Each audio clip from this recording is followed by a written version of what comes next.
good.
Say his name and he appears.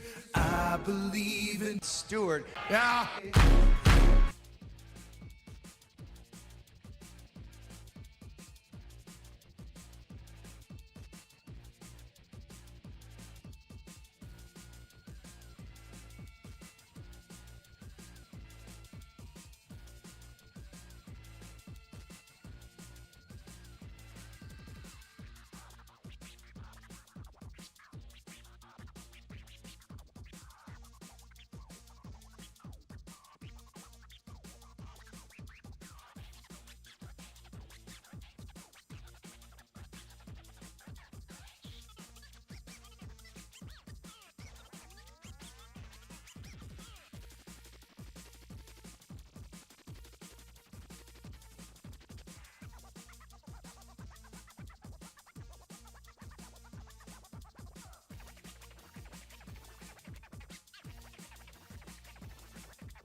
Good evening. Welcome in, everyone. How are we all doing?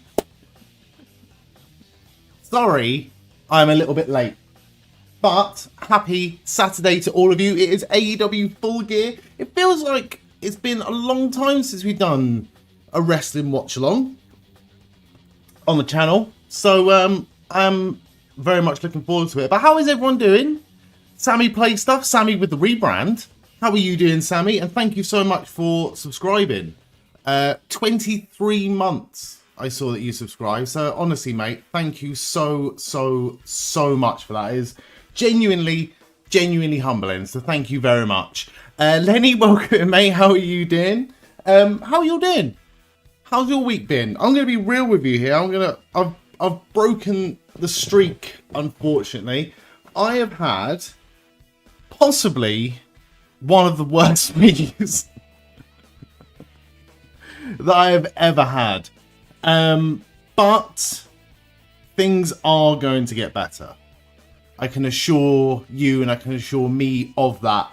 Definitely. And it starts tonight because we have got AEW Full Gear. It is going to be a great show. I feel like as well, sorry, I just want to say, Sammy, thank you so much for subscribing. But also, I tested something out earlier.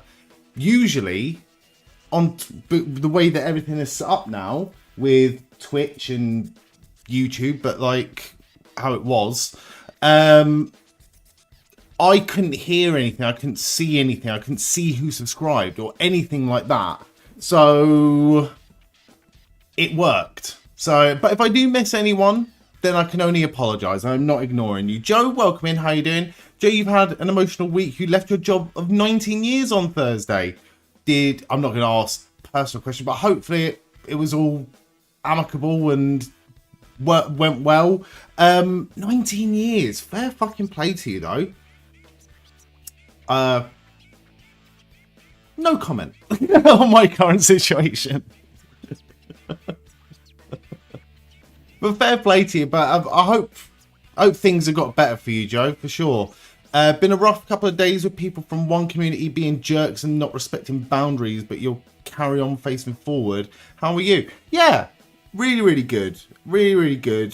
Today, at least, I managed to get out today. I went out and did things. I tell you what I did do. I actually still feel a little bit sick from it, but you know what? It was so worth it. I am what professionals would call an emotional eater. And this week, my emotions have been absolutely fucking delicious.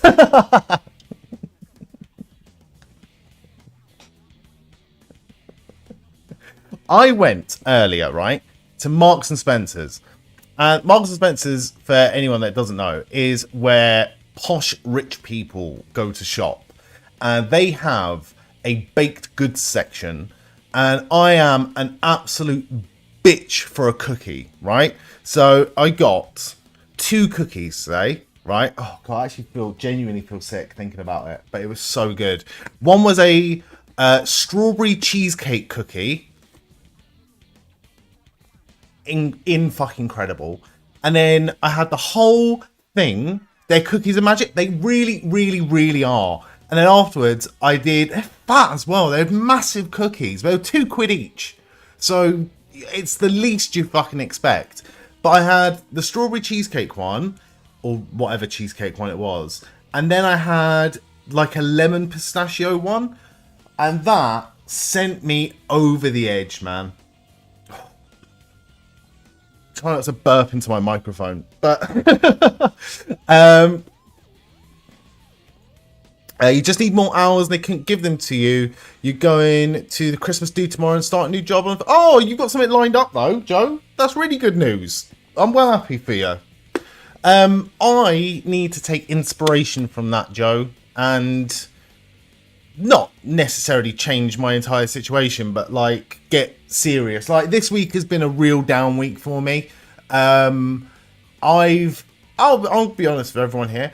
I have spent the majority of the week in bed, and yesterday I wasn't feeling very well. I was meant to be streaming last night. I didn't. end up streaming, and I'll be honest with you, I wasn't feeling it anyway, and then I started to get a little bit of a cold, and I was like, you know what, this is as good a reason as any to not stream. But tonight I couldn't miss, and I've missed all of you. Okay, you love their handcrafted chocolate pin cones for Christmas, but you saw they were selling them for £17.50 for a box of 6. What? How big are these pin cones? I want them to be the size of my head for £17.50. I did have a look at their Christmas range, and they had a deal which was 4 for 3. So buy 3, get 1 free. And one of them was... oh, God. One of them was like pigs in blankets, which, if you don't know what pigs in blankets are, what the fuck is wrong with you? It's sausages wrapped in bacon. It's the best type of food there is. And they were like, for like a pack of 12, I think it was, they were like £7.50. I'm sorry, alright? I will pay over the odds if I go to a butcher's and get like proper meat produce, but nah. £7.50 for a fucking pack of 12 mini ones as well. They're not massive, they're mini. Not doing it. Couldn't leave without having a new job lined up. Couldn't afford to not have a job. No, I completely agree with you. Yeah. I do feel like lately my work-life balance, but like, yeah, since starting my new job, my work-life balance has been all over the place. I used to have so much of a better work-life balance with a job with less responsibilities. But also, I struggle sleeping at the best of times anyway. So any sort of free time I get either goes into... It has to go into things that I enjoy doing. And applying for jobs is not one of them.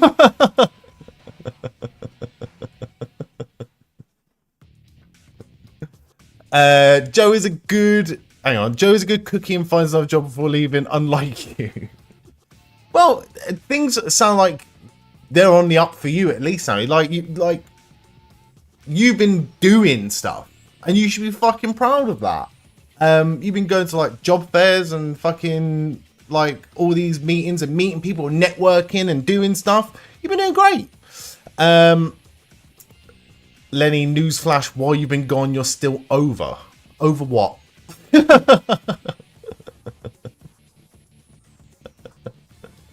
Oh, you mean over in wrestling terms? I think you got a ways to go. You got a ways to go, Lenny Rush. But you don't have many people. Sorry. Where'd you work? Where would you work in, Joe? Oh, right. You mean the little ones? Yeah, that is very true. I can barely look after myself, Joe. Let alone any sort of mini version of I. That was meant to say pine cones. I still don't know what those are. They're the shape of a normal pine cone. If you find a picture of them, Sammy, and stick them in the Discord, then please share them with the group, because I don't know what that is. Joyful Nightmare, welcome in. Not gonna lie, I haven't followed AEW in so long. I know what you meant. That actually brings me neatly onto my next thing that I was going to say, Joyful Nightmare. I completely agree with you. I have been out of the loop with weekly wrestling in general, probably since SummerSlam Night 1. Probably seeing it since SummerSlam Night 1. I've really struggled with weekly wrestling, but AEW pay-per-views always hit. Well, 95% of the time they hit, right? Green Newfie, welcome in. How are you doing? Going to be a great show tonight. It should be a great show tonight. I'm going to show you my predictions now, right? Now, if you have been watching AEW on a weekly basis, you'll probably disagree with a lot of my predictions, and that's fine. That is absolutely fine.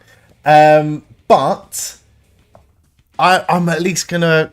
I haven't won. I haven't been on the scoreboard. I haven't done well in predictions for the longest time. And also, the way the predictions form worked this time around, there were lots to to predict on in terms of the tag team matches, because I want a winner tonight. I want a winner. For those unaware, we do a predictions competition on the Discord every single wrestling pay-per-view, whether it's a WWE, TNA, or tonight, which is AEW. Just join the Discord, go to the predictions tab, put your predictions in. I believe there's still time. We are about... When is the tailgate tonight? Midnight? Midnight? I'm not sure.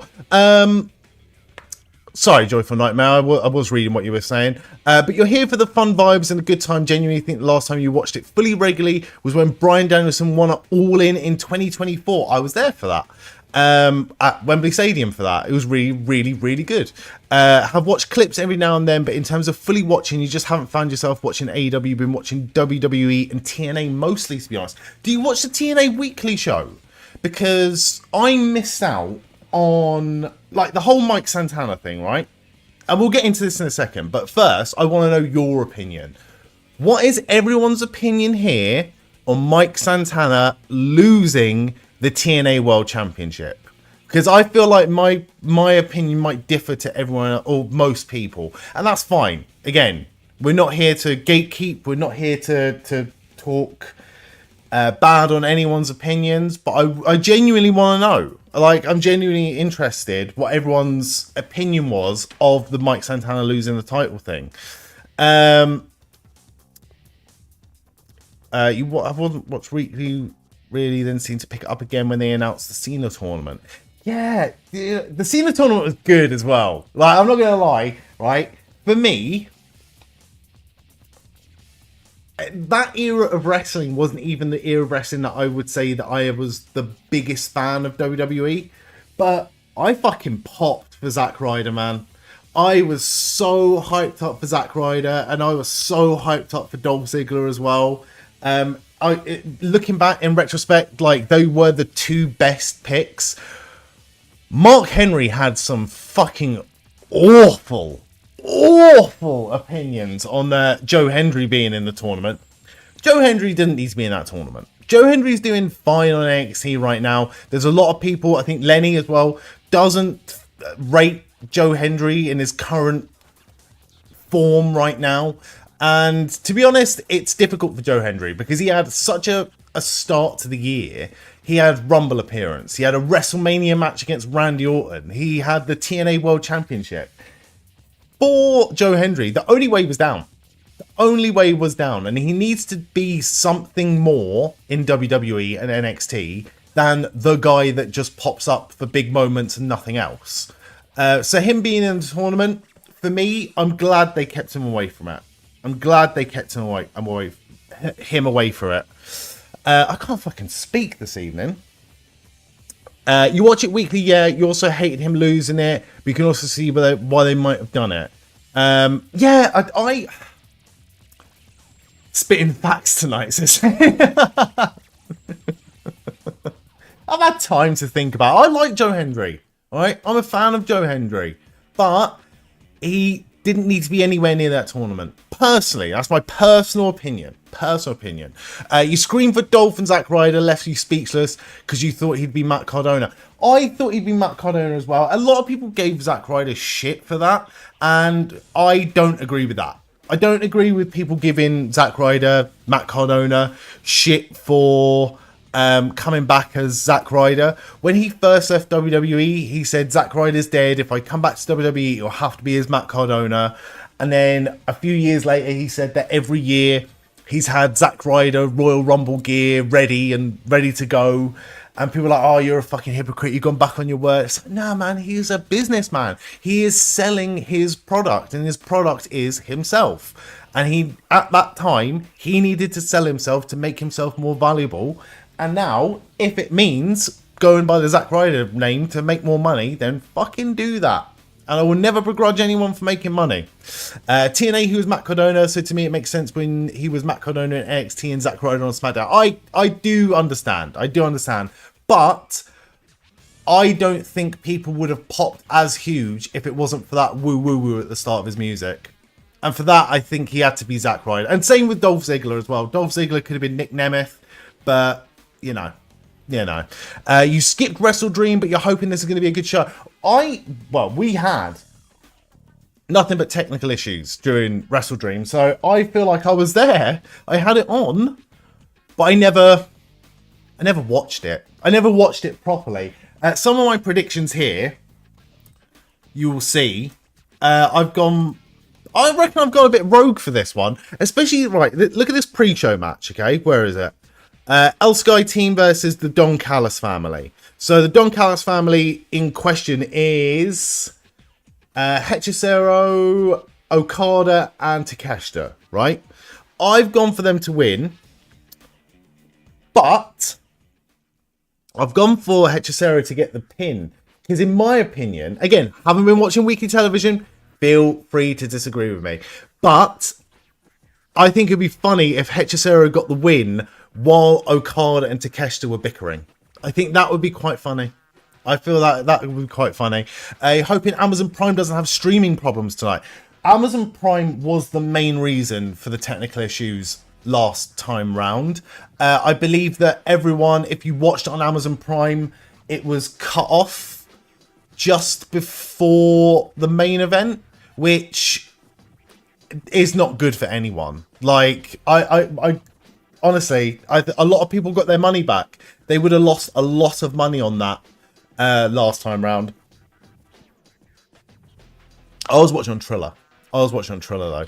The name changes add to the pot. Exactly. I agree with that. Because they built themselves in WWE with those names. Yeah, and I believe as well, like, I know they probably would have done indies before WWE, but I'm pretty sure I'm right in saying, I'm not sure, I think Zack Ryder definitely did do indies beforehand, because him and Brian Myers were the Major Brothers. But Nick Nemeth, I'm pretty sure is, and again, I might be wrong on this, I think he is a fully WWE product, isn't he? I don't know what he did, if he was scouted in wrestling, like amateur wrestling, but I don't think, again, correct me if I'm wrong, I don't think Dolph Ziggler did many independent shows before, like, the Spirit Squad. You've used Amazon for the last 3 or 4 pay-per-views and haven't had a problem. Well, my fingers are crossed for you, mate. I reckon that after the shit show that was Wrestle Dream with Amazon Prime, that they would have at least been, you know, acknowledged the fact that there is going to be violence. Like, people tune into AEW, people buy the AEW pay-per-views for the increased amount of violence compared to WWE. And it's all simulated. Right? Let's not get ahead of ourselves here. It is still wrestling. It's still professional wrestling, right?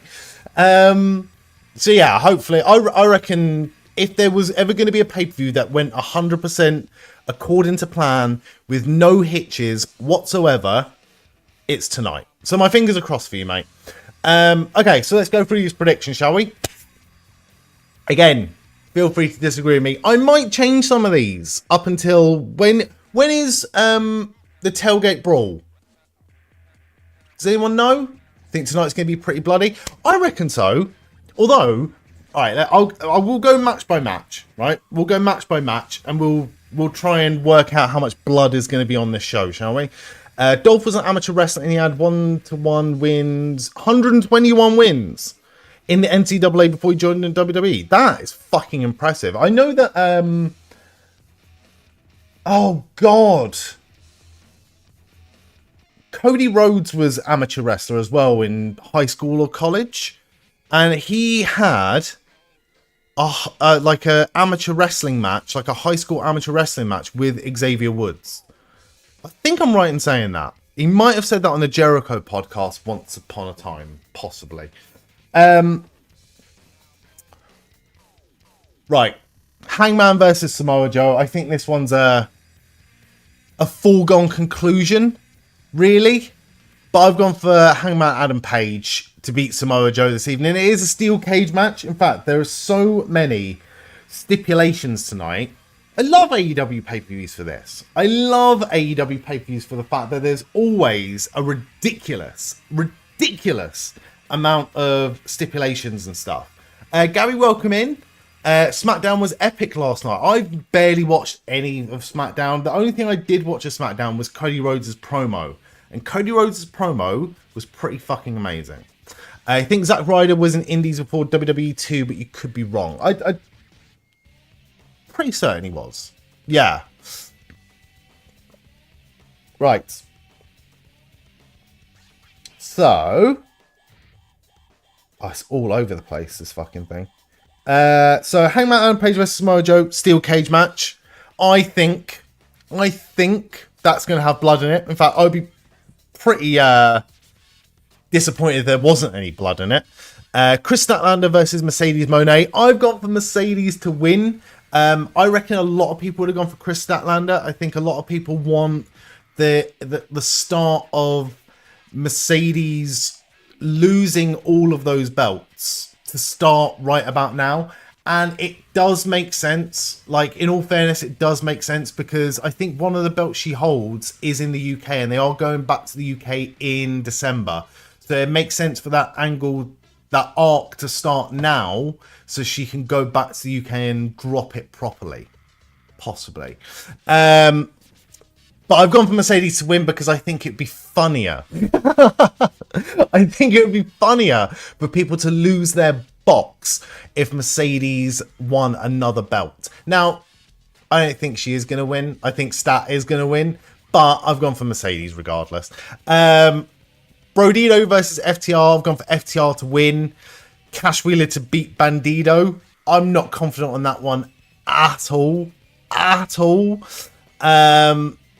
Kenny Omega and Jurassic Express versus the Young Bucks and Josh Alexander. Should be a very good match. Kenny Omega's been saying some worrying things in the media lately, saying that he wishes that fans wouldn't worry about his physical health, which just saying that makes people worry about his physical health.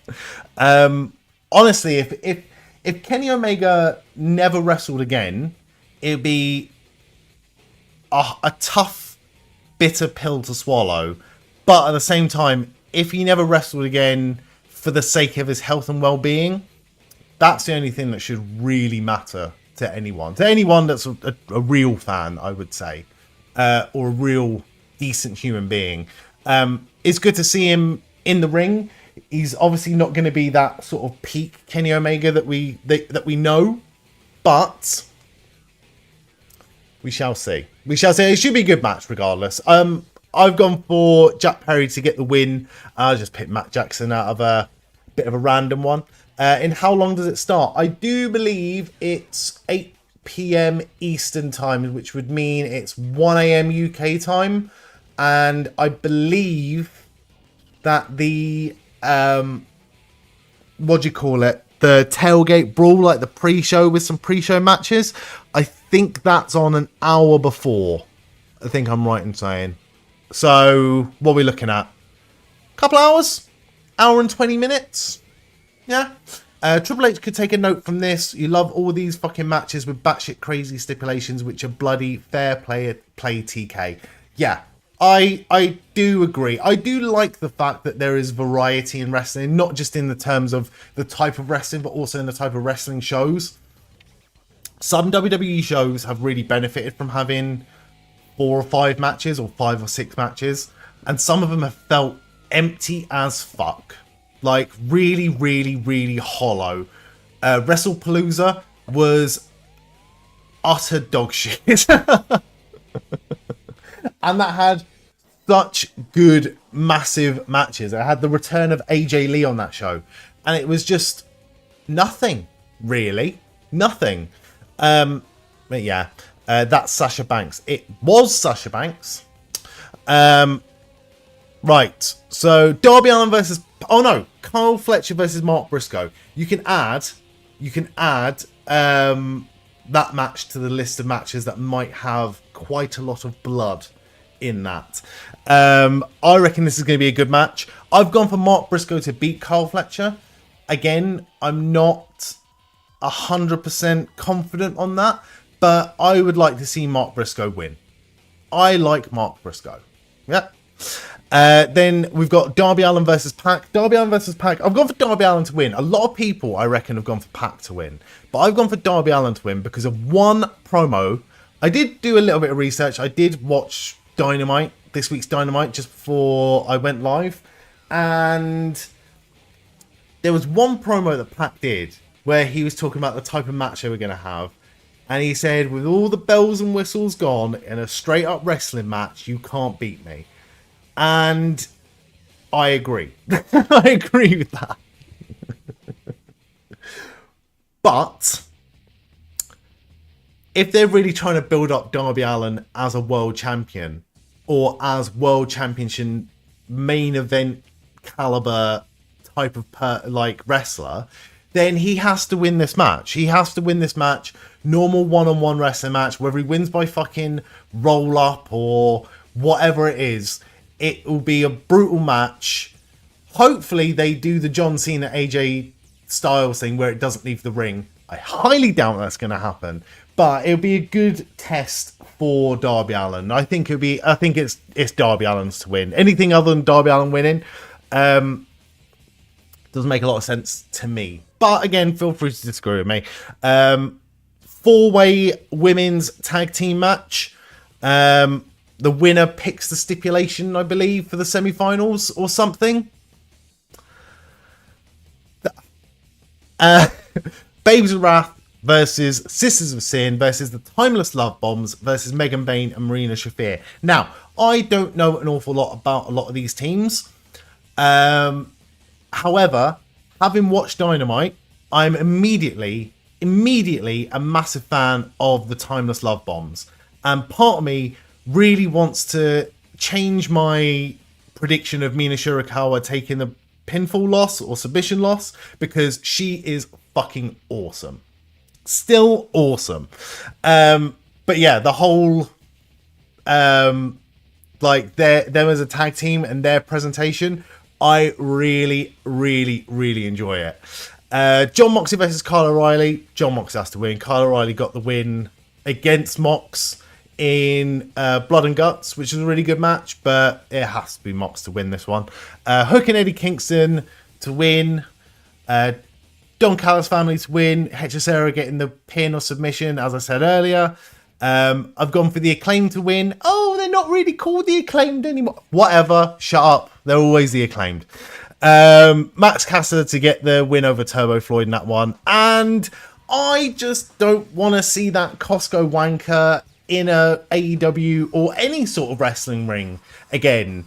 It's the worst type of celebrity promo on a wrestling show. I've no interest in it whatsoever.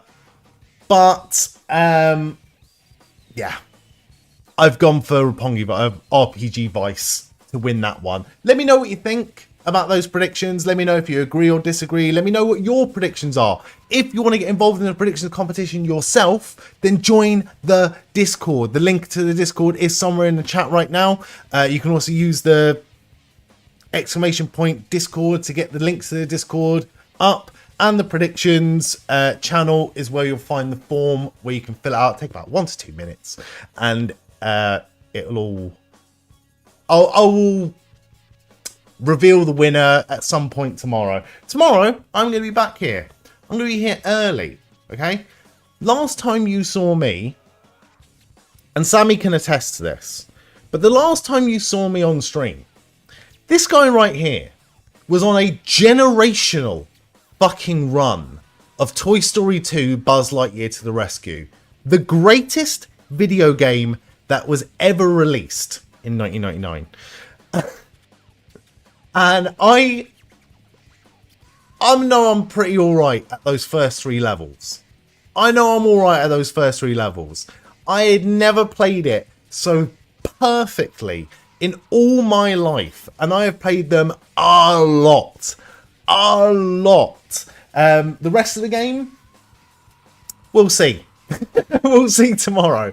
I'm not going to be starting it from the beginning again. I will be starting it from the 4th level. If you want to go back and have a watch of me absolutely fucking smashing it, at Toy Story 2, then it is on the YouTube right now, and I'm pretty sure the VOD's still on Twitch as well. He was showing me how I should have done the first 3 levels. Mate, the way you did the first 3 levels, right? Genuinely, I found it very, very, very impressive. Genuinely. To the point where there were things that you were doing that I didn't even know were possible in those first 3 levels, including that jump to the first sheep, or the sheep down in the basement. But yeah, I'm going to be here from 5 p.m. tomorrow, UK time. That's about noon Eastern time. And I'm going to be playing, hopefully, the rest of that game. There's 15 levels. I've done 3 of them. I want to do the other 12 tomorrow, hopefully. And it will be for Sebastian's Action Trust, which is the charity that I was raising money for, and still am raising money for. They're an amazing children's charity. They do a lot of work for the families of seriously ill children. We have raised, I think, so far, in total, over £1,200. So over £1,200. And it's, honestly, I cannot thank you enough. I cannot thank you legends enough. So, yeah, the Toy Story streams, they are for me. It is my favourite game of all time, but it's also a massive thank you to you. And if you want to get involved in donating, then come back tomorrow and all the donation links will be present. Thank you. You're back. You had to update your laptop. Luckily, you got fast internet. Good. I also had to update everything earlier. There's a new streaming software. I still use OBS, right? There's a new streaming software that a lot of people are using called Meld. Anyone used it? Is it worth migrating everything that I've built and moving over to Meld? Because apparently it's meant to be quite good. Angelo, welcome in. I'm very good, thank you. How are you doing? How is everyone doing as well? What match is everyone looking forward to the most as well? AEW Full Gear is this evening. What match is everyone looking forward to the most? You haven't heard of it. I only heard of it this week. I know a couple of people have been using it because it pops up in my Discord. You've heard of it. You don't know if it's good or not. Apparently, it's good for beginners. Now, even though I have been streaming for a few years now, I wouldn't call myself an expert.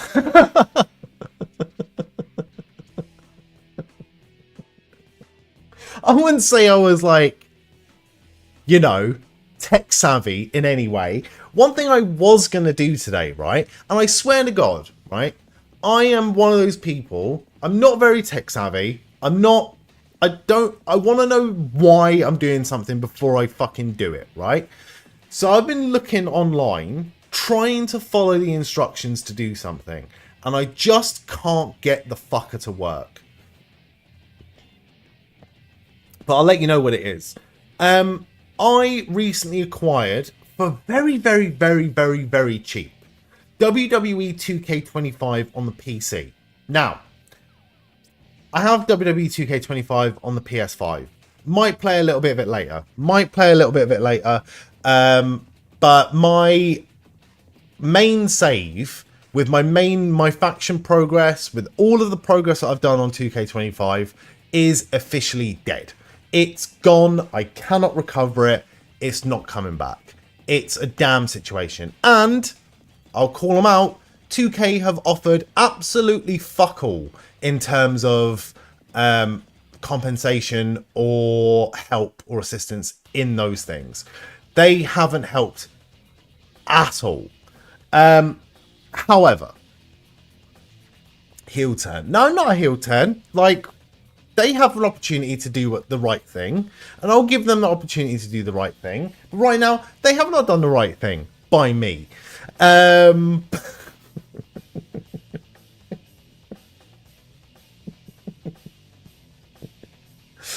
anyway, I do have a new save on a new fucking I'm on my second PSN or PlayStation Network account and my third 2K account to try and get the fucker to work, right? So I do need to unlock a load of shit. I did have a little look at my faction, and I had a load of free stuff that I could open, and I ended up acquiring, just through opening those initial packs, I ended up acquiring enough MFP to get the NWO Bray Wyatt, which is perfect because all I want is that Wolfpack theme song. Yeah, I put in a lot of hours for that Triple H My Time theme. Never going to get that back, unfortunately. Kudos to everyone, by the way, including Sammy, who put the fucking hours in to get that Drew McIntyre 10. And he got the AJ Styles TNA as well. So a massive, massive round of applause for that. I'm very, very, very jealous, but I'm very happy for you. What I tried to do is I tried to get the PC version of WWE 2K25, and I've tried, and I cannot get it to work. But I have tried using mods, and I've tried modding it. Tried so hard. And I don't know what I'm doing wrong. I don't know what I'm doing wrong. Welcome to the Discord, by the way, Angelo. Thank you very much. Yeah, I don't know what I'm doing wrong with the modding. I've got all the necessary programs. I've got all the necessary stuff. And I just can't get the fucker to work. But I'm one of those people, I'm not tech savvy, but I refuse to be defeated by technology. And I swear to God, before WWE 2K26 gets released, I will have mods working on that fucking game. But right now, it's not happening, unfortunately. Instead, what we'll do is probably during AEW Full Gear, my attention is going to be mainly on AEW, but on in the background, we're either going to have this screen right here with all of my predictions, or I might do a My Rise playthrough. Just to unlock Scott Steiner, and then we might do some other WWE 2K25 bits and pieces in the not too distant future. Modding sucks for you. You're very good at technology, but not modding anything. Do you know what? Every time I've tried to get a program or something to work on a computer, I have always won. And the Tribute mods and the Cake View and the other modding programs that you need to mod WWE 2K25, they might have defeated me. Like, they genuinely might have defeated me. I feel like a broken man in many ways. Those were grinds. Now that there's a new Mania 41 Penta, what is the difference? Not being funny, but what is the difference between the Mania 41 Penta and the regular Penta? What was Penta wearing at Mania 41? That happened to Joyful Nightmare 3 months after release. You decided to make a whole new save. You had to set up your whole universe mode schedule again and do the showcase again. You don't do My Faction, however, you'd be completely pissed. Yeah, do you know what? If I wasn't doing My Faction, it wouldn't be much of an issue, because every time I uploaded something or created a new arena or a belt or something for the universe mode, I did make sure to upload it to the community creations. Now, the thing that is also a bit of a bitch is the community creations are locked to PS5 and Xbox Series S and X, and it's a different community creations for last gen. So that includes PC. So PC, PS4, and Xbox One.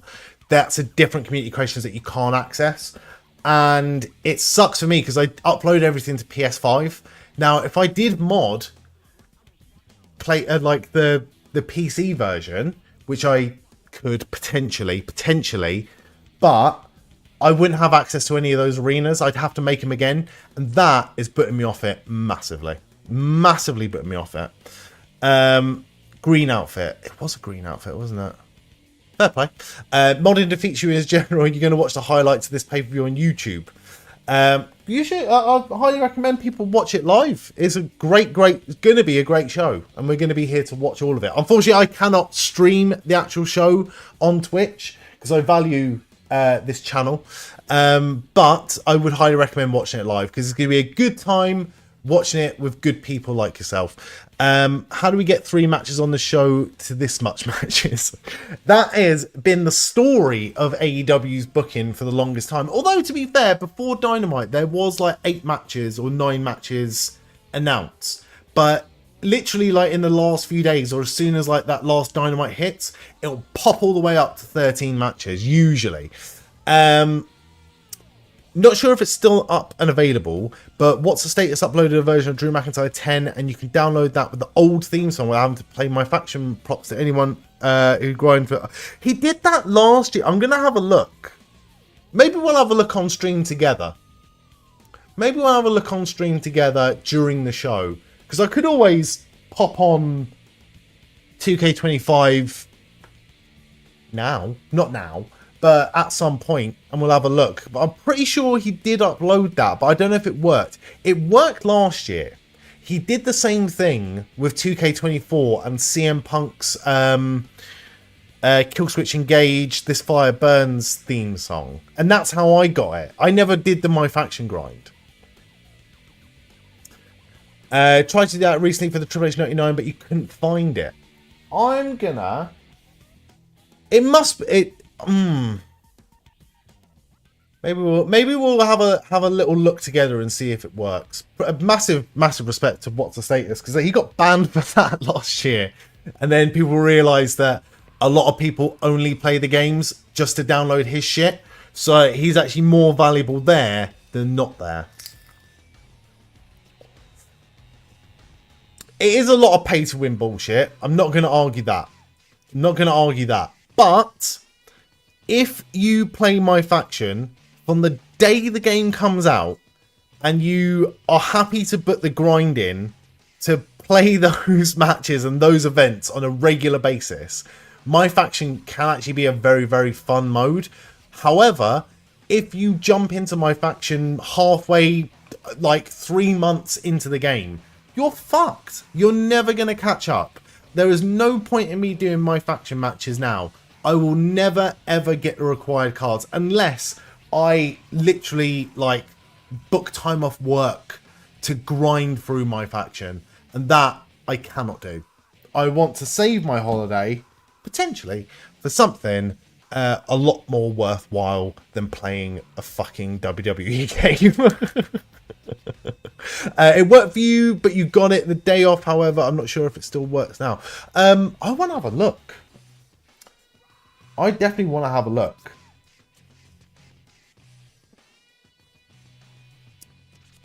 WWE 2K25 is on a Black Friday sale right now for all editions of the game, including the Farewell Tour edition as well.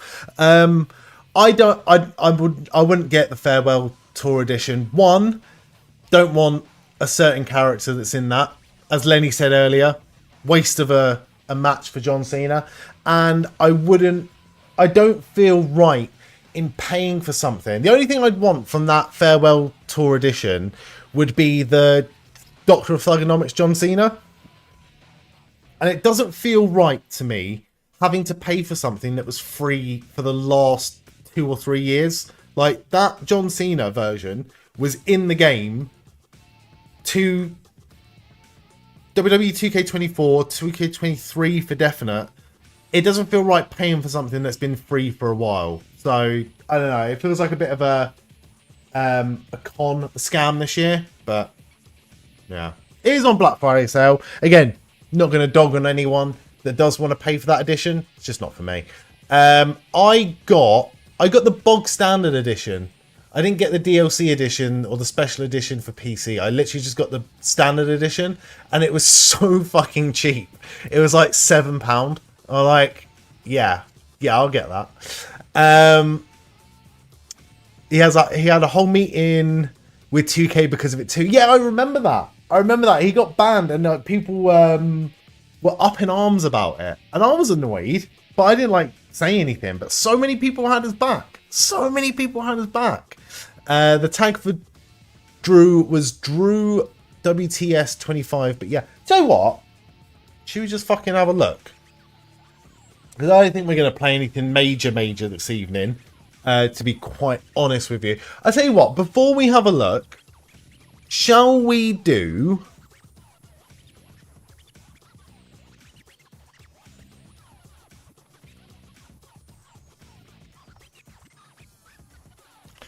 Shall we do a Sporcle quiz? They literally done a "We Want Cody" moment for him. What do you mean? I don't know if I missed that. Sorry. Yeah, but I will. I'll tell you what. the main thing that I'll have on the background this evening will be WWE 2K25. We'll do that whenever. So stick around for that. But for now, I'm happy to do a Sporcle quiz or two. Right, let me get this shit set up, and we can do that. Apologies for killing the music. We can have some music on in the background, potentially. I'll stick on some AEW wrestling themes, but let me know what sort of Sporcle quiz do we want. We want like a wrestling themed Sporcle quiz, right? I need to log into my fucking account. I'm just checking. You can't see my fucking details. For what's the status? The fans complain so much they had to come up with some resolve, like when. Oh yeah, I know what you mean now. We were all what's the status crybabies.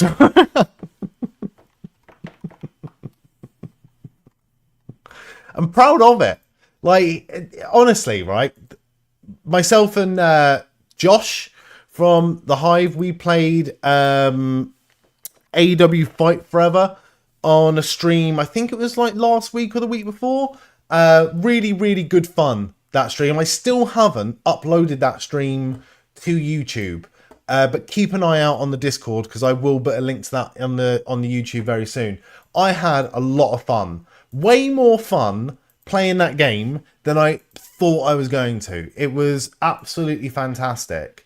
But one thing... one thing that killed AEW Fight Forever was its lack of community.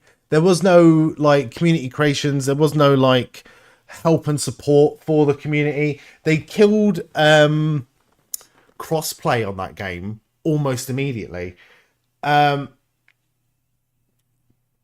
yeah, what the thing that keeps those WWE 2K games alive is the community aspect of it.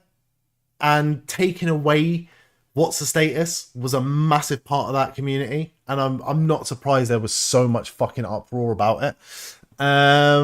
Recently learned they do quizzes where you can guess the WWE champion of specific years. Okay. Tell you what can we go for? We can go... I know I'd be good at like 02, 03. Let's have a look. WWE. I'll tell you what. Let's go WWE Universal Champion. Have we done that one? I don't think we have done that one. Because there wasn't like a massive amount of Universal Champions, was there? Oh my god, there was 9. There was 9. Is that it? You liked AEW Fight Forever, but there was still little to no creations in that game. I agree. I made a character and it looks so shit. It looks so shit. One day I will give it another go, and I will play that Road to the Elite or whatever the fucking career mode is on AEW Fight Forever. But it's not good. It's a good game, but the replayability, there was no incentive for me to play that game again, you know? Right. Bear with just a second. We'll try and get some sort of tunes up. And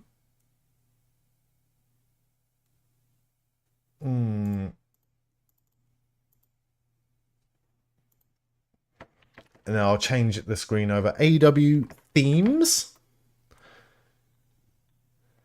Best of AEW theme music 2024. Oh, fuck off, YouTube ads. Oh, I should really just turned on Spotify for this, shouldn't I?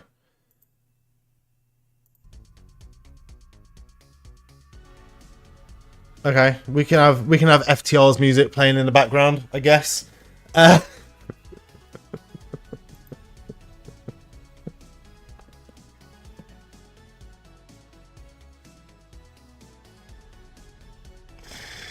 Absolute banger.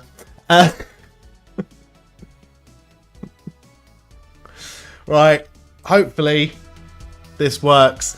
Right, can you name all 9, only 9 WWE Universal Champions? Feel free to shout out in the chat. I think I could probably name them all. Universal Champions. I'll kick it off. It was Finn was the first one. Then I'm pretty sure Rollins was the second one. No. Who the fuck did Finn lose it to? I know The Fiend won it. I'm pretty sure Braun Strowman won it. Unfortunately, I'm pretty sure Goldberg won it. Reigns won it. Lesnar won it. Kevin Owens, of course Kevin Owens fucking won it. And the last one was Reigns, no?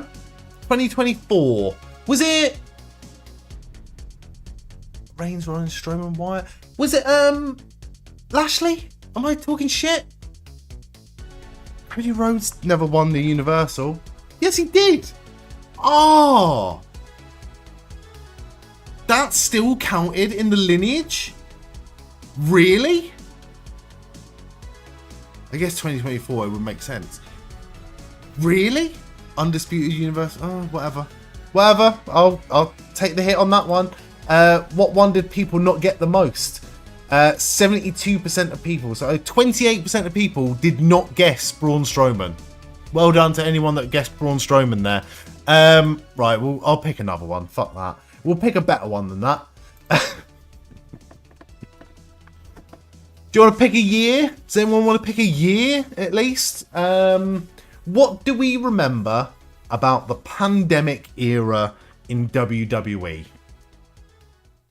Yeah, they only changed it after Mania technically in terms of the official lineage. That is very interesting.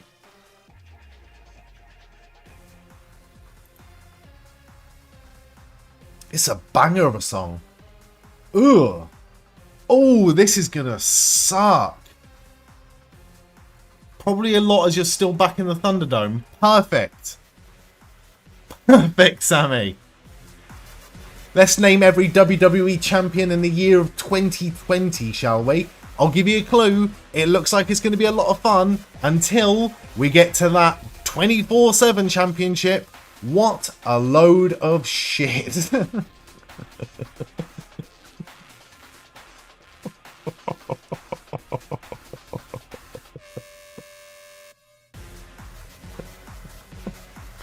Right, I'll kick things off.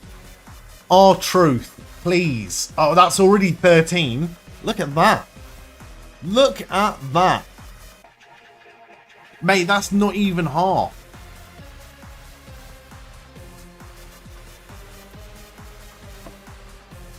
Did, what the fuck was Rockstar Spud's name? It was Drake Maverick. Was it? He was not a champion in 2020 though. Absolutely talking shit right there. Okay, who was the one and only NXT Heritage Champion? Was that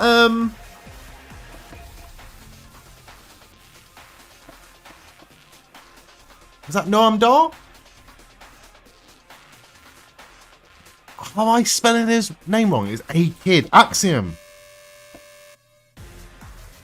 Well done, Sammy. Well done. Okay, Universal Champions in 2020. We're talking Reigns. We're talking Lesnar. No, we're not talking Lesnar, but we are talking Goldberg. We are talking Bray Wyatt. Twice Bray Wyatt was Universal Champion. I did not know that. And I'm guessing Rollins was a tag champion. Strowman, of course it was Strowman. Strowman, I really enjoyed Strowman's run as the Universal Champion. I actually remember that quite fondly, in fact. WWE Championship, Brock Lesnar. I'm guessing it was Lashley, and it was... Oh, no, it wasn't Lashley, but it was McIntyre, right? McIntyre and Orton. Orton won it as well. I remember that, at least. Intercontinental Championship. We've already got Braun Strowman on there. Have we got any advances on Braun Strowman? Big strong man?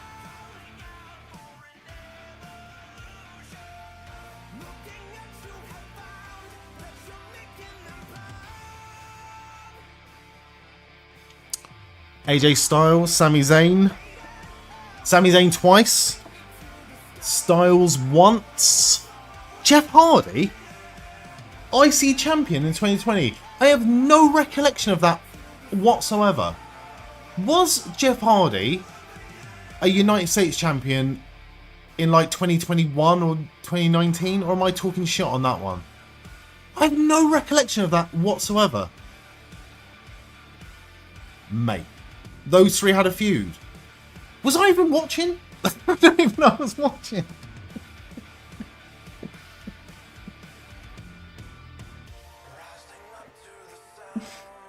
Literally no recollection whatsoever. Nakamura, always a good guess. If I spelt his name right, it'd be quite nice. Big E, also a tag team champion, right? Raw tag team championship. Seth Rollins, and I'm guessing he was tag team champions with... No, Dean Ambrose wasn't there at the time. Who the fuck was Seth Rollins tag team champions with? Was that when he was tag champions with Murphy? Yeah, well done. I remember his fucking name then. I just went for Kofi Kingston just to see if something would come up with that. Might as well, but Wood's there as well, you know. Theory was not a champion. Women's tag team champions, I'm assuming Asuka and Kairi Sane were champions at that time. Asuka and... was it Bliss? Who else was Asuka? Charlotte Flair. Tag team champion Charlotte Flair. United States Championship in 2020. Bliss and Cross. It was indeed. It was indeed. There was only one SmackDown Women's Champion in... No, there were two SmackDown Women's Champions in the whole of 2020. Lynch was on Raw. Bayley was one of them.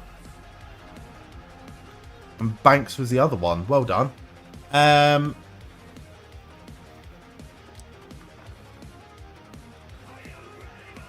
shocked at that. No Mysterios. Street Profits, says Sammy. Well done. They weren't there at the time, were they? Shout out the answers. Bobby Roode. Apollo Crews. I miss Apollo Crews, man. No Bobby Roode, though. No Bobby Roode. Good shout, though. AJ. SmackDown Tag Team Champions. Raw Tag Team Champions. MVP? No MVP.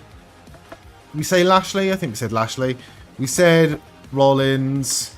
Who else is there? Balor was NXT champion. Oh. Karrion Kross was NXT champion. Adam Cole was NXT champion. Ciampa? Gargano? Whoa, what happened there? Keith Lee. Of course, because he was double champ at that time. Well done. Riddle and Orton, was that after? I feel like that was after, but Riddle was a champion somewhere, apparently. Where was Riddle a champion? Riddle was an NXT Tag Team Champion with Pete Dunne. Well done. Well done, Joyful Nightmare. Cruz won off of Andrade. Did he now? He did indeed. He did indeed. You're no good at this, you don't know wrestling. Yeah, but you know other things. You know other things that these motherfuckers will never learn, Joe. Never learn.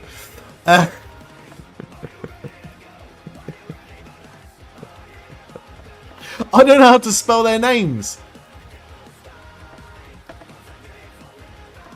Authors of Pain are not here unless I have spelt their names absolutely wrong.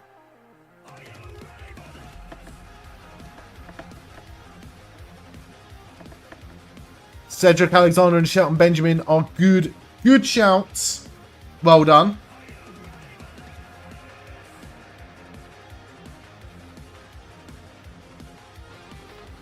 We have got 45 minutes until AEW's Tailgate Brawl starts.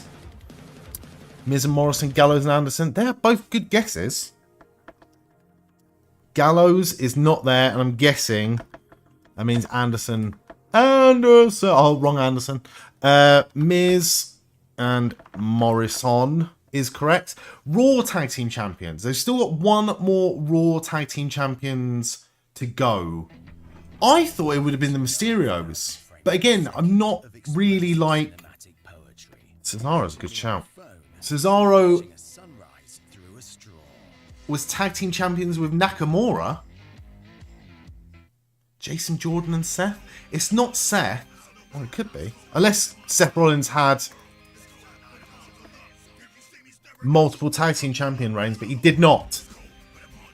Who the fuck was he feuding with at the time? It was... I just remember him, like, fucking popping...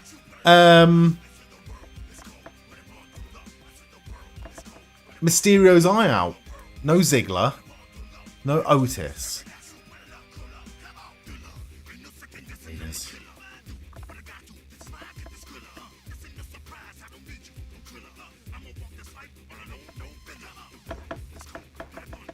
Eric and Ivar is correct.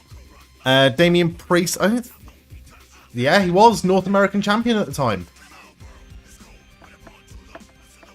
No Ricochet as North American champion. When was... Swerve's a really good shout, actually.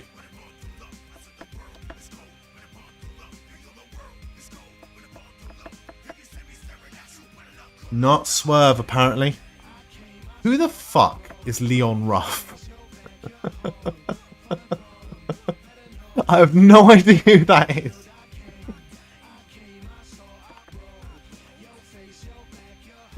I have no idea who that is.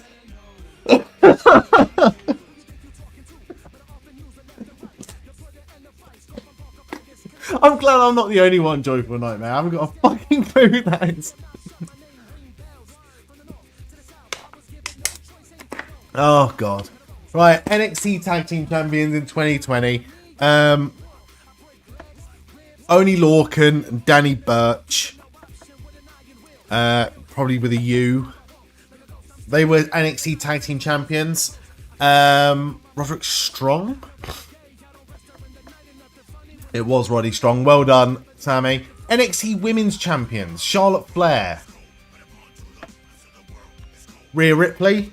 And not Bianca Belair. Shayna Baszler was Tag Team Champions in 2020. Who the fuck was Shayna Baszler's partner in 2020?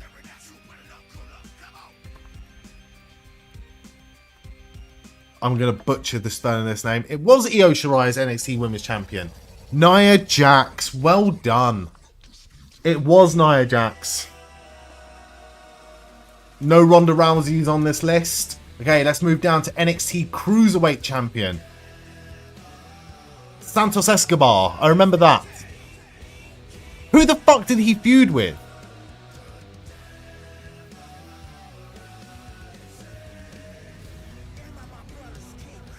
Is it Jordan Devlin? It was Jordan Devlin. There's no Tyler Bate on this list.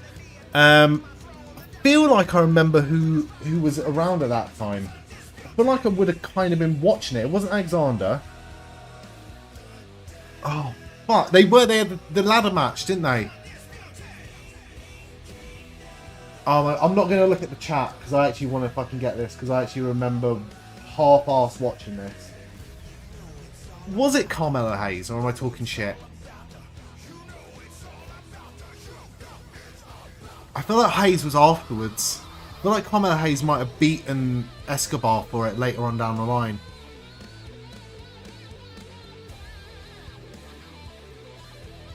Everyone I can think of has already been mentioned. Apart from Matey Boy is at AEW right now, but I can't remember his fucking... Tony Nese? Garza? It was Angel Garza. Well done. I never would have got that. I never would have got that. Brian Kendrick, hardly. Kendrick was a little bit before that. He was one of the first, wasn't he? When was Tony Nese? Cruiserweight champion. That must have been way earlier then. Kushida. Kushida wouldn't have been a bad guess though. Was he champ? MSK is not on this list, but... No, they're not on this list. Angel Garza was also a 24/7 champion, by the way. Well done. So, barring all the fucking referees and celebrities that won it, Bad Bunny did not win it in 2020. Sadly. NXT Tag Team Champions and the NXT United Kingdom Champion must have been Volta. Just Volta. Breezango's a fucking great shout. The song's a banger, by the way. Imperium, Fabian Aichner, and Martel Barcel, otherwise known as Ludwig Kaiser. Good guess. Good shout. There is one more NXT Tag Team Champions. We done really well with this, by the way. So well done to everyone in the chat. The Grizzled Young Veterans.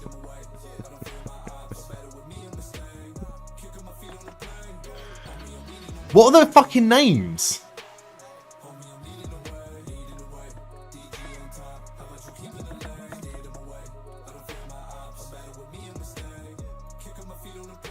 It's not coming up with anything. What were their fucking names? James Drake and Zach Gibson, yeah. Unless they had... Oh, God. No. No, they're not coming up with anything. They were around at that time. It's a good shout. Really good shout. I thought you had it, to be honest. Who was in NXT at that time? Oh! Kyle O'Reilly and Bobby Fish? It was Kyle O'Reilly and Bobby Fish.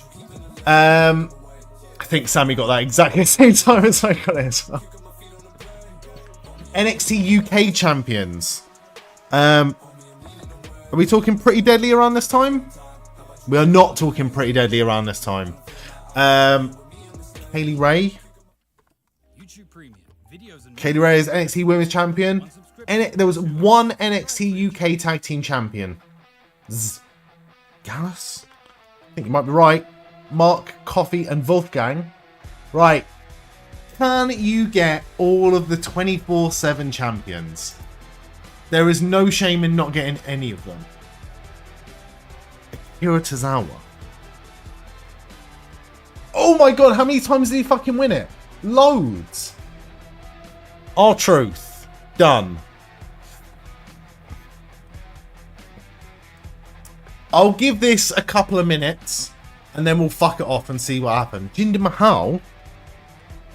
Jinder is not there, unfortunately. Kane is not there, unfortunately. Unless he's as Mayor Jacobs. Thank you. But no. Good guess, though. Very good guess. I genuinely have no idea. Corbin. Who have we not said? What was... There's no Drake Maverick. Welcome in, by the way, Mike. How you doing? What was Trevor Lee's name? Cameron Grimes. Cameron Grimes never won it. That's me out. That's me done.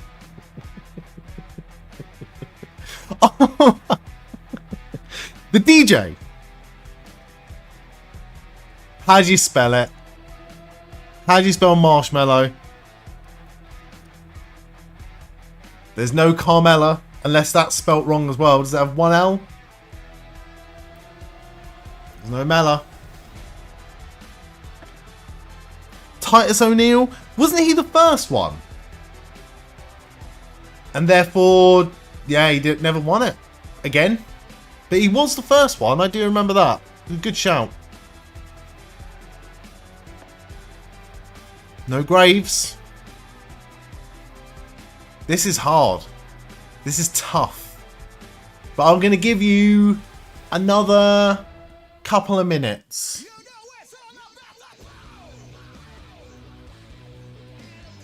Tucker? Tucker was in there. But no Otis. That feels like a bitch, doesn't it?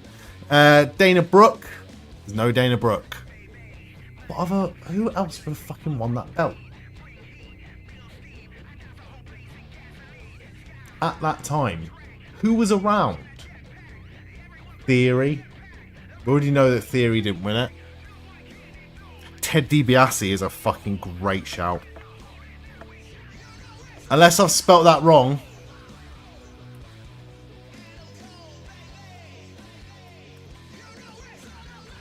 I don't think it's there. Unless it's 2S. How the fuck do you spell his name?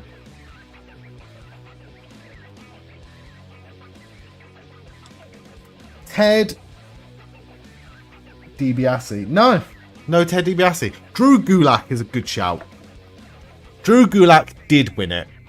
Alexa Bliss. There's no Alexa Bliss. Alexa Bliss is already on the list, but not of 24/7 champs.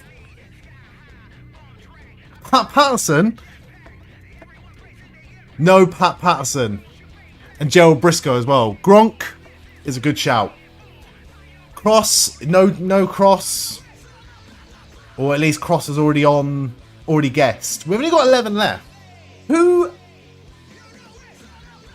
I remember it around that time. Mojo Rawley. That's a good shout.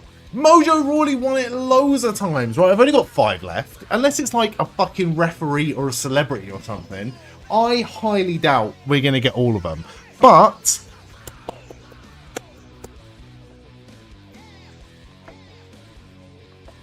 what were the Singh brothers called? There was no Bad Bunny. Tried Bad Bunny already. Tamina. No Tamina. What were the Singh brothers called?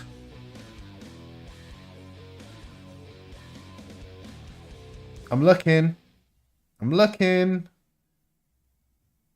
Ugh.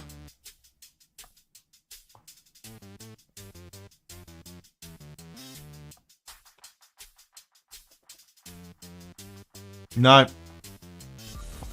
I put singing. Nothing came up. Grand Metalik. Grand Metalik did win. Well done. Massive well done. Who else? Riddick Moss. Rest in peace. He's not really dead, by the way. I was a big fan of Madcap Moss. I thought Madcap Moss was a superstar waiting to happen, and that clip of him landing on his head off a Drew McIntyre reverse Alabama Slam popped up again the other day, and my god, he should not have walked away from that. There is no fucking way he should have walked away from that. Maria? There is no Maria. Kalisto? There is no Kalisto. But Dorado, there is a Lindsay Dorado. We've only got 2 more. I'm giving you 30 seconds. Unless I'll be annoyed if I didn't at least book Canellis, just in case. But no, there is no Maria. Through Gulak, we've got...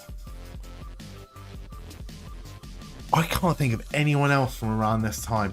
Who would have beaten Akira Tozawa? Gale. Alundra Blaze? No. There is no Alundra Blaze here. Santa Claus. Now we're getting into the territory where I feel like people are Googling stuff. But there's no Santa. There is no Santa. No, I didn't mean there's no Santa. I just meant there's no Santa on this list. Okay? It's coming up to Christmas. Don't kill the magic. Must have won it before.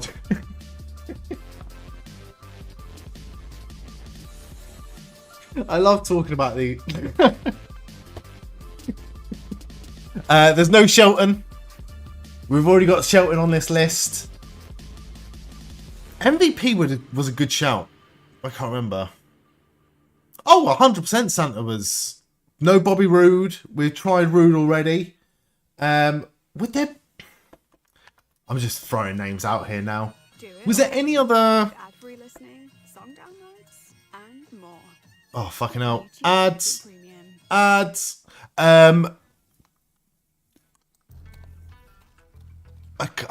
Was there any other like producers, like backstage producers that won it? Jamie Noble. Hear me out with this. The Gobbledygooker. The Gobbledygooker is on the list. Revival. I'm pretty sure I tried Revival earlier. I can't remember what their names were in WWE. Mike Rome. It was not Mike Rome. Was there another announcer, possibly?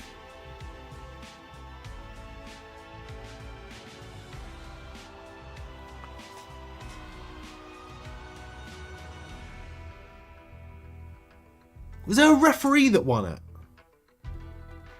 I'm sure there was a referee that won it, but I don't know if they won it before or after the pandemic era, like after 2020.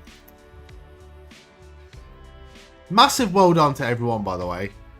Massive well done to everyone. 127 out of 128 is a phenomenal job. You should all be very proud of that. I haven't got a fucking clue though. Like I've barely done anything in terms of this. EC3. It's not EC3. It's a good shout, but it's not EC3.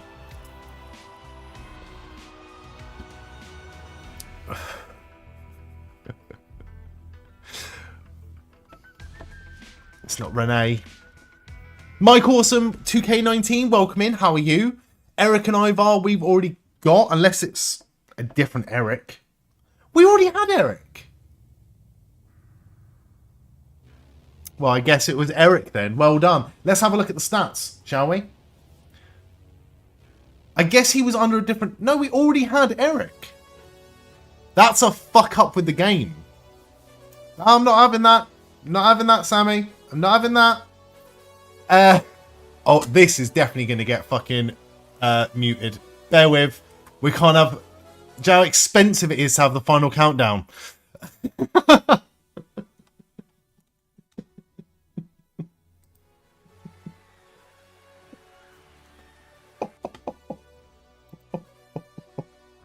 That shit is not cheap. Oh my good God. Right.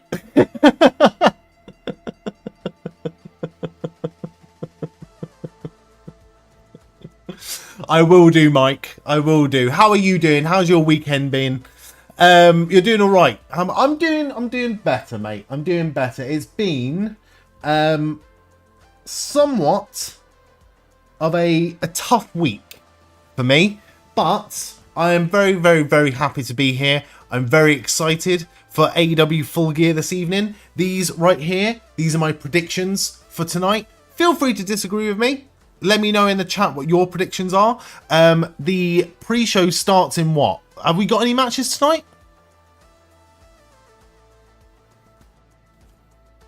No matches have started, have they? I think I'm right in saying that.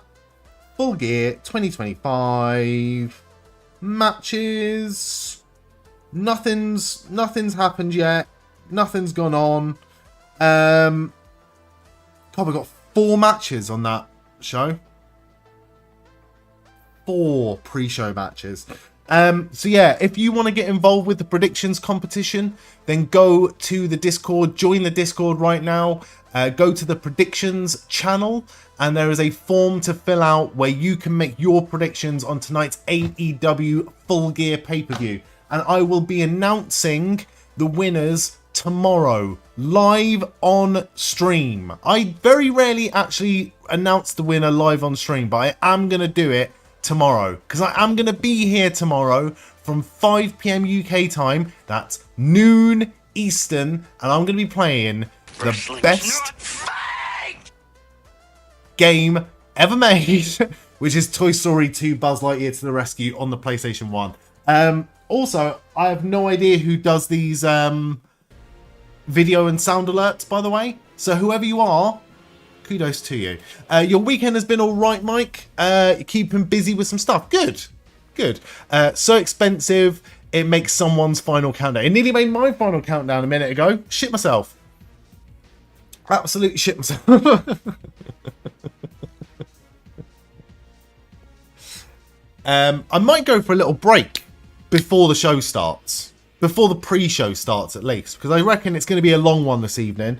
And it's going to be within my best interest, and your best interest, I would say, to at least stretch your legs every now and then before it all kicks off.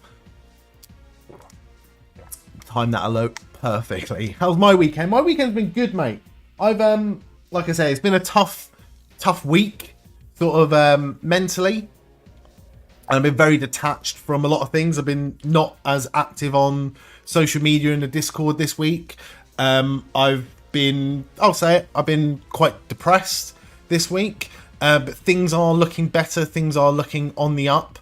And we are getting there. I couldn't be happier this evening to have a fucking awesome AEW Full Gear card tonight. And to be able to watch it with you lovely people. So thank you very much for being here. Hope I'm doing well. Thank you very much, mate. I'm already better. I'm already feeling better, mate. One thing I do want to do another Sporcle quiz. We could do another Sporcle quiz. Any ideas for what Sporcle quiz we could do? Or a different year? Should we go a bit rogue with the year? Go a little bit older? WWE Champions 2002, possibly. WWE Champions. Every WWE Championship match from 2002 to 2004. Fuck me. Yo, there was loads. We can do that. We can definitely do that. Can you share a painting you done recently at Discord? Of course you can. Stick it on the general chat, I think, or whatever. Like, yeah. I would like more of that, actually, because I know you're, a dab hand when it comes to art and things like that. And there's a lot of people that do a lot of amazing art. And I would like people to showcase their shit. Would it miss a chance to see you straight? Oh, you're too lovely to me, Sammy. Right, fuck it, let's do this. Why is there so many pictures of fucking this cunt here? Luckily, I think... Tell you what I could do. Oh, I can't even do that. Right. Name every participant in a WWE Championship match from 2002 to 2004. This is going to be good. Royal Rumble 2002. It would have been Jericho, wouldn't it? Fucking hell. And I'm pretty sure he defended against The Rock at Royal Rumble 2002. That might be me done, WrestleMania 18 was Triple H. No Way Out 2002 was Jericho versus Austin? It was Austin. He also had 2 defenses on Raw. I can't remember that at all. Would it have been Kurt Angle? And Undertaker? Undertaker's definitely going to be on the list somewhere, though, isn't he? Fuck me, we've got loads. We've got Vengeance 2002 already. Triple H, Michaels. Actually, I don't think Michaels would have been around at that point, but he's not even on the list. Not even on the list. Right. JBL. JBL is there. Edge. Let's have a look at where they are first before we get too ahead of ourselves. We've also got SmackDown. There was an Undertaker Kurt Angle match on SmackDown. I believe that's the match that had to be edited because the finish went fucked. So they had to redo it. King of the Ring 2002 was Undertaker versus Triple H. Hogan was also an undisputed champion around that time. So Hogan versus The Undertaker was Judgment Day 2002. Backlash 2002 was Hogan versus Triple H. Hogan versus Jericho, I remember as well. Lesnar's going to be on the list somewhere as well. Edge was Rebellion. Oh, Champion and Champion's Partner. I remember that, Rebellion. That was Lesnar. And that was Paul Heyman.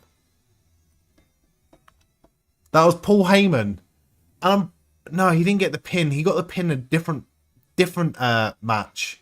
What fucking match did you get the pin? It was Brock Lesnar and Paul Heyman versus the Hardy Boys. I want to say something stupid like Insurrection 2002. Guerrero's a good shout. 2004, he definitely would have been there, actually. Survivor Series 2002 was Brock Lesnar versus, well, Big Show. Fucking hell, Big Show was in loads of them. Armageddon was Big Show versus Kurt Angle. Big Show versus Challenger. Kane must be here somewhere. No, he's not. Goldberg wouldn't be here at all because he'd never had a match for the WWE Championship. RVD's on the list somewhere. Who the fuck? It was Undertaker versus... Oh, Jeff Hardy. Jeff Hardy had the ladder match in 2002 with Undertaker. So, where's that? Raw 475 would be Jeff Hardy. Look at me. He also had a match against RVD as well. Raw 469. Also, 146. Not that is going to help at all, but Undertaker versus Maven? Big Show not on there, just as I say. Oh, we got it exactly the same time. Is it Maven? Maven is here. Where the fuck did Maven have a WWE Championship match? That's a fucking pull is what that is.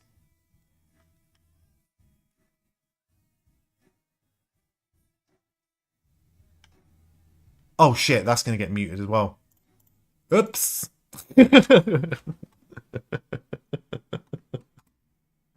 Oh, luckily you can't hear any of that shit. Where the fuck is Maven? Did I dream that I just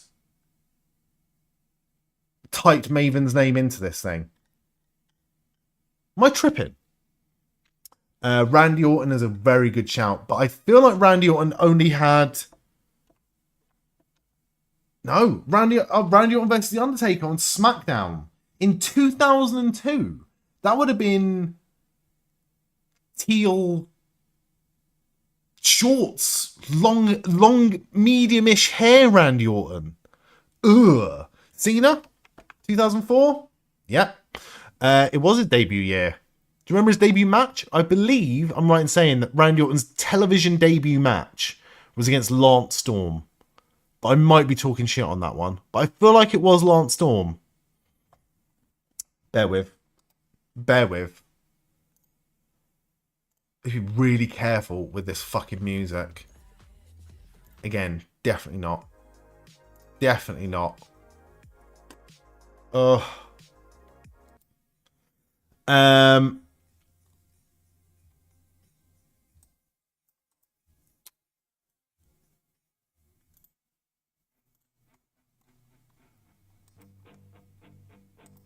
We're back. Okay. Ric Flair. Hulk Hogan versus Ric Flair on Raw 468. What the fuck? I was watching intently at that time. I can't fucking remember that.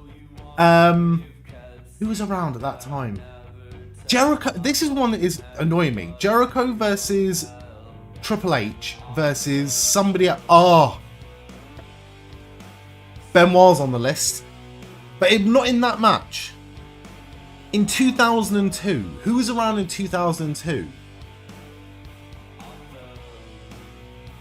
I already say Kane. Bubba Ray Dudley. Oh, Chris Jericho versus Maven. Was right at the top. Interesting. Interesting.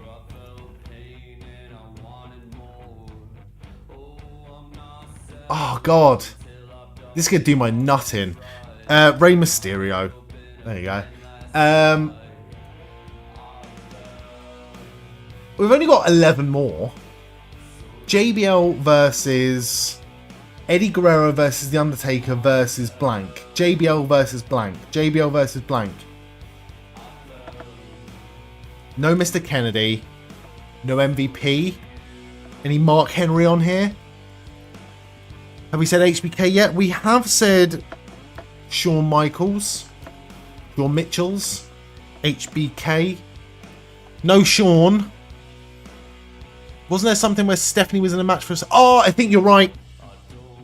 It's always a good shout just to put McMahon here as well.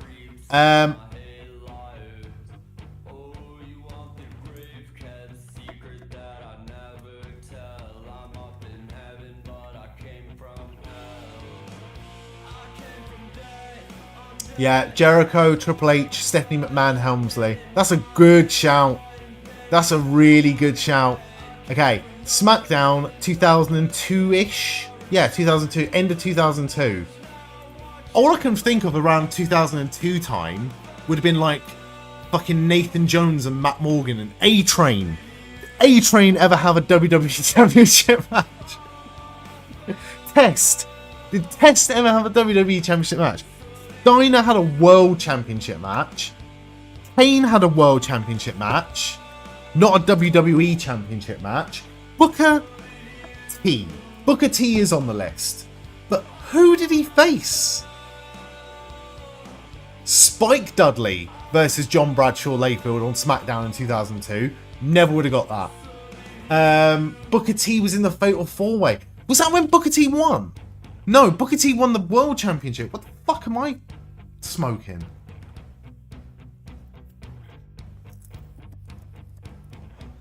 That one's doing me in. Undertaker, DQ, Champions Replacement. Stone Cold we've got. No Brian Kendrick. No, Paul London is on the list though.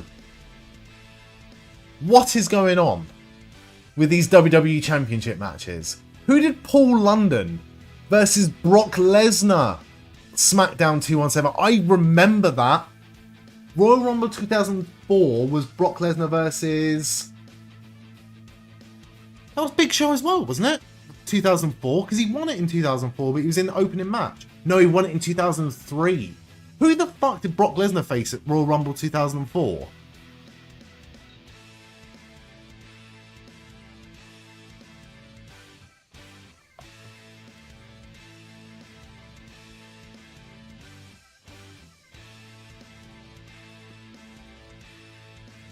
I've no.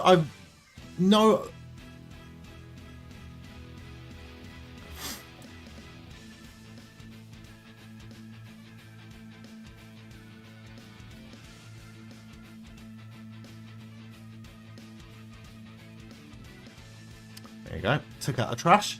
I don't like something, and I want to tell people that I don't like it. Grow up. No Stone Cold, no Kane. I want to know who the fuck Brock Lesnar fought at... Was it Benoit? Was it Cena? We've already said Cena. Who the fuck was it? Edge, Mysterio, Lesnar in 2004. We've said Undertaker. Big Bad Fable Wolf, welcome in. How are you doing? Batista? It wouldn't have been Batista facing him, but Batista's a good shout. Although I think that he would have been just world champion at this time.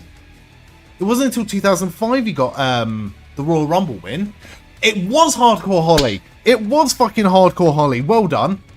I knew it was going to be something like I should remember that shit. That's a fucking great pull. Great pull. I want to know this one though.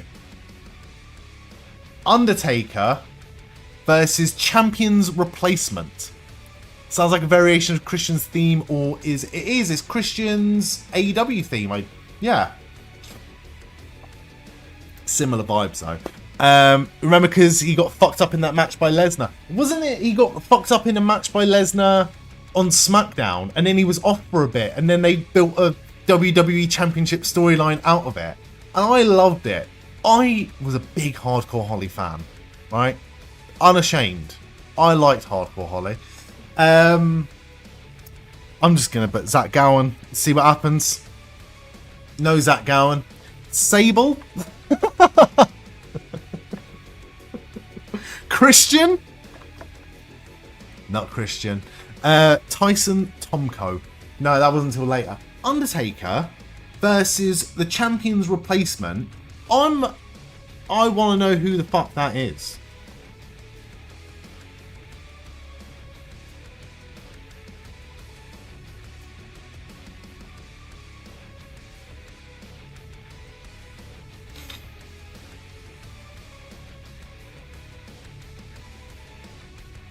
John Bradshaw Layfield versus Hulk Hogan. Have I not said Lesnar already? No, we've got Lesnar. Eddie Guerrero versus Chavo Guerrero on SmackDown in 2004. Hardcore Holly had a fucking WWE Championship match against JBL, and he had a championship match against Brock Lesnar. Why did Hardcore Holly have 2 championship matches? One's enough. I say that as a Hardcore Holly fan.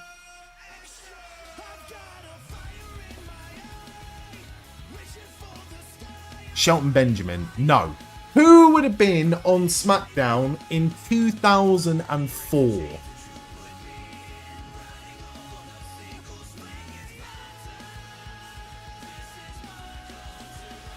He got completely bodied by Lesnar. I'm pretty sure it wasn't a close match, I don't think. I'm going to need to go back and rewatch it, Joyful Nightmare. I'm going to need to go back and rewatch it. Who was around in 2004? Who are we missing? It's going to be someone ridiculously obvious, isn't it? Not Goldberg. It's not Shawn Michaels. A mid-carder from around 2004. Not Morrison. Not Miz. They were too early. Too early for 2004. Daniel Puder.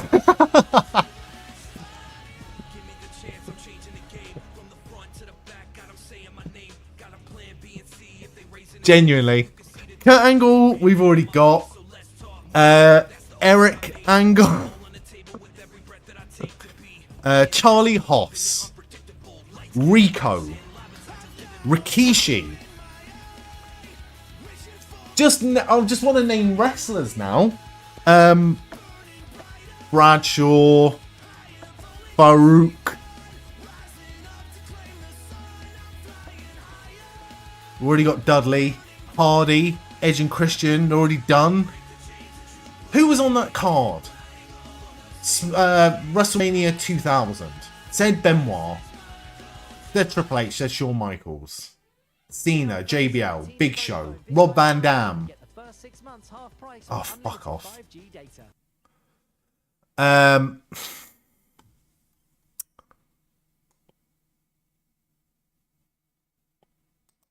Have a think. Have a think while I sort this out.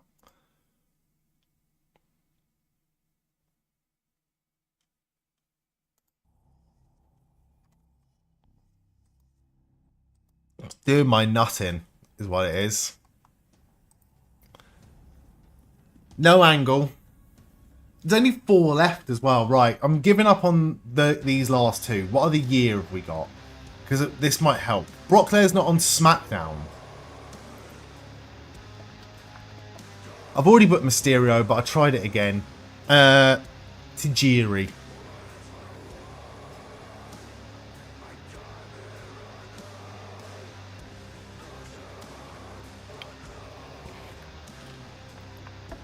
Hurricane. Tommy Dreamer. Funaki is a fucking great shout, but it's not Funaki. Scotty 2 Hotty I did think about writing in, for obvious reasons. Batista is no Batista. Just name random names. Go for it. Because you've got a good chance. 2004? Fucking Canyon. A-Train. Done. Taka Michinoku is a little bit... I think Taka was gone by then, unfortunately.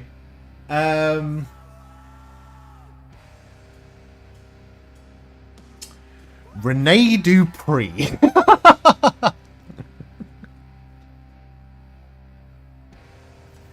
Sylvain Grenier. This is bollocks. Eugene's are actually probably the best shout so far, but Eugene, there is no Eugene. Regal. There's no William Regal. Shannon Moore. I feel like Shannon Moore did have a match with Brock Lesnar, in fact. Well done for that. Well done. That is actually a really, really good shout. Gator. So, well, am I saying your name right, by the way? Well done. Shannon Moore had 2. What the fuck? Shannon Moore had a match with JBL as well. What the fuck? You're awesome. You are awesome.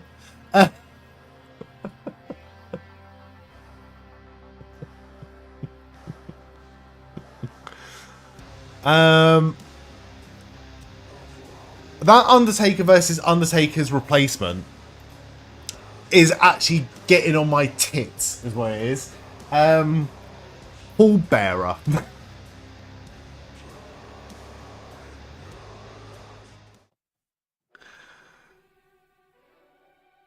I genuinely...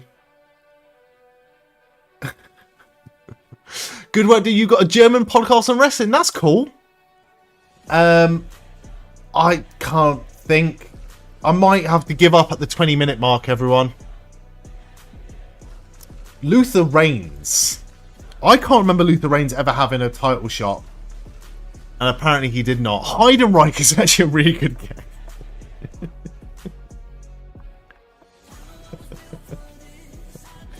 Snitsky.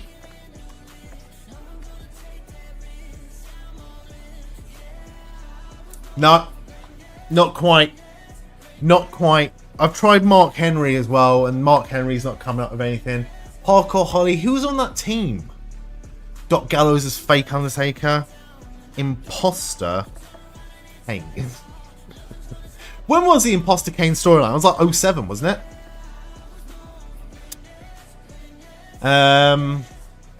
Grandmaster Sex A with an A, with 2 A's. Not Sax A. Sex A. I can't. That's gonna fuck me off, is what that is. And I want to know who that is. Undertaker versus Champion's replacement. Who would it have been? Someone old? Who was around at that time? Was it, fuck it. Hawk. Animal. One of them came back. JBL for Undertaker. Undertaker had a WWE Championship match. He was the challenger. He was the challenger and the champion got replaced. Rhino's a really good shout. Rhino's not here. I've tried Tommy Dreamer as well. Orlando Jordan? It was Orlando Jordan. My good God. Right, there's one more. Big Show versus blank in 2002. Did we say Shelton Benjamin? I feel like we did. Shelton Benjamin, Charlie Haas, Viscera.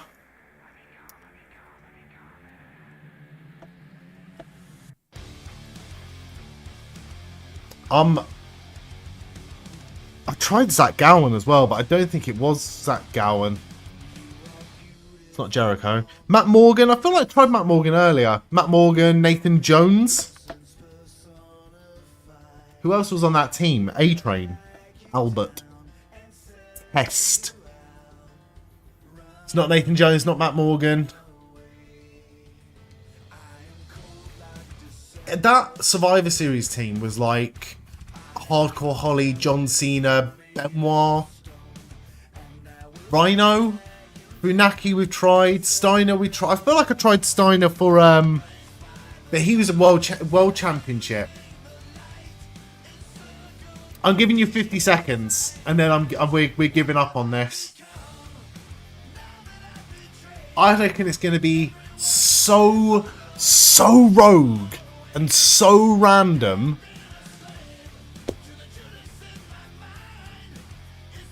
(2002) Sean Stasiak. Billy or Chuck? Nunzio. Oh, imagine if it was fucking Nunzio, mate. Johnny the Bull Stamboli. Not Chuck Palumbo. 2002. Was it Mae Young or Moolah? I already tried Young. Big Show versus the Fabulous Moolah on SmackDown 172. That is fucking crazy work. I'm guessing, if we have a look at the stats here, no, 16.8% of people got Fabulous Moolah. Massive well done. Back. There's a hurricane. Hey, Chris, welcome in. And everyone that's coming in from the Psycho Fox's channel, welcome in. How are you doing? Finally, the Psycho Fox is back. Welcome in. How are you all doing? How's the stream been tonight?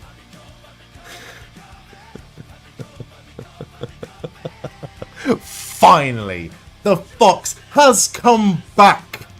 New beard is new. Thank you very much. I grew it myself. Well, welcome in, everyone. What have you been playing tonight? How's the stream gone? How is everyone doing? How's everyone's weekend been? Impressive. Do you know what? I didn't think I had it in me. I didn't think I had it in me. But I got some good advice and I took it. 360 20th anniversary stream. Oh, shit. 2005. I did not know that. Tailgate Brawl should be on now, actually. Massive fucking well done for letting me know, by the way. 20 years. When did the 360 came out? Before the PS3, right? By like a year? Shit, I didn't know that. Craggle Rocks, welcome in. Oh my god, Sporcle, you did the name every IC champ the other day. Could not remember the IC champ at the first Mania. Remembered the challenger. It was Junkyard Dog. Who was the champion then? Champ at the first WrestleMania.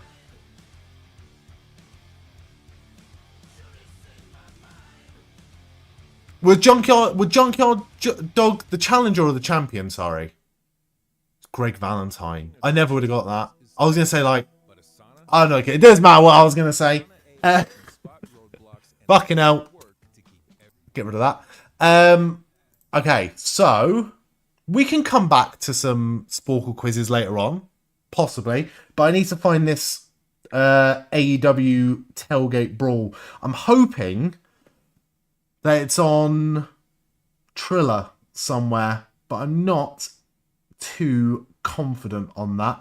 Oh god, where's everyone watching the Tailgate Brawl? Is that on the Collision feed or is that I found it. He's only gone and fucking found it.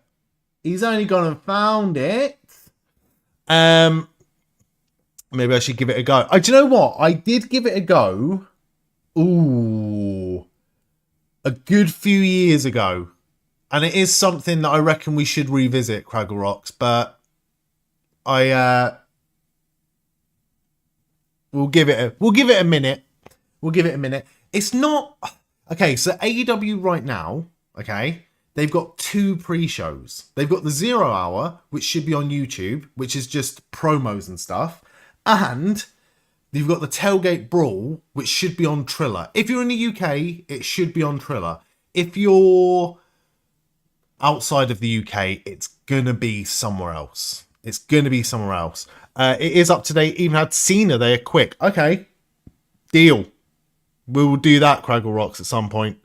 Is everyone watching AEW Full Gear this evening? You know what? I'm really, really, really worried about this. It says it starts at midnight. The Tailgate Brawl. It's got its own feed on Triller, and right now it says no signal from venue, waiting for incoming signal, which is the most AEW thing. Oh shit, Full Gear is tonight, evening shoot. Lambert, welcome in. Full Gear is this evening and in about an hour. Although, if Triller wants to do anything about it, it's not currently on. Is it on YouTube though? Because I feel like the 0 Hour is on YouTube, but the Tailgate Brawl, which is where all the matches are, That's not going to be on YouTube. That's going to be on a separate feed. AEW. Let's find out together, shall we? 0 Hour is live on YouTube. You can pay to watch. The media scrum. No. Absolutely fucking not. I guess we just sort of sit here and wait then. Who actually thought RPG Vice would win? Are we doing some cowboy shit? We're not doing cowboy shit this evening. We're behaving ourselves for the most part. All of us may be doing some cowboy shit. Hey, I'm not here to judge. If you want to sit there and do some cowboy shit in the privacy of your own home, then you go ahead and do that cowboy shit. I am going to find... Oh, here we go. It started. Has there been any matches then? Because right now the feed has just come on and we're in the middle of what looks like the Acclaimed, or Max Caster and Anthony Bowens, Bang Bang Gang and the Outrunners and Big Bill and Brian Keith. What's everyone got for this one? Any predictions so far for this match? We haven't missed anything, have we? I can't believe they're not just getting rid of that fucking Big Boom AJ bullshit right from the start. No. I've gone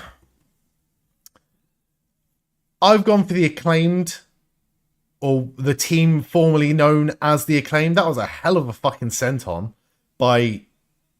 That is Juice Robinson, isn't it? He looks so much different. You were quoting Hangman. I know. I was joking, Big Bad Fable Wolf. Do not worry. I've gone for RPG Vice to win. Roppongi Vice, RPG Vice. But I'm just to let everyone know, when it comes to my predictions tonight for AEW Full Gear, I am not confident in the slightest. Not confident in the slightest. But you feel free. You feel free to let me know what your predictions are for this evening.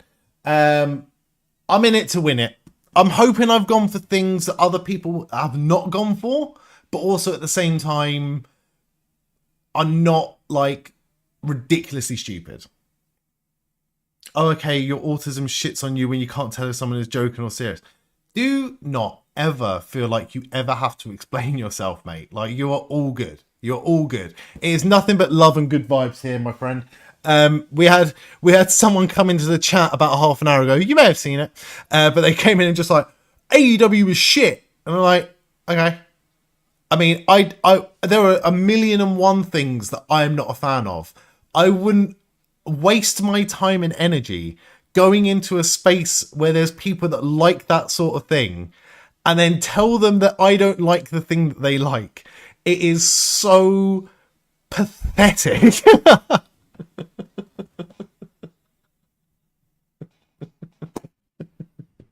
But if you are here and you are a fan of wrestling, wrestling is wrestling to you, I'll watch it all. I will watch as much as I can stomach at this point. There's every chance that my wrestling... the amount of wrestling that I consume is gonna go down at some point, possibly, depending on... AEW is not shit. AEW is brilliant. Every single AEW pay-per-view, I'm pretty sure, apart from maybe one this year, has been a contender for... they've had a strong streak of very good pay-per-views. I did not watch Wrestle Dream properly.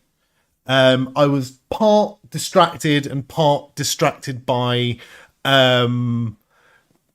technical issues and things like that. But I'm looking forward to this one this evening. If fingers crossed, Triller holds up. Psycho Fox, your wrestling consumption right now is very low. I'm with you, mate, and I feel like me and you would have had exactly the same turning point. And without going into detail about what that was, even though we fucking know what that was, I've barely watched weekly wrestling for the best part of 3 months. Like, since SummerSlam Night 1, basically, Night 2, I've barely watched wrestling. Your wrestling highlight of the year was getting to hug Stuart Yare IRL at Forbidden Door. And I was the lucky one in that one, Mr. Psycho Fox. Mr. Fox. Sir Fox, if you don't mind. Because I was with a couple of friends and I was queuing up. I wanted to catch up with Psycho Fox at Forbidden Door. And I didn't have the tickets. I was being sort of ushered around. And I was like, oh, never going to be like, no, we have to do this, we have to do that. And this fucker right here, this legend right here, fucking seeked me out. Sought me out. And it was a massive highlight for me as well. So thank you very much. You've been watching since 1991. Watched everything you could get your hands on. You were interviewing Jim Cornette before Brian Law. I can't stand him. I was trying to put a positive spin on things, but I cannot stand that person. Do you have to pay to watch AEW Full Gear? You do indeed. It is a big pay-per-view show this evening. Should be very good. Like I said, I don't know where you are in the world. Speaking to people in North America, and AEW pay-per-views are quite expensive. I don't think they're like as expensive as like a lot of sports pay-per-views, but compared to in the UK, I'll tell you what. So, oh, okay, you're in the UK. So, I paid on Triller £25 for Full Gear tonight and World's End in December. So 2 pay-per-views for 25 quid isn't bad. You might only get that deal though if you subscribe to AEW Plus, which is like £8. So technically, how much did I pay? About £32-33 for 2 shows. Or you can buy one show for 15 to 20 quid, I think. 25. What, for what? No, for both. $40, you think? Sounds about right. I'm pretty sure it is about that. I just had my first technical issue of the evening when Triller just packed in for a second. They milk the US citizens well, the AEW and the WWE. To be fair, it's not just wrestling. I feel like the pay-per-view market in the US, and I guess you can thank Mike Tyson probably for that, because Mike Tyson at one point was probably like the king of pay-per-view. Correct me on that if I'm wrong. But people would pay through the arse to watch Mike Tyson fights. So I reckon that's where everything sort of went up. Whereas in the UK, if anything, things have just gotten cheaper over the years. When I was a kid, a WWE pay-per-view on Sky box office was $19.95. And now it's on Netflix for way less. And AEW pay-per-views have mostly been 20 quid. Who do I think is going to win the Steel Cage Championship match? I think Hangman's going to win. And don't get me wrong, I think I'd be happy with Samoa Joe winning. But I've gone for Hangman to win. It blew my mind when I found out how much Americans had to pay for WWE pay-per-views when we were getting them for free on Sky Sports and on Channel 4 for that very short period of time. That very short period of time where they were free on Channel 4. Royal Rumble 2000 and Backlash 2001, I believe, was on Channel 4 as well. To watch WWE on TV is cheaper. Tickets to the event, on the other hand, yeah. Oh my God, mate. My God. There's no point. I was disappointed because I really wanted to get tickets to WWE, and like, So I was never like, I'm quite an anxious person, and I'm not a big fan, or wasn't a big fan, of going to like live events by myself. Whereas recently, Queens of the Stone Age were playing at the Royal Albert Hall, and I was looking at them tickets for weeks, right? And I missed out on the tickets. And then I was looking at the resale websites the day of the show. I really wanted to see Queens of the Stone Age. I love Queens of the Stone Age, and I was like, fuck it, if I have to go on my own, I will go on my own to this show. And I think I paid 70 quid. I bought the ticket on the day. I went and saw them. It's fucking amazing. Loved it. But I've been thinking about doing that with the WWE show, getting a ticket on the day. Because not too long ago, like 3 years ago, SmackDown at the O2 Arena, on the day, tickets went down to 40 quid. And I tried or had a look at the last tour, or the last two tours, and it was still the cheapest ticket was something fucking ridiculous, like £120. And you can't justify that. I can't justify seeing an episode of SmackDown for 120 quid. Sometimes you just got to go by yourself to a show, the cinema, etc. I want to go to the cinema a bit more. Definitely want to go to the cinema a bit more. The only film I've ever seen at the cinema by myself was Jackass Forever. And it was fucking great. It was fucking great. There was a fucking chance I was going to miss out on that. Craggle Rocks, you went to WWE in Birmingham recently. It was expensive, but you have to say you loved it. I'm glad. I'm glad that you had a good time. Definitely. I would go. I definitely would go. I don't know. I think for the money on the day, for the seats as well, because they're up in the nosebleeds, 100 quid. I couldn't justify that. I think AEW Full Gear is £14 on Prime Video. I am having nothing but technical difficulties with this pay-per-view tonight. And I know it's a me issue and not a show issue, but I might have to restart this tablet. I'm trying to watch this fucking show. I think you were 18 at the time. I won't say. You watched Team America by yourself, and when you say yourself, you're the only one in the cinema. To be fair, I went to see Jackass Forever at like lunchtime on a weekday, and there wasn't many people there. It was like me and like 4 other people, which is sweet. I don't think, one thing I wouldn't do is I wouldn't go to like a midnight screening on the day by myself to something. Would I? I might have done it for like Avengers Endgame. But even now, like, that's lost its luster a little bit. I need to catch up with the Marvel shit, but at the time, that was the peak, right? That was the peak. Doesn't add up, you might have been 16. When the fuck did Team America come out? 2004? I'm going to get that so wrong, aren't I? Team America, 2004. Can't remember what happened last week, but I can remember what films came out in 2004. Tickets are fucking ridiculous now, in your opinion. For example, for Cena's last match, it was around 400.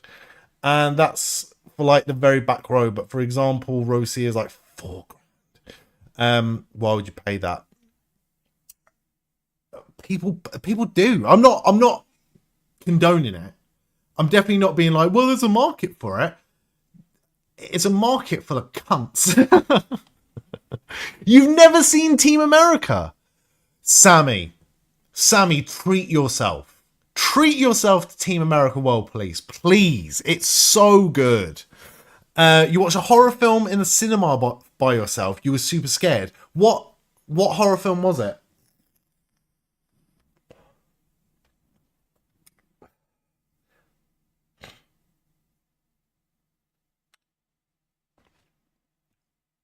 Why, oh why, Is this not working?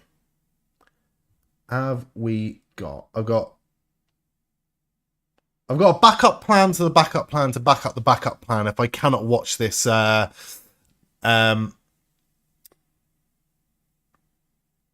pay-per-view this evening. What do you think about it? What do I think about what? I know people do, but like, why can't you literally just use that for so much other things? I know what you mean. I don't like it. I don't like it. It feels predatory. Feels really, really predatory.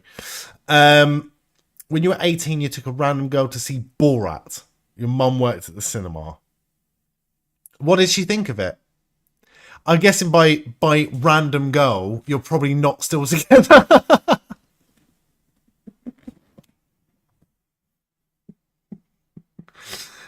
The cost on WWE and Stevie Richards' thoughts on Saudi. I'm not getting into it, mate. I'm not getting into it. You never know. You never know. You got to be very careful on stream. But I can't say I'm a big fan. You were working at the cinema when Borat came out. The first screening was the most you've ever heard an audience laugh. To be fair, I went to the cinema to watch Borat, and not to make you lads feel old or anything, but I would have been, again, when did Borat come out? 2007?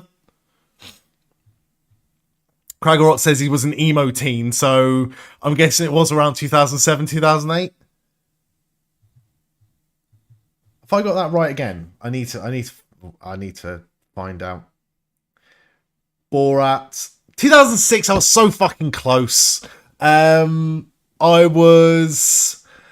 No, he does not. No, he does not. Do you want to know what it was? I was 13.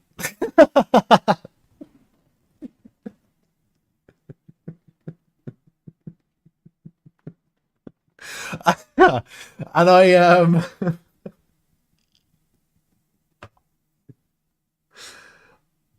I watched it at the cinema.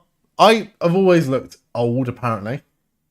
Went to see Borat, and a young couple got up and left during the nude wrestling scene. That was like the legendary scene, though. That was like the legendary scene. In fact, when Psycho Fox said, most you've ever heard an audience laugh, that's exactly the scene that I thought of. See, the problem with this whole, like, Triple H needs to go, Triple H needs to be replaced, Triple H needs to quit bullshit, right? The thing is, Triple H is a wrestling guy, but he is an employee at the masters of some very nefarious people, right? Triple H is the best of a bad situation. Regardless of what your thoughts are, bring this guy back. No. People are way too forgiving of sex offenders, okay? Stop it. People are way too forgiving of bad people, so just stop it. But Triple H is the best of a bad situation, mate. Triple H is the best of a bad situation. Because if Triple H leaves, they're going to get a fully 100% TKO guy in. And that means that the product and the ticket prices, which has nothing to do with him, by the way, but everything is just going to get a million times worse. Triple H being at the head of creative is the best of a bad situation. No. Triple H needs to wrestle Borat naked. I probably would pay to see that. I think you've got me there.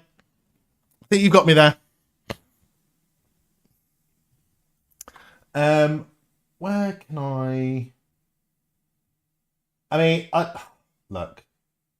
I appreciate everyone that is here this evening. I'm very much looking forward to tonight's show. I am very much looking forward to AEW Full Gear this evening. It's going to be a good time, and I am excited to watch all of you lovely people. However, I didn't think I'd ever have to say this out loud.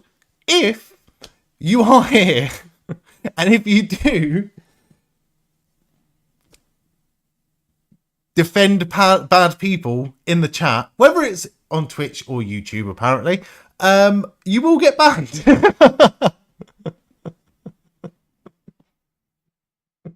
Triple H allows the Japanese wrestlers to speak in Japanese. That is a very good point as well, actually.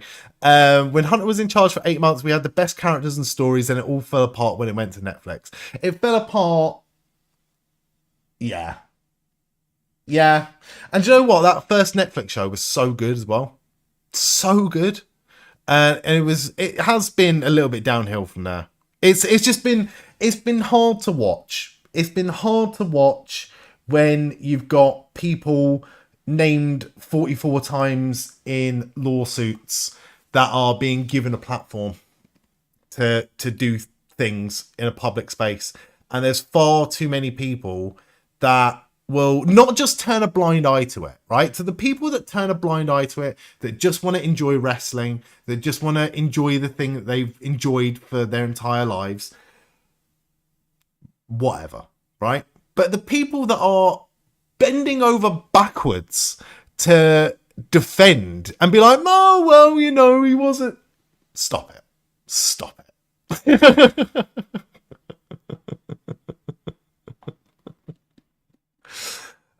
Capitalism has its limits. When you take away family business from WWE, they will fall down. It's not events like boxing. It's a stunt soap. Yeah.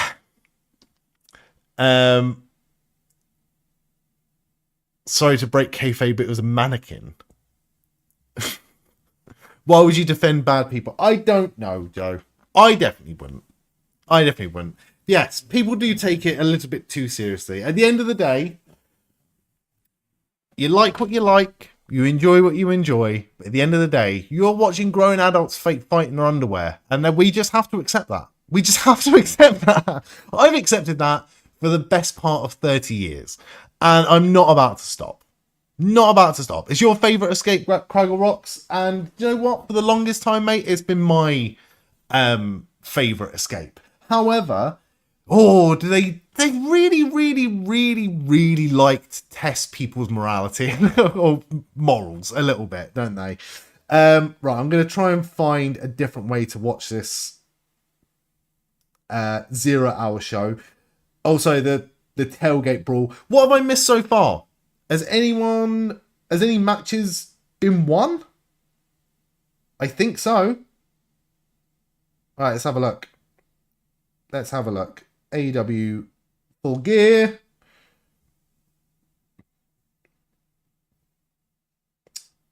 The Bang Bang Gang. Who took the pin?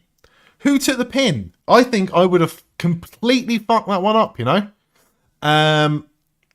Can't be the only one who wants to see Borat versus Santino in a Cobra on a pole match. I mean, it's not something that I've, yearned for, but if it's on Joyful Nightmare, I would watch it. I should probably give it a go and see what all the hype is, but meh. What, wrestling? I don't know, Joe.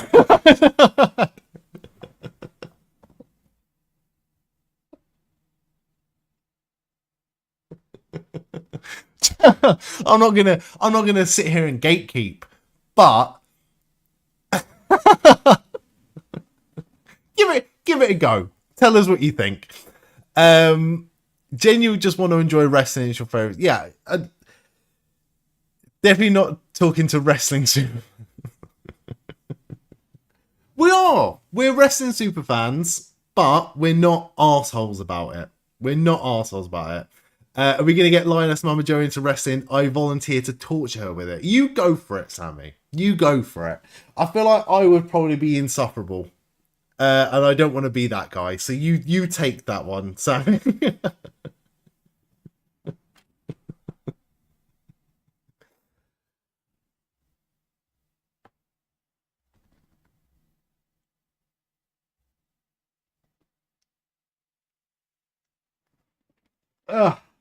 Right. Tell you what, we've got half a Big Boom AJ is on now. Sorry you don't get the Indigo. Perfect. That sounds like a perfect place for myself to go and get a drink, go to the toilet before the main show starts. And I'll be back in a few minutes. Don't go anywhere, because I will be right back. During the ads, if you're watching on Twitch right now, I am going to play some ads. I don't benefit from the ads whatsoever, but it does mean that anyone new that comes into the stream doesn't have to sit through a pre-roll of ads when they get here. So I really appreciate your understanding on the matter. If you would like to skip the ads altogether, you can do so by subscribing to the channel. There is no obligation to do so, but it is the best way of supporting the channel. And everyone that subscribes, I am massively indebted to you. I appreciate you. Thank you very much. But don't go anywhere, because I will be right back. I'll see you in a few minutes. Yeah. See you in a sec. Bye.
Right, I appear to have come back at a very worrying time.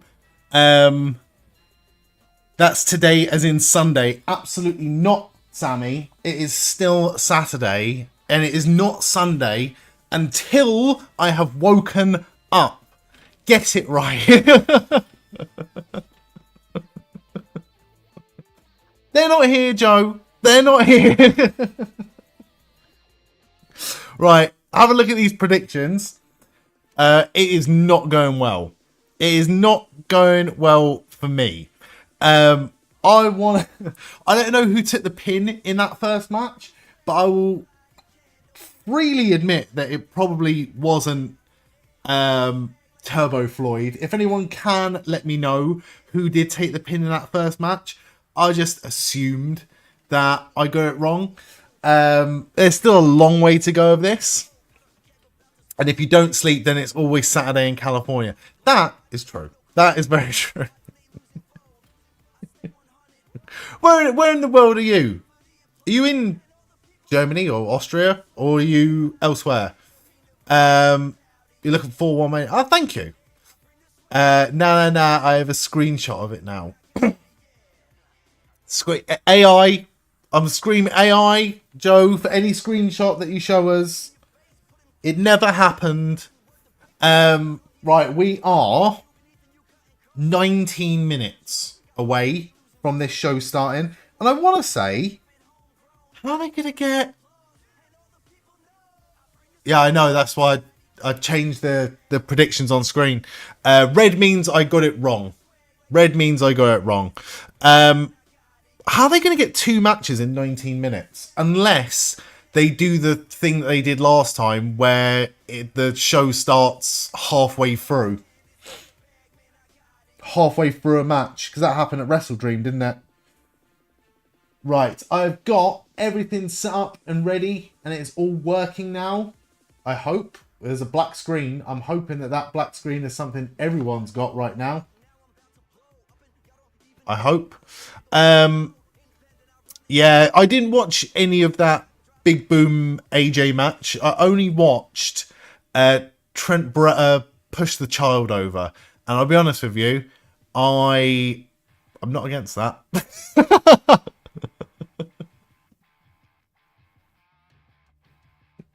I'm not against that at all.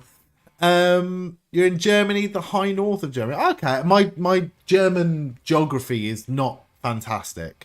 I have been to Germany twice, a couple of times, 2-3 times, and I've loved it there. Germany's probably one of my favorite places. I had a day in Dortmund, and I went to a gig. I went to see Depeche Mode at oh god, where the fuck did I go? Berlin. I went to see Depeche Mode in Berlin, in the big stadium. The Olympic Stadium, I believe. Looks like Juice rolled up Anthony Bowens. Wow, I did not guess that at all. Fair play. I mean, I'm happy for them. I'm happy they won. I'm not happy I got the prediction wrong, but shit happens, isn't it? Fair enough. And I'll have a look at 4-1 Mania tomorrow. I will announce the winner of the predictions competition tomorrow, live on stream. I'm going to be here playing some Toy Story 2 from around 5 p.m. I don't know if I'm going to be able to finish the game tomorrow. We might have to finish it another time, but I'm gonna smash through it. I'm going to smash through, hopefully, a fair amount of it.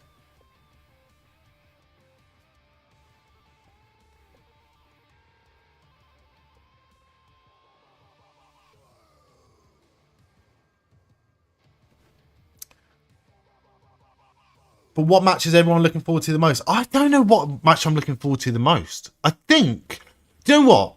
Casino Gauntlet aside, right?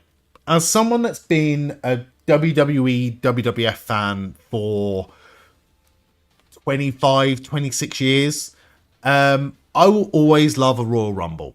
I will always love a Royal Rumble.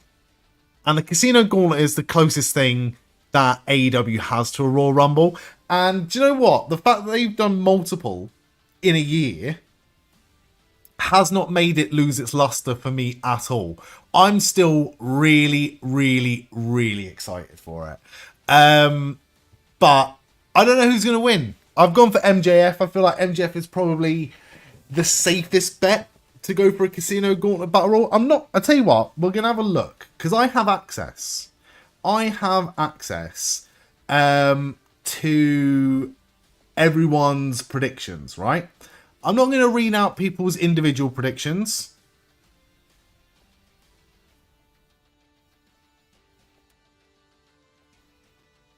Why is it not letting me sign in?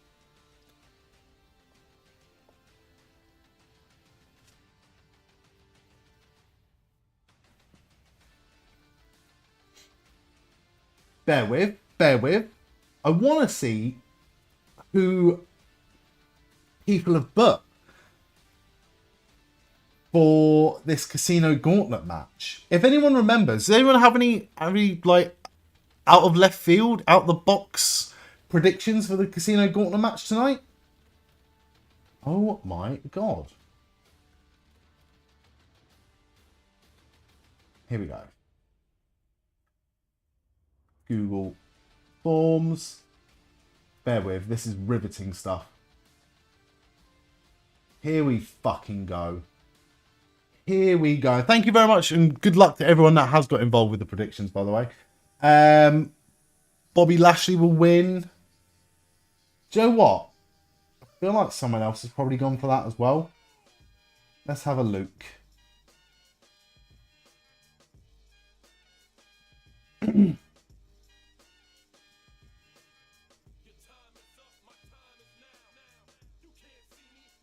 I really, really want to know.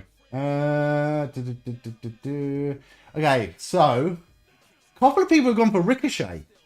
Someone's gone for Bobby Lashley. A few people have gone for Ricochet, actually. Someone's gone for Adam Copeland, which is... I respect that. Someone else has gone for MJF. Someone's gone for Orange Cassidy. A lot of people have gone for MJF, actually. Quite a few people. Quite a few people have gone for Ricochet. A couple of people have gone for Lashley. Fucking hell. Fair play. Fair play. Look, good luck to all of you. You would do predictions, but you haven't been following the products enough to know who... Mate, I have not been following it at all. Your guess is as good as anyone's guess, mate. Get involved. You went for Orange Cassidy just to fill in the box. You watch, Sammy. You watch when he fucking wins now. And I'll be there. I'll be there. Obviously not saying you have to, but you highly recommend watching those matches. And the matches you recommended were Kurt Angle versus Rey Mysterio SummerSlam 2002. That is a good suggestion, actually. That is a really good match, sort of like, to get into. That's a really good question, actually. What matches would you recommend someone who's never watched wrestling before? You know what match I would recommend? And it is a bit... It's not WWE, and it's not AEW. It's not any... Well, it's a New Japan match, I think. But it's a match that got so much criticism at the time. But it's the proper full-on flippy shit match between Ricochet and Will Ospreay.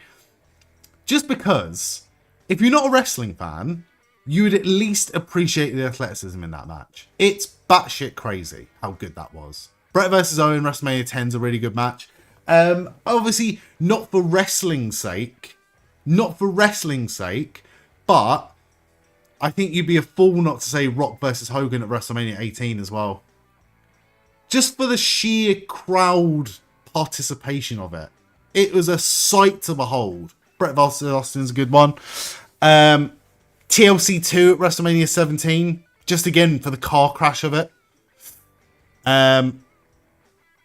You would love that so much since you already watched the first Blood and Guts match between Inner Circle and the Pinnacle. Fucking hell. That feels like a million years ago.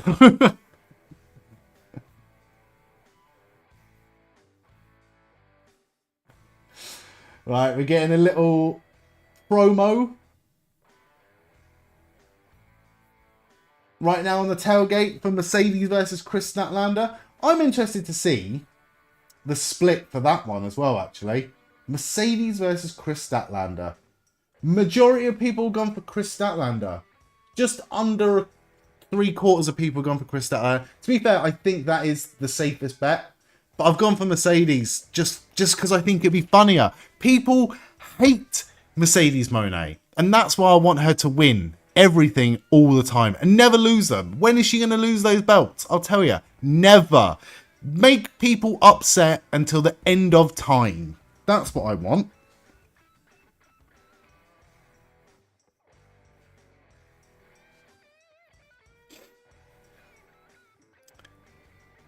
May 2021, that's how far behind you are with AEW. Mate, I'm really like respect your tenacity and your persistence with continuing on and not just skipping ahead. Like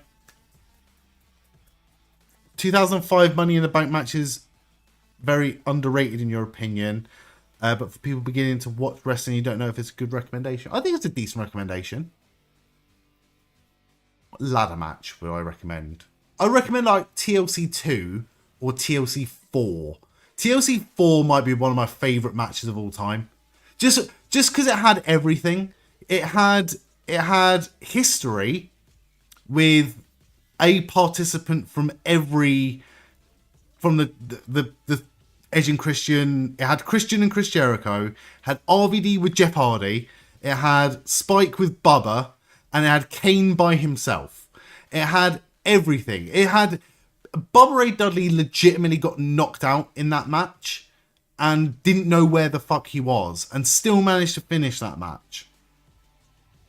And at the end of it, after people put their health and safety on the line for that match, the ending of that match was Triple H coming out to start the Katie Vick storyline and completely shat on the whole thing.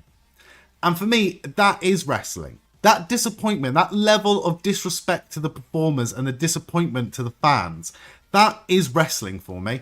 It is the perfect embodiment of what wrestling is. Give you something amazing and then take it away immediately. If you just go for cheap pops, Taker versus Mankind, Hell in a Cell is a great shout. Again, your audience is not wrestling fans that enjoy technical wrestling.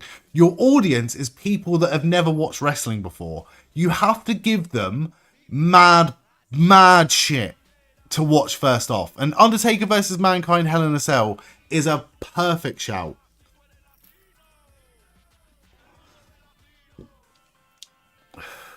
You're not going to show someone who's never watched wrestling before a fucking Zack Sabre Jr. versus Bryan Danielson. It's a great match, but you've not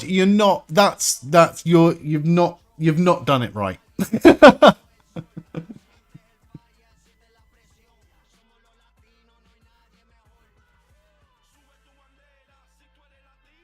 Right. So, we are 8 minutes away from this AEW Full Gear show starting this evening. And I got told earlier,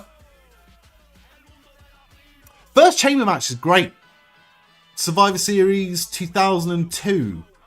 I love that match. I would recommend, actually, from that same pay-per-view, 3-Minute Warning and Rico versus Bubba, Jeff, and Spike in a tag team tables match.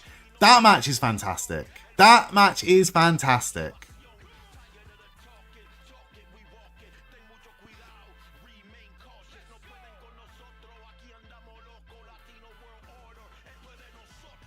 Next weekend is Survivor Series, and you've got two women with us who have never watched it before, and you're pumped. That sounds...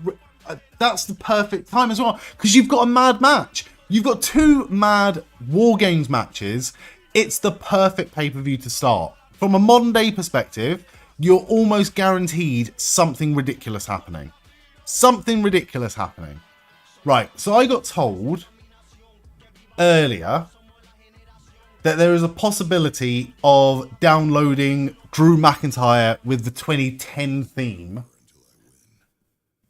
without having to do the My Faction bullshit. Now, I know this was possible last year, and they've probably put in a fix to make sure that you can't do it this year, but we are going to search for it regardless. And I'm guessing it's going to be a What's the Status special. Ugh! I actually don't know what his username handle is now, or his latest one. If anyone knows the tag for it, because someone did mention it in the chat earlier, but I can't remember. Oh, Joyful Nightmare, you fucking legend. Drew WTS25. Thank you very much. I'll have a look in a sec. See if we can just find it this way. Cena versus JBL I Quit match is mad too. That is mad. That is mad. Fucking hell. Right. Oh, a Mox. John Moxley. Fucking hell. 48 pages. It's going to be towards this end, isn't it? Fucking hell. I can't believe they got rid of the most recent tab. I just used the tag that you gave me. 6-man tag starts now. This is going to be a good match, and I'm actually going to put some of my attention on this. It will go over into the pay-per-view. Don't really like that strategy. I don't like it either, to be honest with you. But it must have worked the first time they did it. Otherwise, they wouldn't have done it again. I'll just use the tag then, Joyful Nightmare. I tried to be clever. Didn't work. Didn't work. Right. This match is starting.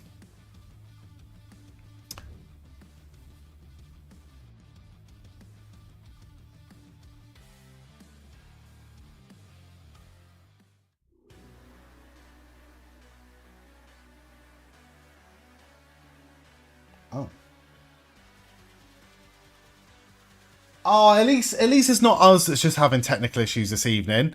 Don Callis's headset's not working apparently, which is good. Drew WTS 25. Drew WTS 25. Let's fucking do this. Just stumbled across a current bug on 2K25. Go on, what is it? What is it? We'll try and replicate it. He went to content by creator and found styles too. You think, ah, hello. So I'm guessing it's this bad boy right here, right? Gotta try it. We gotta try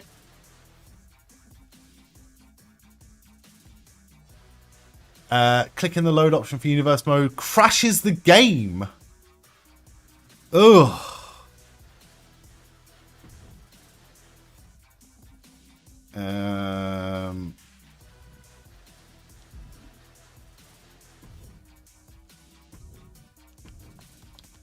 What's the status? P3 is the username for him for this one.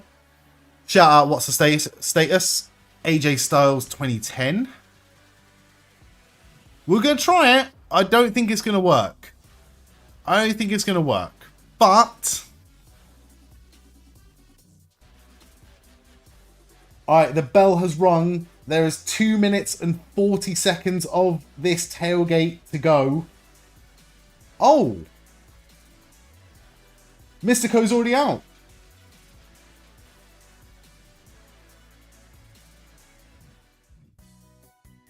Fuck it, we'll get Triple H 2000 as well to see if this works.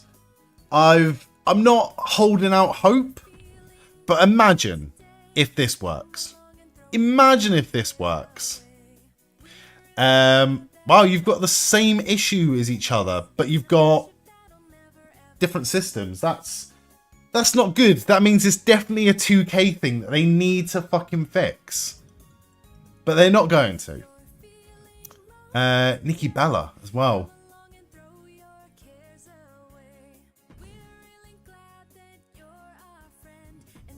We've got to get her. I'll lose my fucking shit if this works, by the way. Joyful Nightmare and everyone watching.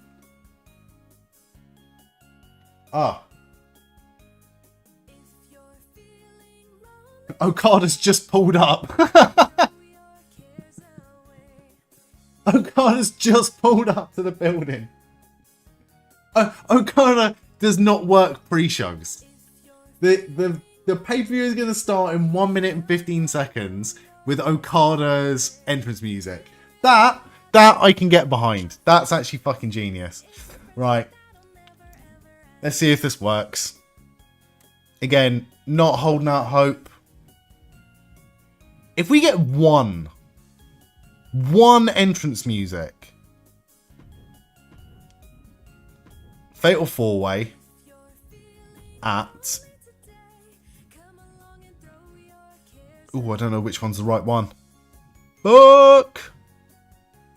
I really like that.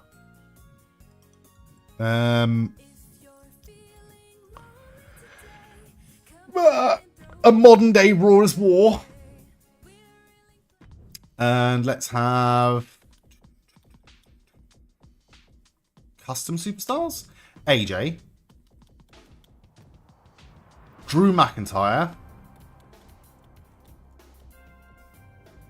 Triple H. And Nikki Bella.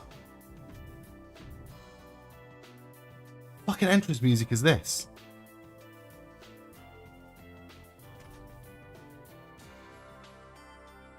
What a fatal 4-way match, by the way. What a fatal 4-way match this is.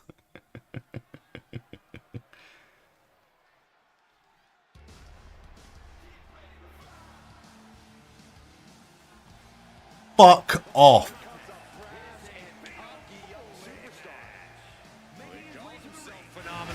We'll see about that. AJ found his first down.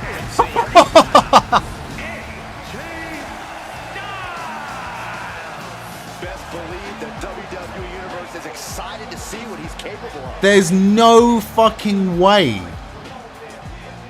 It works. Right, I need to find Full Gear quickly.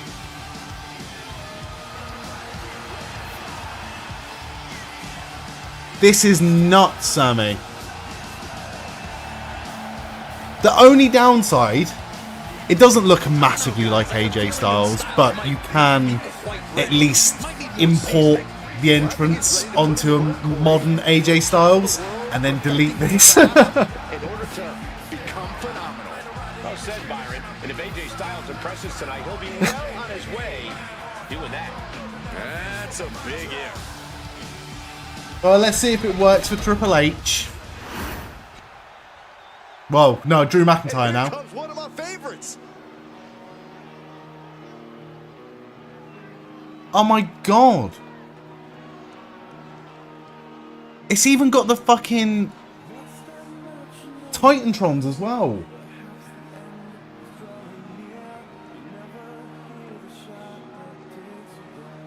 Brother. First, from Ayr, Scotland, Brother. weighing in at 230 pounds, Drew McIntyre. The WWE Universe more than ready to see this one start. This is going to be good.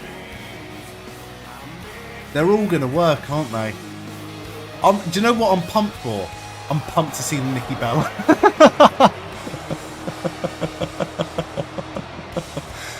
Mate, Triple H is up next. You can copy the entrance to Universe mode as well. Keep it safe as well. The look of focus and determination. Alright, let's have a look, see if Triple H is up. My cat's at the door, by the way. Might have to go and say hello to the cat in a sec. It's there, Sammy.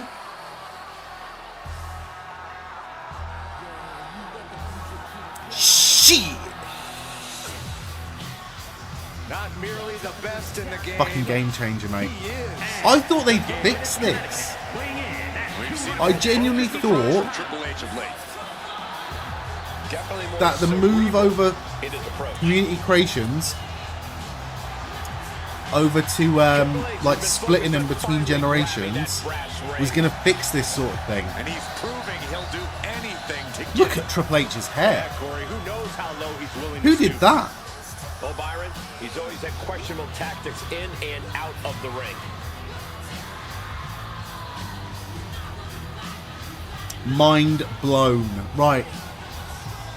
The difference is with this next one, and it's a small difference. It's a very small difference.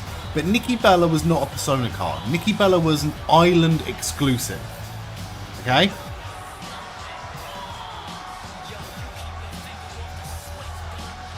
I'm getting that fucking Goldberg. Just so you're aware, Goldberg's coming next.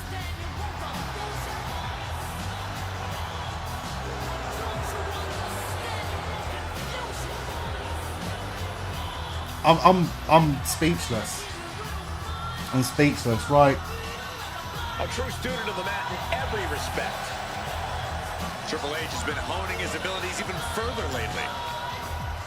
And Triple H has been even more... Alright, Mystico's back in this match, by the way. Nowadays. Well, that's because Huge! he might be looking for Diving the Hurricane ultimate Rana onto power Hechicero. There's a bigger plan in play here for Triple H. Double elbow drop. Right, I'm going to turn this down. Just so you can hear me at least. But I want to hear this Nikki Bella theme first. From San Diego, The fearless Nikki Bella. One of the women who paved the way for WWE's Oh my evolution. god. Well, let's not forget, Michael, the longest reigning Divas champion in WWE history.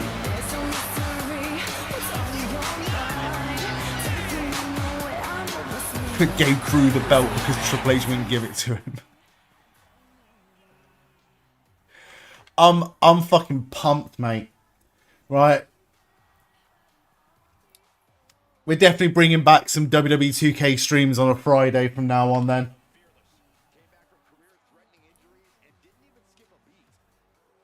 Until the game breaks again, because knowing my luck, I've had 3 game-breaking bugs in WWE 2K25 so far, and we're technically only just over or just under 3/4 of the way through this game's life cycle. So I'm sure this game will fuck up again at some point.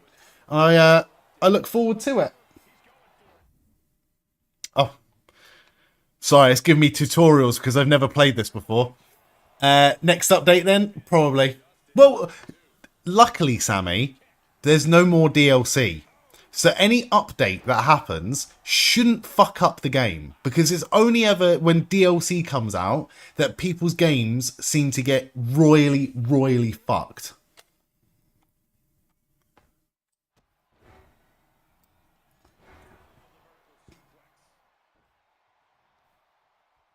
But you know,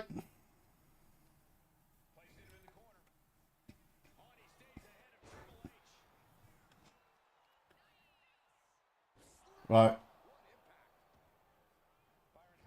Oh, that was... I don't know. That was an awkward looking arm drag by Neon there.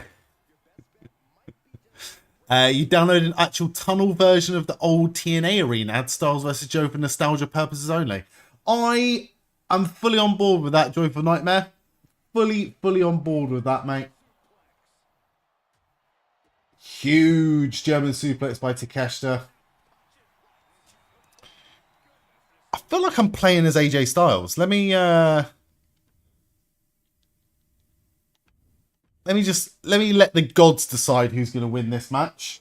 And I am currently watching some AEW Full Gear. Once again, thank you so much to everyone that's joining this evening to watch some AEW Full Gear. We've got some WWE 2K25 on in the background for a bit of background noise for the stream.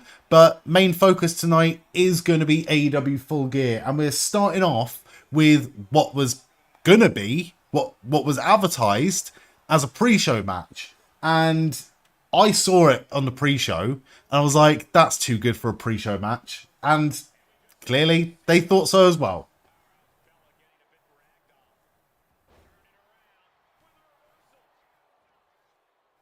Takeshi's down.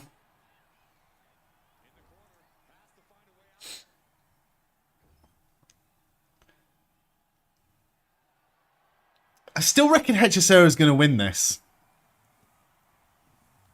Sammy now has my time. Congratulations. I'm so happy that still works. So happy that still works. My heart goes out to people that did, spend a lot of time and energy and potentially money to get those Persona cards. Oh, double moonsault. Well, tandem moonsaults.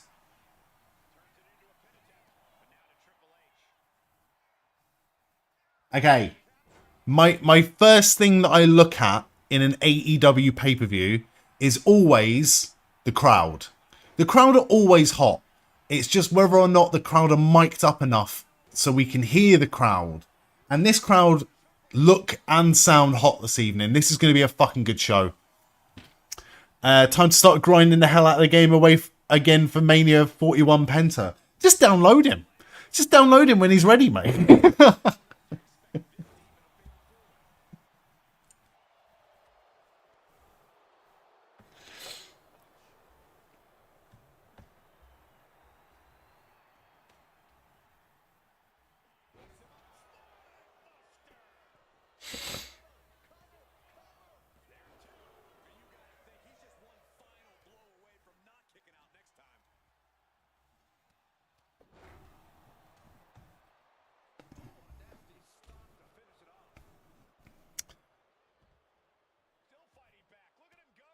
Oh. How long, if you don't get the infinite tier HBK card needed to move on to the next event in the week, you will. What is infinite? Oh. I'm just trying to think now. Is there any other themes that are locked behind my faction? I think that might be it.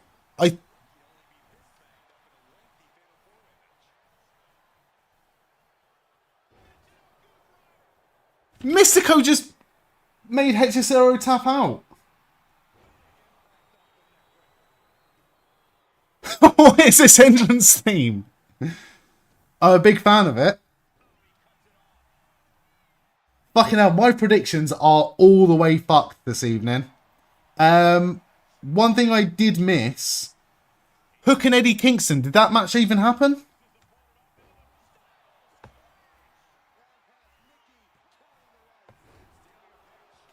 Hook and Eddie Kingston defeated Workhorseman. Who got the pin? I'll have a look. 411 Mania. Shout out to 411 Mania for doing my job for me. Hook and Eddie Kingston score quick win. Here we go. Eddie Kingston. How quick?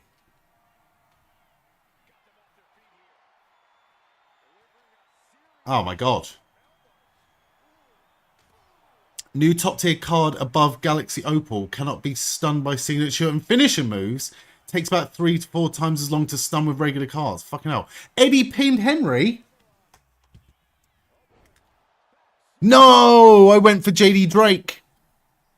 Bollocks. Bollocks. Oh well. I'll take it. They're my first 2 points of this evening.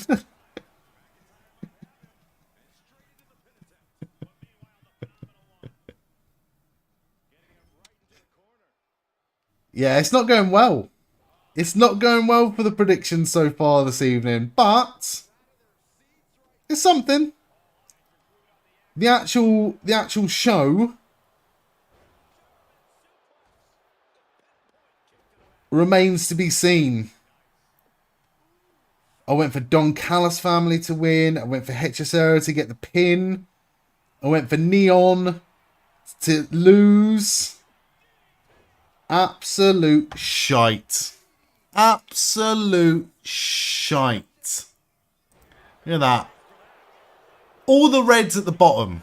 And now all the green is going to be stacked on top. I fucking hope. If not, I am absolutely fucked for these predictions tonight. Oh! Are we getting Pac versus Darby Allin now? We are getting Pac versus Darby Allin. And Pac's back in his pants. Pay-per-view pants Pac.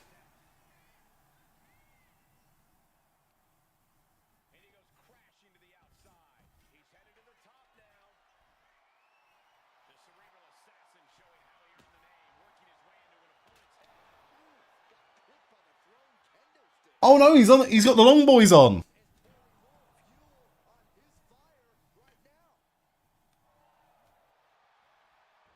God, he doesn't look like a real human being, does he? He looks like a fucking action figure.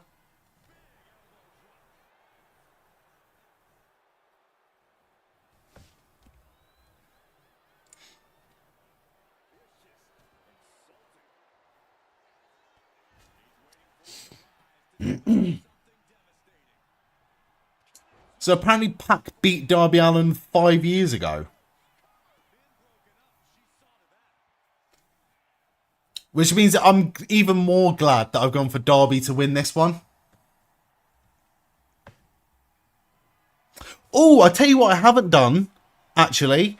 I haven't had a look at any of the new DLC that came out on WWE 2K25 in the last couple of weeks. Maybe we'll do that.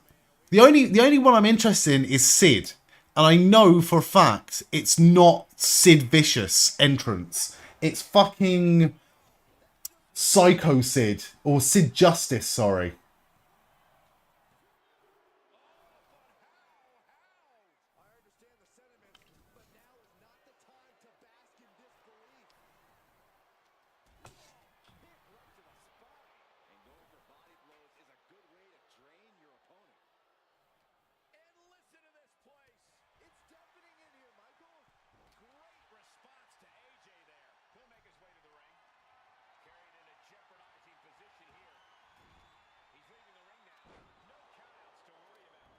Right, so we get Pac's entrance, then a promo for the match. I saw that table bump through the fire that Pac gave to Darby Allin. That looked nasty. And they didn't look like they were quick enough with the fire extinguishers. I know they want to get the visual, but that looked pretty fucking dangerous. You've seen that people are already finding problems with the WWE 2K Netflix edition. Yeah, weird thing that it's got a Netflix edition. Have many people had problems with the Switch 2 version? That's out now, isn't it? I wonder how many people have bought this game multiple times. I say that, I've bought this fucking game multiple times. I bought it twice. One for a lot less. A fraction of a fraction of a fraction of the price. Okay? So, forgive me on that one at least.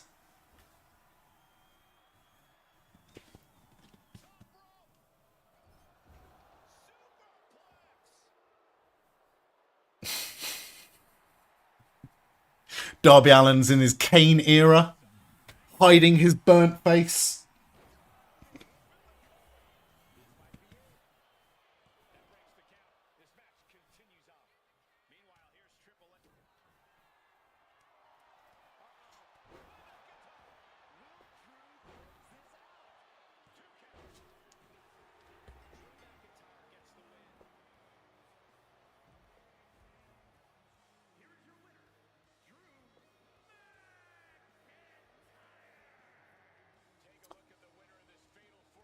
Don't think so, other than the community creations, and the Netflix edition is free, but it's basically a shit demo of the game from what you've heard. But to be fair, I'm not being funny, right? If it's free, can't really complain about shit. I know it depends, isn't it? Like, if it was free, but you had access to my faction, then yeah, people could get the arse about it. But free, innit? Fucking buy it. I have it on Steam now too, but that was gifted to you. Oh, really? That's sweet. I mean, I've got it on Steam as well. My dream, Sammy, is to mod the fuck out of it and then do a GM mode on it. Like a modded GM mode with modded superstars would be boss. I just need to work out how to do it, and it feels like it's beyond my skill set. Right now, at least. Right now, at least. I'm going to work on it, Sammy. But you're the first person. You're the first person I'm calling when we do that. Right, I'm going to have a look at this this DLC now. I actually have no idea who was in this DLC pack, apart from, like, a couple of people. So we've got Sid. Oh, fuck. Jesse Ventura. Fucking hell, who else is in this game? El Grande Americano. Forgot about him. There you go. There's Jesse.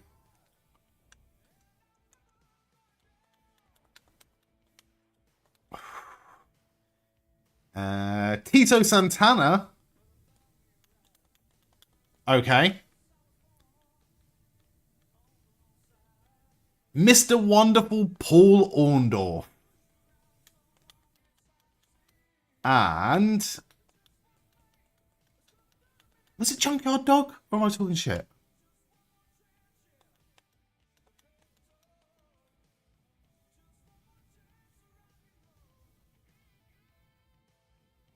It is Junkyard Dog. Thick. What an absolute bollocks DLC pack that is. Apart from Sid. That is it. This is the worst fucking one yet, isn't it? Not even good Sid. Fucking Sid Justice. Oh.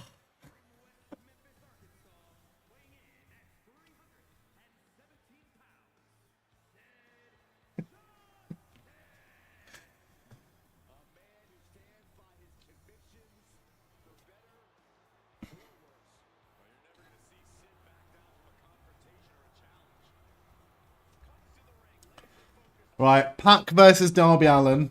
I am interested to see what the split is on this match. Please let me know in the chat. Please let me know in the chat who you have gone for in this match. It's Pac versus Darby Allin right now. Who? Here we go. So, yeah. About 71% of people have gone for Darby Allin and 29% of people have gone for Pac. I think that sounds about right. The Saturday Night's Main Event Pac, yeah. It's such shite, isn't it? It's such shite. Sid and Junkyard Dog are the only ones you think worth it in that pack. Sid, 100%. Junkyard Dog, yeah. Yeah. Jesse the Body Ventura. Tito Santana is legendary. Like, take nothing away from Tito Santana. Take nothing away from WrestleMania 1 main eventer, Mr. Wonderful Paul Orndorff. I couldn't give a fuck, man. I couldn't give a fuck.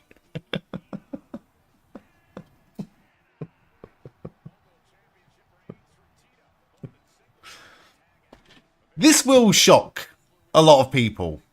I was not alive during WrestleMania 1. Okay? This pack was not made for me.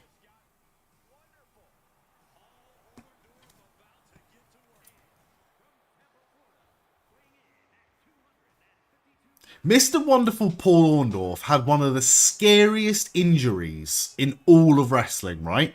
He was so steroided up, right? In, I think it was like 99, 2000. Alive for WrestleMania 2, though, joke.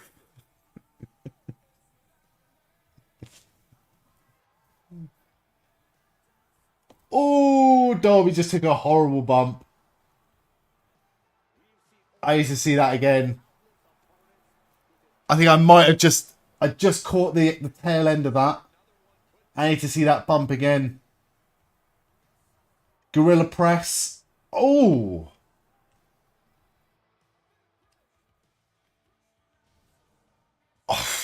He took the landing so flat, which is what you're meant to do, but the thud of Darby Allin's back on that floor was not nice. Ooh.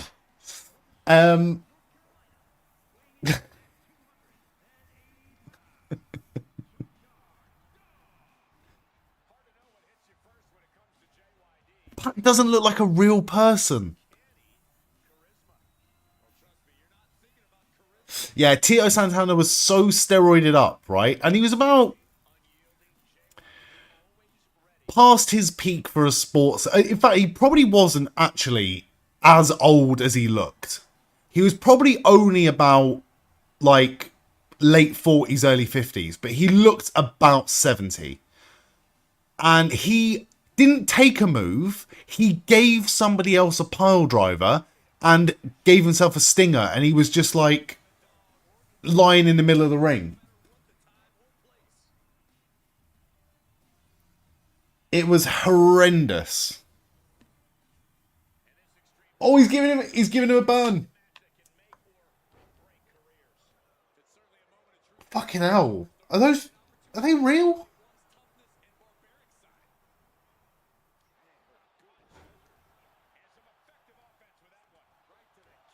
Those look like real burns to me.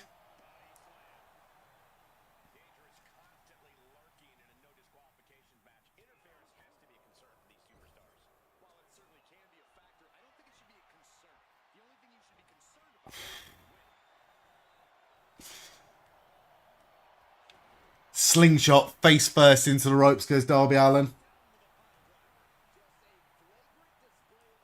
I'll say it right now. This show has already got off to a much, much, much better start than Wrestle Dream and pretty much the majority of WWE pay-per-views in recent memory.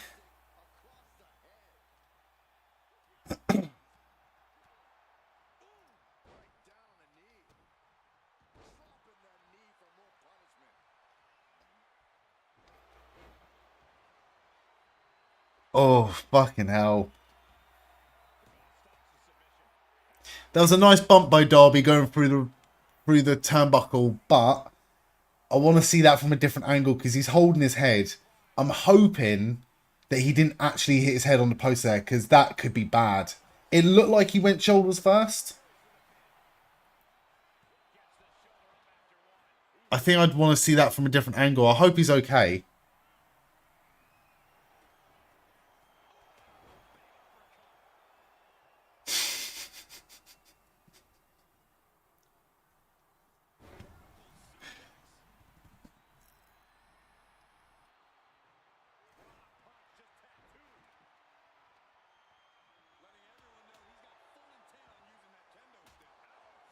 Pac's going up.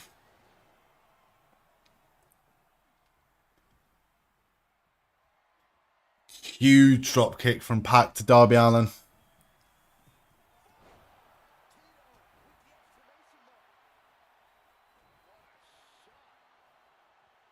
Yeah, Darby's winning this match. I'm sorry. It's that promo that Pac did on Dynamite this week, where he's like making a real point of saying, like, without the extreme stuff, without the hardcore stuff, without all the bells and whistles, you're easy to beat. You can't beat me in a wrestling match. And they're clearly been building Darby Allin up as championship main event caliber wrestler for a while. He has to win this match. If he doesn't, then Pac's right and he's just a fucking nobody. Or just a hardcore wrestler.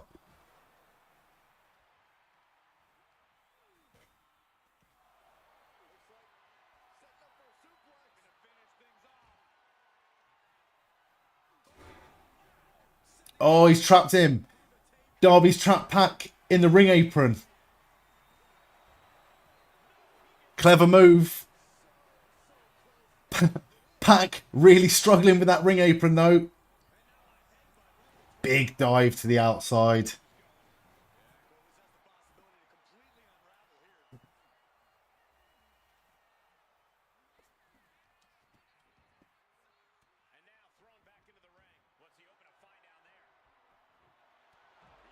No, seriously, thank everyone this evening. Like I said, I've had I've had a shit week. Like a really, really, really shit week this week. From start to finish. Or from Monday to Friday. Really, really, really shit week. And today has been the best day. and this has been a highlight of it. I have a really nice time earlier getting out. But this has been a real highlight of it. So honestly, I want to look you directly and say thank you. He is wonderful. Clearly, he's wonderful. Joe, you're going to bed now as you're an old gal and falling asleep. You are nowhere near an old gal, but I'm a big fan of sleep, so I can't blame you, Joe. Thank you so much for being here as long as you've been here, and hopefully you have a lovely rest of your weekend. Ooh, I missed that drop kick to a seated Pac. Right, let's do a match with all of the other DLC that came out. Because I've barely played this fucking game for the longest time. No night, Joe. I'm going to use one of my custom arenas. Just imagine if the WWE was still called WWF. That was weird, wasn't it? John Cena on Raw. Not last week, the week before. His last appearance in Boston. And he said WWF and they bleeped out, or they muted him saying F. It's like, really? I thought he could say that now. I thought they could say WWF now, but clearly they refuse to. To be fair, if you Google WWF, there is some horrendous shit that comes up. Billy Gunn. I actually remember who's in this pack. Billy Gunn. Road Dogg? There he is. Road Dogg. Mark Henry. D'Lo Brown. And Victoria, wasn't it? Victoria.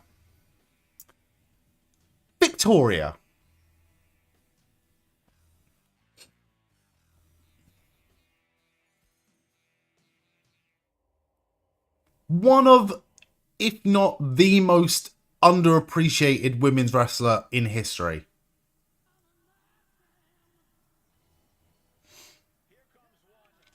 Hey man, your streams help me personally. You provide a platform to talk about and also learn about wrestling and other retro games and shit, and just provide a platform for people to connect. So thank you too. Oh mate, that's really, really sweet. Thank you so much. I really appreciate that. That's what we do here. There was a couple of people this evening that have, you know, didn't pass the vibe check and they have to go. Like, it's not about, you know, doing what you can to get the biggest numbers possible. Sometimes we just want the quality over quantity, and that's exactly what we got here. So thank you. Guess they're trying to erase that era because of all the things he's done. They're gonna have to go a long fucking way to erase all of it. And they're doing a good job of it. They might be erasing some fans very, very soon.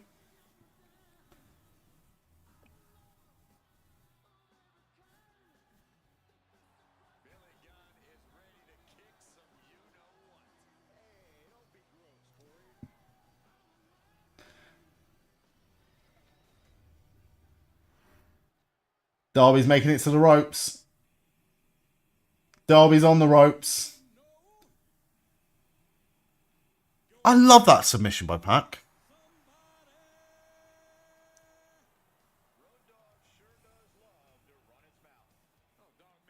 Darby has taken an absolute fucking battering in this match. So therefore, he has to win. Like, he has to win this match.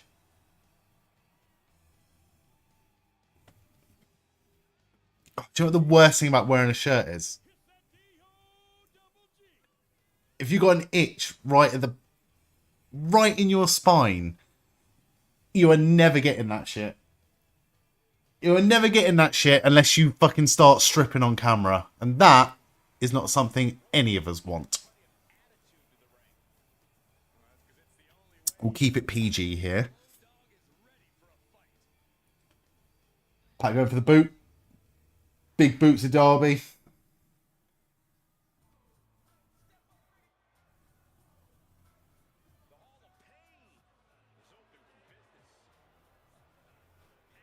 Huge boots by Pac. It's good to see Pac back for an extended period of time. I don't want to jinx it, touch wood, but oh, he went for it, missed. Oh, Scorpion Deathlock. He's gone for the Scorpion Deathlock. Tap, tap, you son of a bitch. Tap, tap, tap. DQ.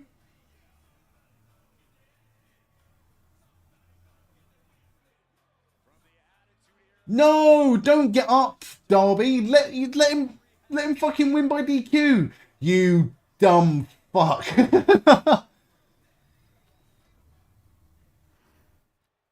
Baseball bat to the face of Pac.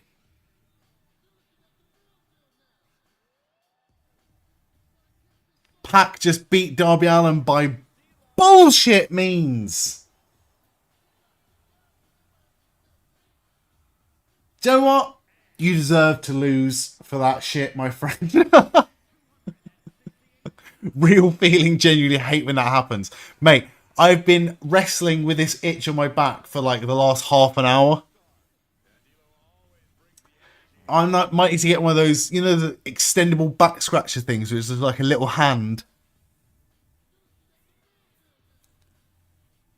Tragic.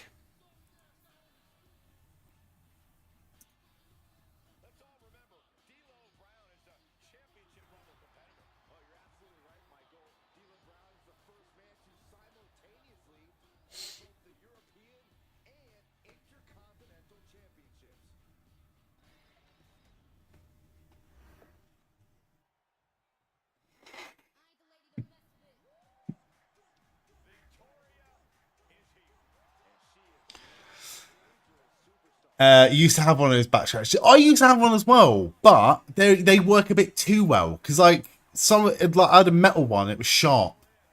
Like you'd scratch your back, but like you look worrying. Let's just put it that way.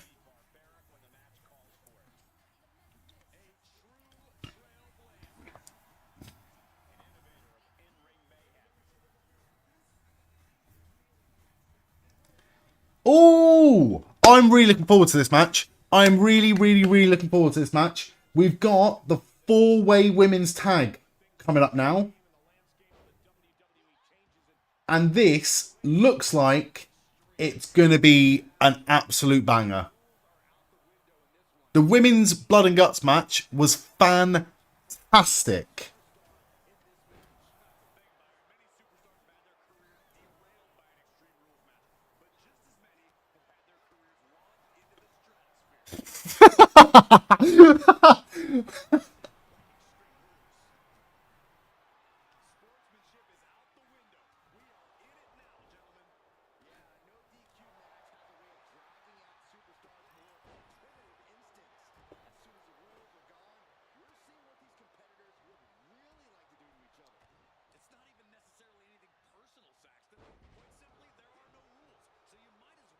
This is going to be a fucking banger. Victoria is very, not just underrated, but underappreciated.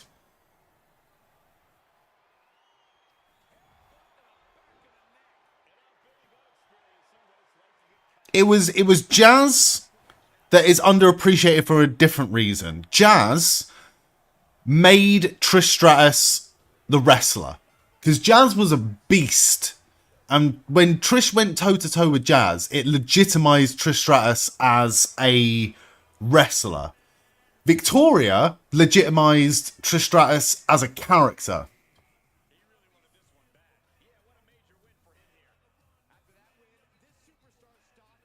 And I'm pretty sure it was Victoria and Trish Stratus that had the first women's main event on a WWE show, on an episode of Raw in 2003? No. I think it was Lita and Trish that had the first women's main event. I don't know, am I talking shit? But Trish and Victoria had the first proper hardcore match. And it was a fucking banger. All right, let's have a look at these predictions. It's not going well.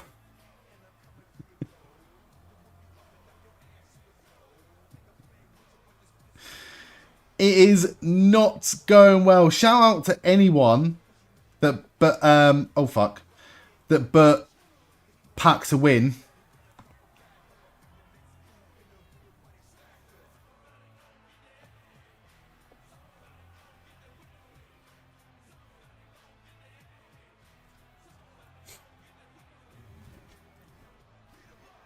The model for Mark Henry in-game is incredibly detailed. It's good. They've done a really good job with Mark Henry.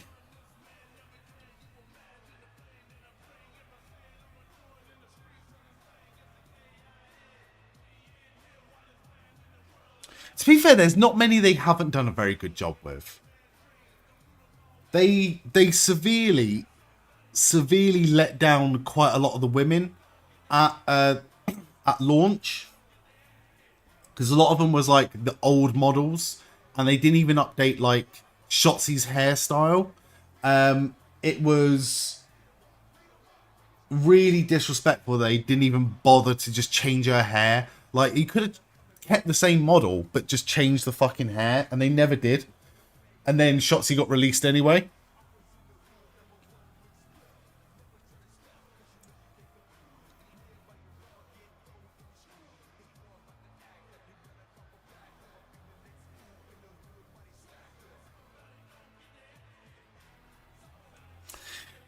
Willow Nightingale's been pretty fucking phenomenal since joining AEW, right? Like, she is literally one of those wrestlers that can slot into any part of the card, and she'll be good and entertaining. Now, this is what we came to see. Tony and Mina Shirakawa as a tag team, and as this presentation, might be my favourite thing in wrestling right now. And I've only ever seen this entrance once, but this is fucking awesome.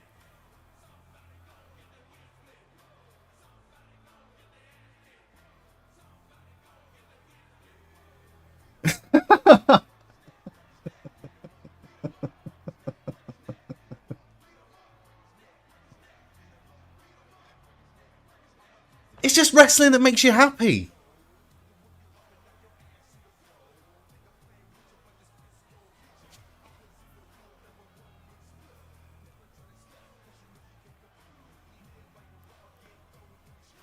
This match is going to bang.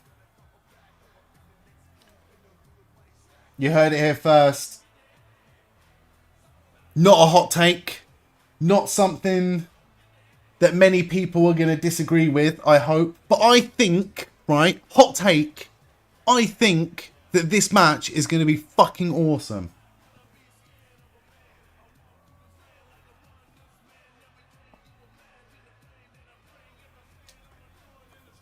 Four-way women's tag team match.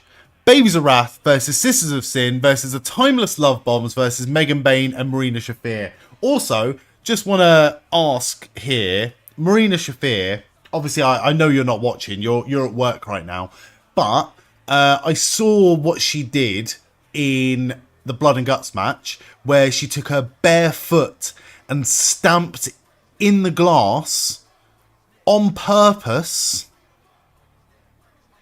Who hurt you? What is wrong with you? Nothing makes me cringe more than getting things stuck in the foot. Oh. When I was drinking heavily, many years ago now. In fact, I actually think it might have been...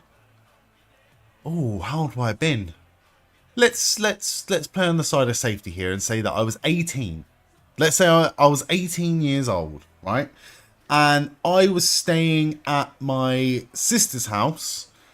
And I had gotten very drunk the night before. And I woke up. My sister slept on the sofa and very kindly allowed me, probably because I was so drunk actually, but allowed me to sleep on her bed. And I woke up and her room was a fucking mess. and I stood on, you know, like one of those little ear studs. Like, they're not sharp. They'll go through the ear, but like they're not sharp. And I stepped on that, and I heard the crack of it piercing the skin on the underside of my foot. And immediately, I was no longer hungover. I was no longer intoxicated.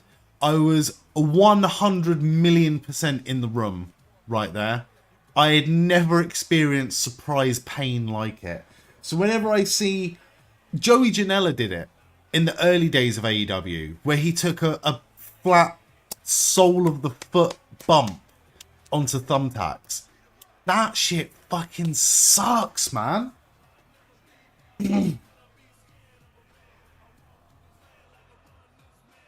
What would you rather? Here you go. Here's a question for the chat. Here's a question for everybody here. What would you rather? Would you rather take a chop from Gunther or take a flat back bump into thumbtacks? What would you rather do? Sammy, what would you rather? Joyful Nightmare, what would you rather? I think I would take the thumbtacks. In the back, I think I would take the thumbtacks. I don't reckon I would survive a chop from Gunther. I think my heart would give up on me. I've thought about it. I've definitely thought about this. Question goes to all of you.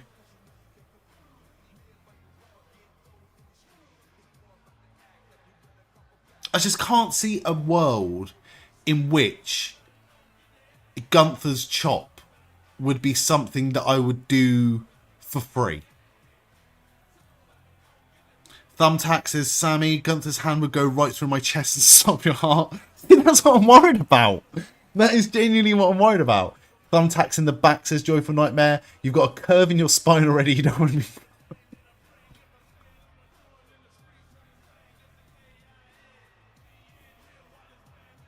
Oh, God. Oh.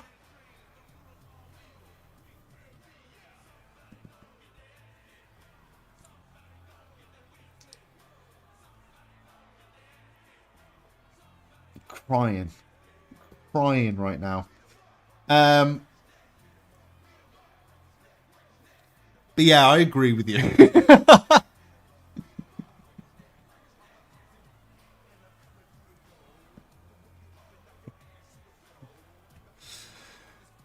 Alright, speaking of chops, that was a nice open hand slap from Willow.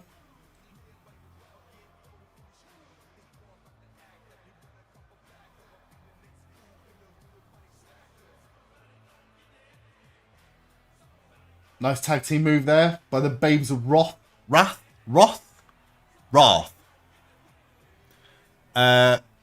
You have a curve on your... I wasn't laughing at your ailment, Joyful Nightmare. I was laughing at the way that you had worded it. And I appreciate you, mate. I appreciate you. I do not have a curvature in my spine, but I reckon if I wanted one, I'd probably get Gunther to give me a chop. Nice backstabber by Harley Cameron. Ooh, went for the Shining Wizard. Boot, Shining Wizard. Something. I'm still absolutely in shock about getting all these locked themes, by the way. Fuck it, we're going to have a look. I'm going to go back to the community creations. And I'm going to see what other riches are on here. I want that Goldberg. I want that Goldberg like you wouldn't believe. I would sooner pay money for Goldberg and Nikki Bella than I would for that John Cena pack.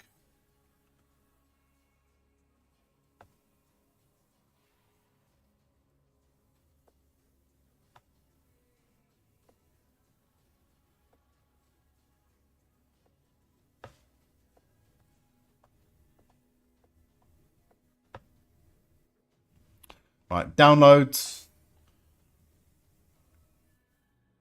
Would you rather get dirty deeds onto thumbtacks or pile driven onto barbed wire? Thumbtacks all day. All day. Barbed wire will mess you up, mate. Mess you up. Sammy's going for the barbed wire. Fucking hell, why?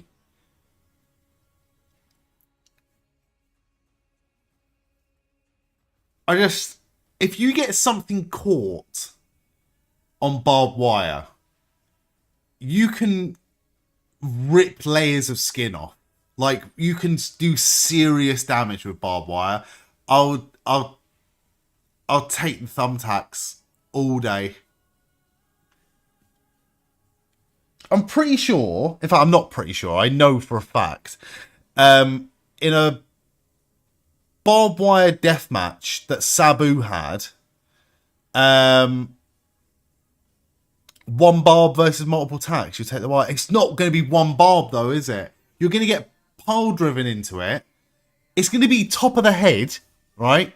One barb, and then you're going to take a bump into the rest of it.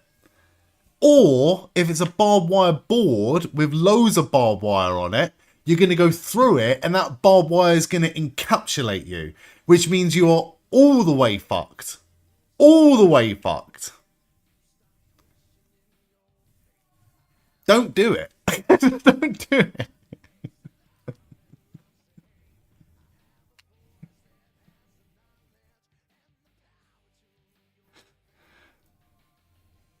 Tag to Willow.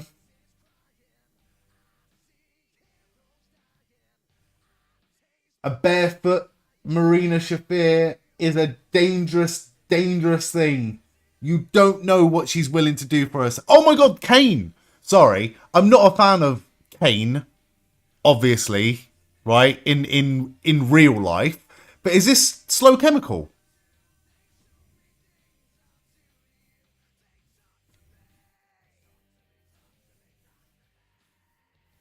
Is this going to be Slow Chemical Kane? I'm excited.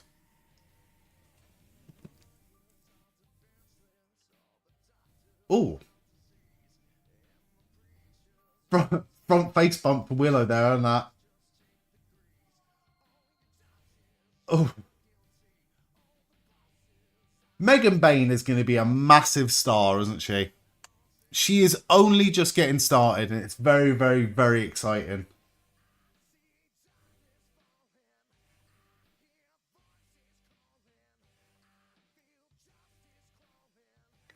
It is Slow Chemical confirmed. So hopefully... Oh, Bray Wyatt with the Bray Wyatt theme song. That's what I wanted for fucking ages. Oh, I'm so hyped if this is it.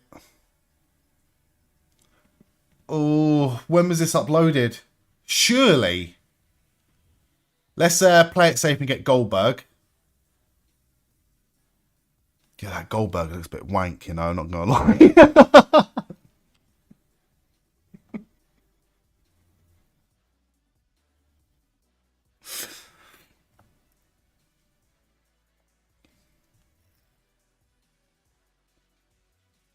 I mean, I can change the attire of Bray Wyatt.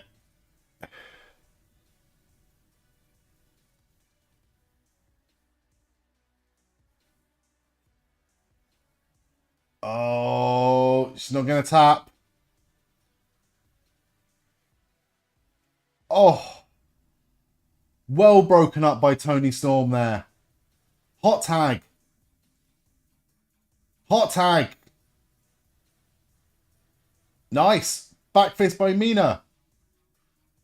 Huge pop for Tony Storm in this match. Kurt Angle 2000 is exciting. Alexa Bliss 18. Fuck it, we're going for Bray Wyatt. It's not my favourite Bray Wyatt. I want one with the Hawaiian shirt. I want full Cape Fear Bray Wyatt. But me watching every Monday Goldberg match. I love Goldberg. I love Goldberg because Goldberg upsets people. He's the ultimate troll wrestler. Although I will not condone his comments on Asuka. Asuka is not just some girl. Asuka would wrestle fucking rings around Bill Goldberg.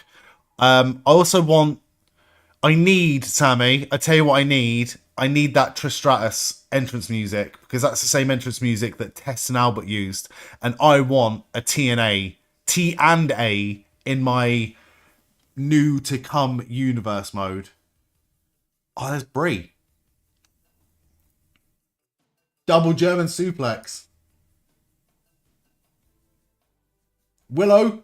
Pounce. Fuck yes.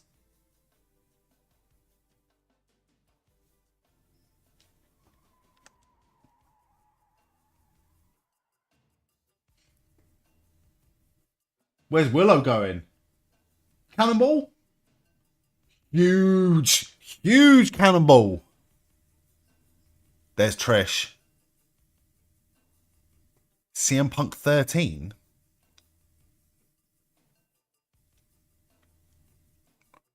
Ooh. Okay, it's got to be this, right? It's got to be this Trish, right?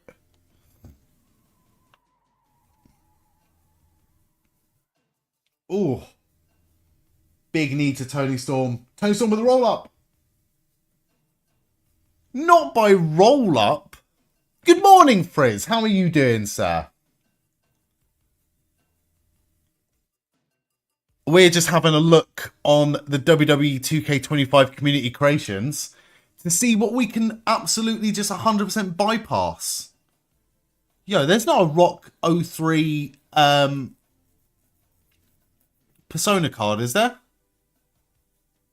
Is there a Rock 2003 Persona card? Fucking wants to be. Just tuning into AEW now. Where have you been? What have you been up to, mate? It's been a really good show so far. There isn't, is there? That's a shame. I want that proper, full-on Hollywood Rock entrance at some point. My predictions, by the way, so far this evening are absolute dog shit. I am not winning.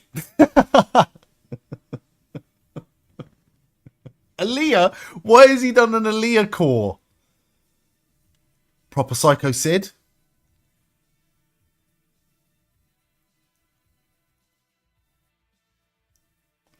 Okay, we have downloaded as much as we can download here. This is an insult to anyone that has paid good money and played hours and hours and hours of my faction to get these things. And I'm just here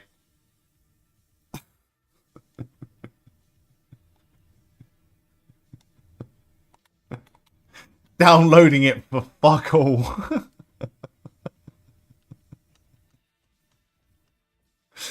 This is great. Let's go. Custom superstars. I want that Bray Wyatt. Kane. I want all of the entrance music. Goldberg. Abso-fucking-lutely. And was there another one we got? Fuck it. Let's have another look at AJ Styles. This is bad. You've had your sister and a friend round. We have had an incredibly cheesy evening of musicals. And what is that word? We're just still eating. If I'm being honest, I tried getting rid of them earlier.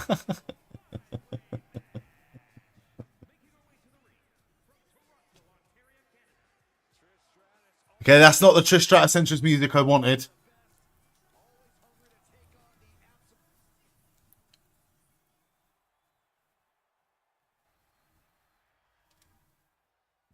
Yes, we've got full Bray Wyatt, backwards Bray Wyatt music. Fuck yes. Did anyone that's playing my faction Has anyone got the Elite Bray Wyatt through the what do you call it? The cards. The oddities cards. Did anyone ever actually unlock Bray Wyatt?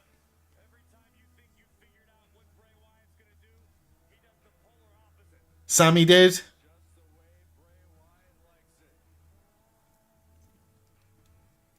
Because that was a bitch, is what that was. Still missing one oddity.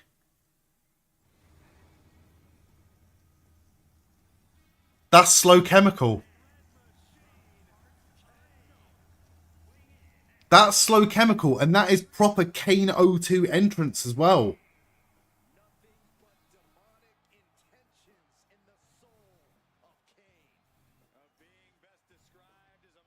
Madness. Utter, utter madness.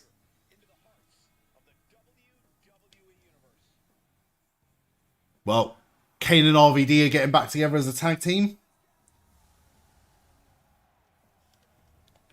That's cool.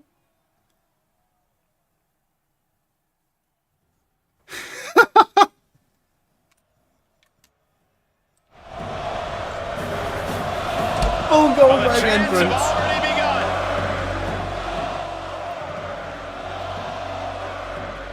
Goldberg doesn't look great, you know. Goldberg doesn't look great, you know. But at least it's the Goldberg Titantron as well. It is Slow Chemical in game.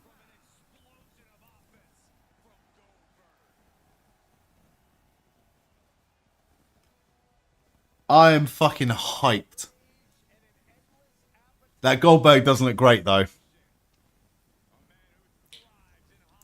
I'll be honest with you. Doesn't look fantastic. And here's the AJ Styles from earlier.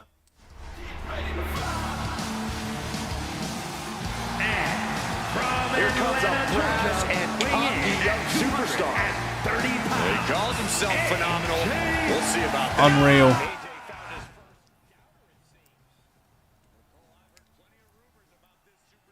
Okay. Brodito versus FTR on AEW Full Gear right now. Yeah, do it the easy way. Do it the easy way.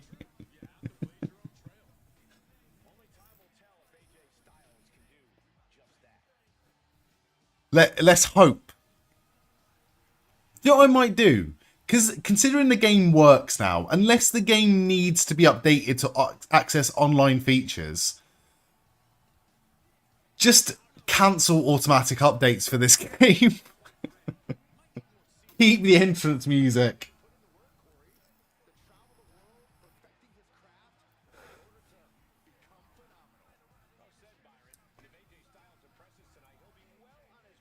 Bandito out wrestling Cash Wheeler there. Don't blame you. You're a sucker for the grind. It's more fun and rewarding. Mate, I completely agree, right? I completely agree. And if my game wasn't like my proper save, my original save, if that wasn't fucked, I'd still play my faction. I would still play it. But there's no incentive for me to play it now because there's no I can't even access it.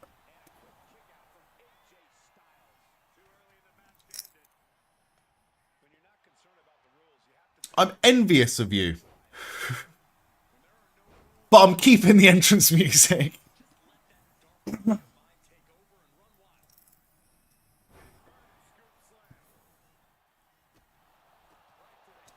Huge arm drags from Bandito.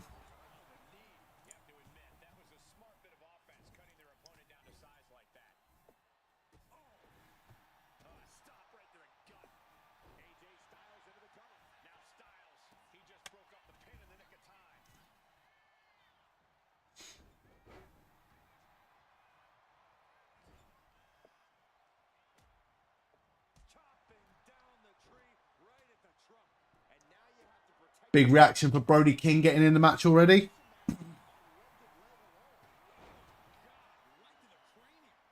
Fair enough.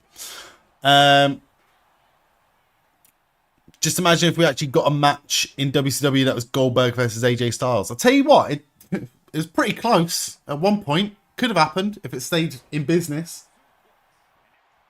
Fucking hell. I wouldn't want to take a chop from Brody King either. Here you go. Here's one for you, Frizz, if you're still here. What would you rather take? A chop from Gunther, one chop, but a proper one, or a flat back bump into thumbtacks?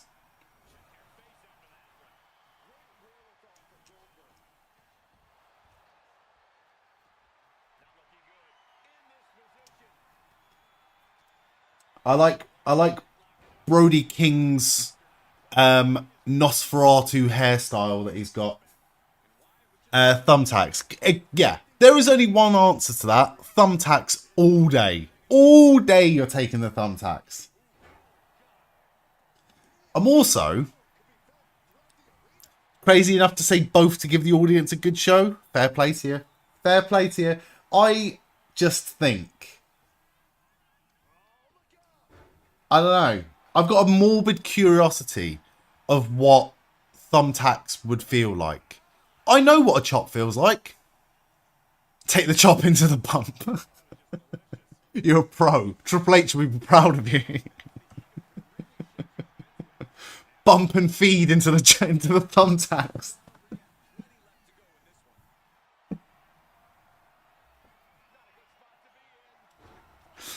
Right, let's have a look at the split for the predictions. My predictions so far this evening are absolute dog shit, by the way. So I went for Megan Bayne and Marina Shafir to win. They lost. I went for Megan Bayne to get the victory. She did not. I went for Mina Shirakawa to take the pinfall loss. She did not.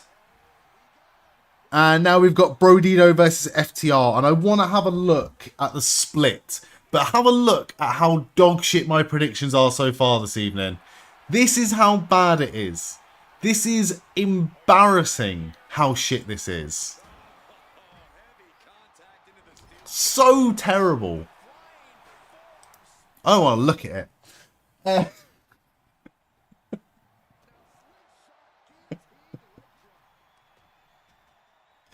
That's what you get.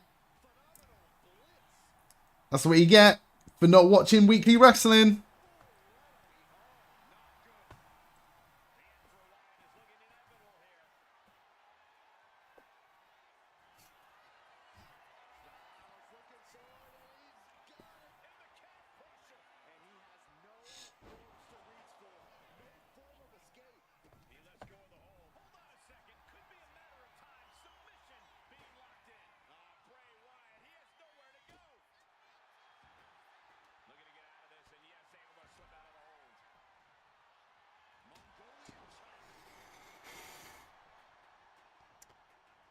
That's more red than Ultra.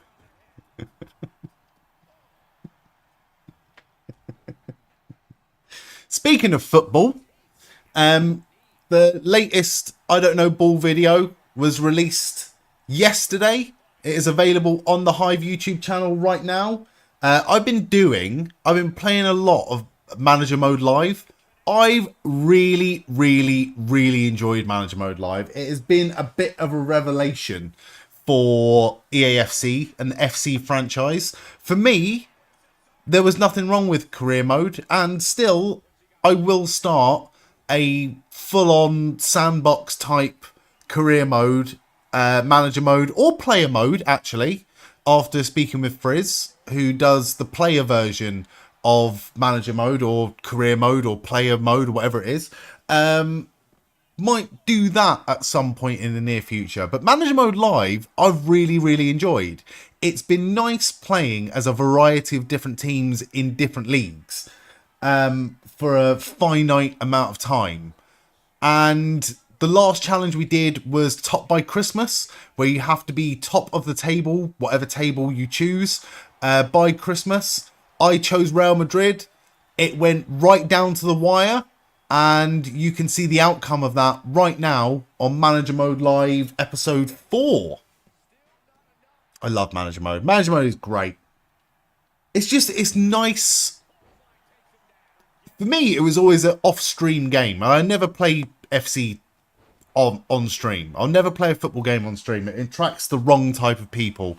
But playing it for a YouTube video has been a lot of fun. And dare I say, the edit job that I did of the latest video might be my best edit job to date. So please, please, please go and follow the Hive_media on YouTube.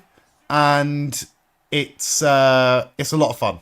It's a lot of fun. There's a lot of fun to play. I've even watched it back because I'm a narcissist. And even I enjoyed it because it's my face. Need to watch your series on it, to be honest. But yeah, you play it just as a chill rest game to play. Yeah, that's exactly what it is. That's exactly what it is. When I've run out of motivation to play new games or run out of new games to play, I always go back and play a bit of FIFA or play a bit of FC. It's good. I do want to still give the new Football Manager a go as well. I've still not played it. I'm saving it, to be honest.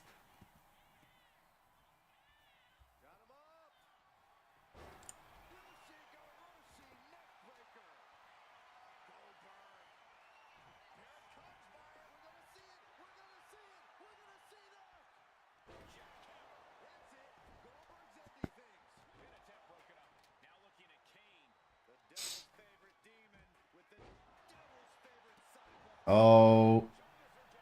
Oh my god. A Death Valley driver. 2 Cash Wheeler onto Dax Harwood sat in the corner. That was nasty.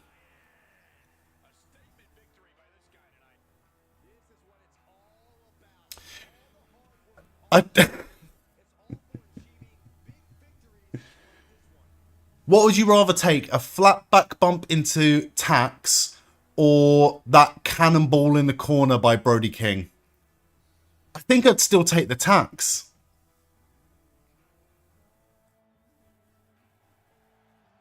Oh. Bandito goes flying over the top rope.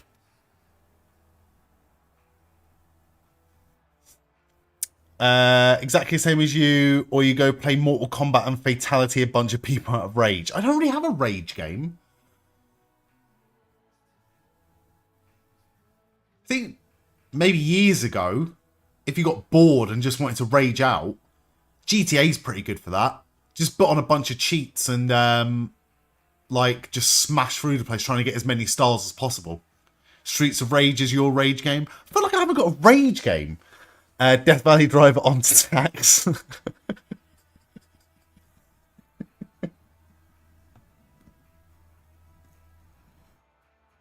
Oh. Speaking of A-Train. Baldo Bomb by Brody.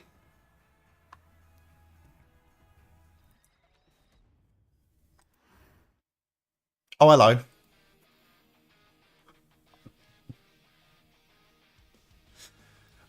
Are there any more Persona cards that have alternate entrance music? Is there any more? Cannonball, however, if it was Ivar from War Raiders, Cannonball, yeah, fuck that, I'm taking the Tax.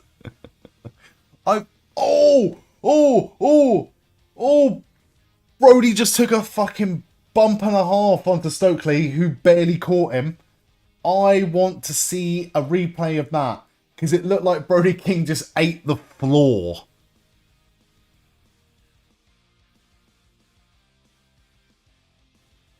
Oh, he caught him.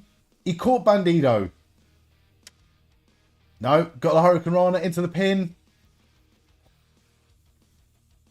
Come on. Come on, FTR. My predictions look shite right now. Oh, that was a hell of a kick out at 2.999 recurring. Shatter Machine. No.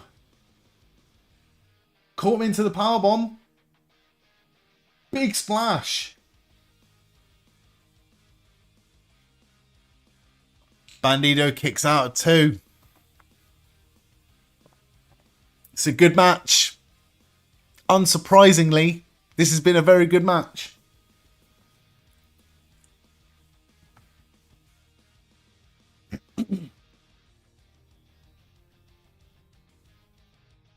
I like that splash from Cash Wheeler. Splash Wheeler.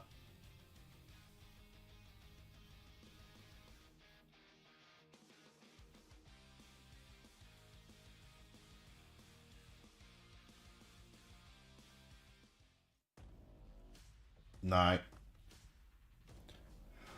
Ooh. Fuck me. One-handed. Over his head. Bandito just had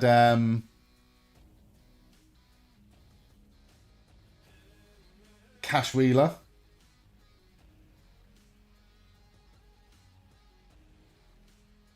And a big dive to the over the top. Just realised your predictions form has your old Twitch name on it, Sammy. Null and void.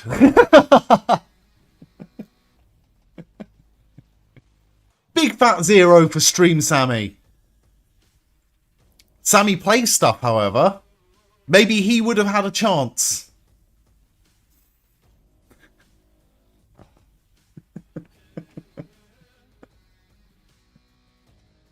I wouldn't do that to you, Sammy, really. I wouldn't do that to you, mate.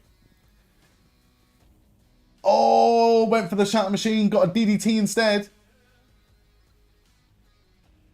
I knew I should have gone for Bandito to win.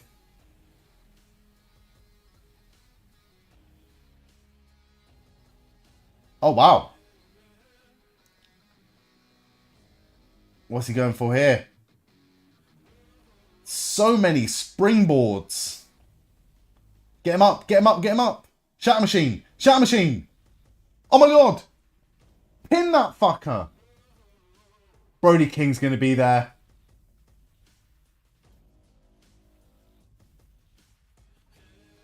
Won't give me anything.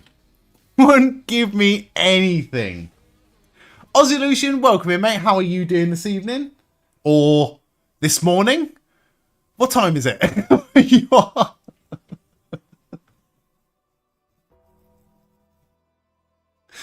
Whereabouts in Australia are you, Aussie Lucian? Sorry. Ah. Fucking hell. Proper lunchtime. It's almost like you're on the other side of the world.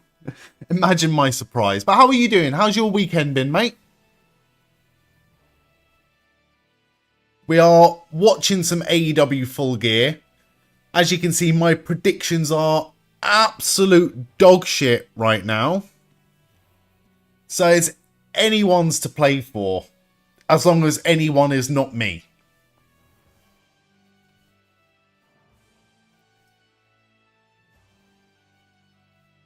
Let go of the belt. Oh. I can't believe Bandito just kicked out of that.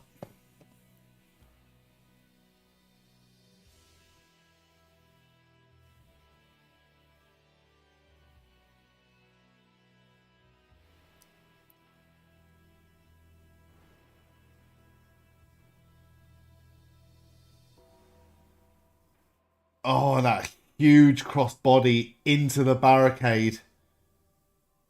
Brody King just taking motherfuckers out right now.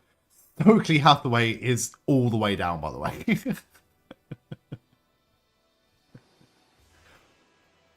Shatter machine on Dax. This is the hope spot. From Queensland. You're in Brisbane at the moment. Come from halfway up Queensland, though. You've got Full Gear on Triller, but the stream's about 30 seconds behind. On my stream or yours? Because mine was way behind everyone else's during Wrestle Dream. I'm on Triller as well, but I'll take it. Here we go. Bollocks first onto the post goes Bandito. Brody King's going to go flying here. Cash Wheeler did well to move out the way. Huge dive from Cash Wheeler onto Brody. Oh, here we go. Doomsday device. Cash Wheeler's going to get the pin. Bandito countered. This has been a fucking great match. Oh, I do apologise, mate. I had that exactly the same thing last time, where people were reacting to stuff, and I was like, "What?" But I was about 5 minutes behind. Stokely sells better than Logan Paul. I'm gonna put Logan Paul, Bron Breakker, and Bronson Reed not as the Vision, but I'm gonna put them as the NWO because I want Hollywood Hulk Logan back on WWE 2K25 at some point. Oh shit. Pile driver to Brody on the hardest part of the ring. Right, that's the end of Brody's night.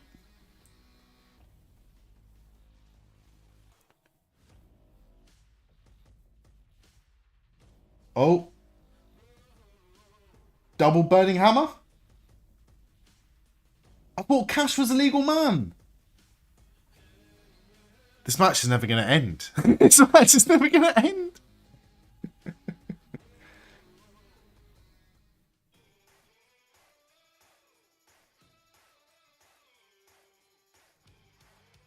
How is he kicking out of everything?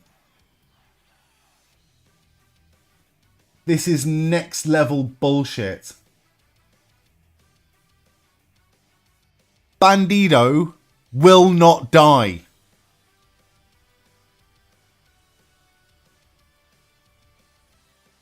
Crowder's going fucking apeshit for it though, so you can't argue with results, I'm afraid. This has made Bandito look $1 million, and he's gonna take this fucking pin. Just kick him in the bollocks. Get disqualified. Bandito showing fighting spirit right now. Shatter Machine.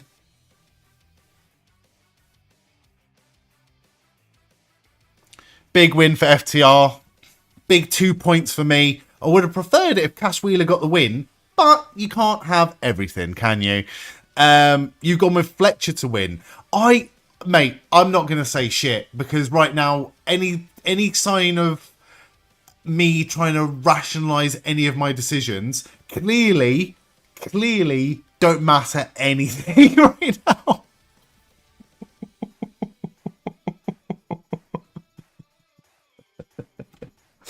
I want Fletcher to have a long TNT title reign. But I feel like the Don Callis family has enough members. You know? Josh Alexander to Tap Omega is a good shout, actually. Statlander over Monet. I've gone for Monet, right? Not because I think she's going to win. I think Chris Statlander is going to win. But I just think it would be a lot funnier. It would upset a lot more people if Mercedes Moné won another belt, you know? Oh, it's the belt she can't win. It's her kryptonite. Imagine if she just won it. Just like, fuck off. Fuck off, I've got it. Gone with Fletcher to win, mainly because you despise the conglomeration. As individuals, you enjoy them. As a random group of wrestlers, no. I agree with you on that. They're the modern day Job Squad. I like Hardcore Holly. I like Al Snow. I like Too Cold Scorpio. Job Squad? What? The conglomeration are definitely that. So I will agree with you on that. And I think I would love to see Carl Fletcher, like I said, I would like to see Carl Fletcher have a generational run with the TNT title. But I like Mark Briscoe. You can see them. You can see them eventually going to Ring of Honor and adopting half their roster. Infecting half their roster. But I can see it as well, mate. I can see that as well. How many belts does Mercedes Moné have now? How does she get them all past airport security? It's not a bad question, that, actually. 13 belts, soon to be 14.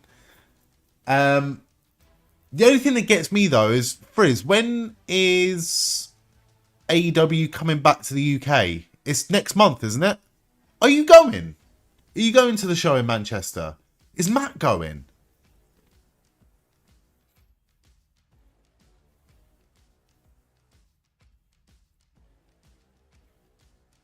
December, you're not going. Yeah, that's the only thing that makes me worried. Because if she is going to lose this match and they're going to start the arc of her slowly losing those belts back, she's going to have to... She's got a UK one, hasn't she? So it's the perfect time for them to go back next month, lose the belt in the UK, and then, yeah, so Rev Pro belt. I didn't know it was Rev Pro belt. Interesting. Yeah, it's the perfect time for her to go back and lose it. I just don't want her to. I've become a real Mercedes Moné fan. I'm sorry. Like, myself and Frizz were there at All In last year, where it was Britt Baker versus Mercedes Moné. And when that match started, Wembley Stadium had a mass exodus of people. They didn't want to see that match. The match was fine, but no one wanted to see that match. No one gave a shit. No one cared. And that match was 100% missable. 100% missable. And a lot of people missed it. Going for a piss, going to get a drink, going to get food, just going to stretch their legs, whatever. She has gone from that to having unmissable matches. Really, really, really, really top quality matches. Her Fatal 4-Way at Forbidden Door this year, again, we were there in the crowd and it was a phenomenal match.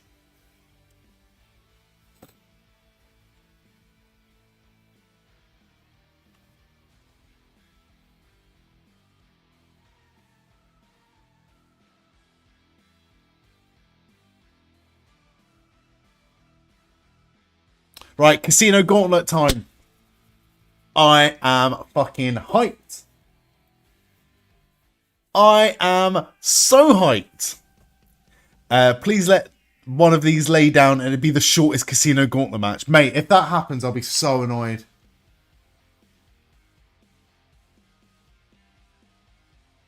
Oh, finger poke of doom on Bobby.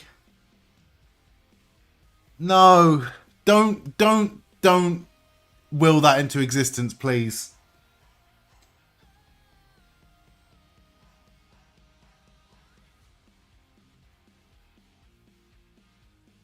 Are they going to go for it? Don't you dare finger poke of doom him.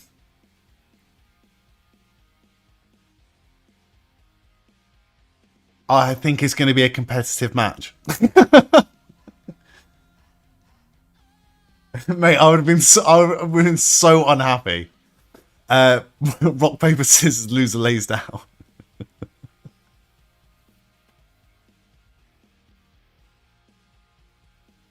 Okay, 10 seconds until the next participant.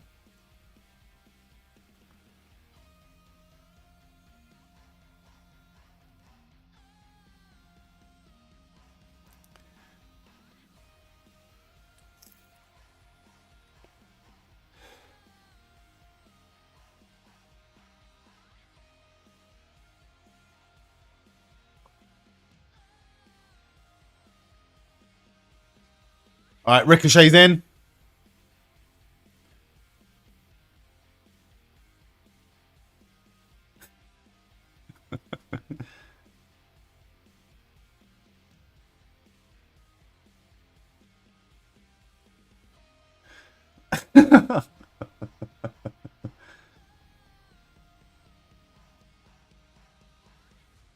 All right, it's all broken down immediately. What's everyone's predictions on this one? Who have you got? I went for the safe bet. I just went for MJF.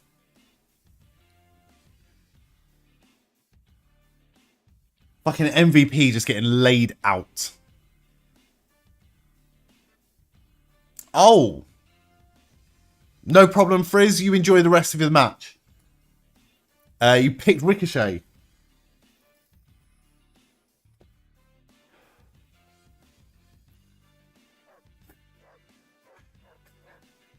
I know they're really light taps, but I love the sound of microphone hitting somebody's head.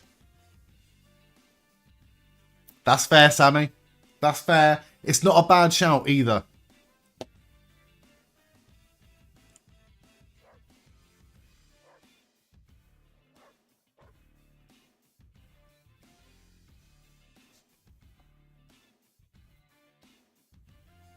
Right, Bobby Lashley's been laid out.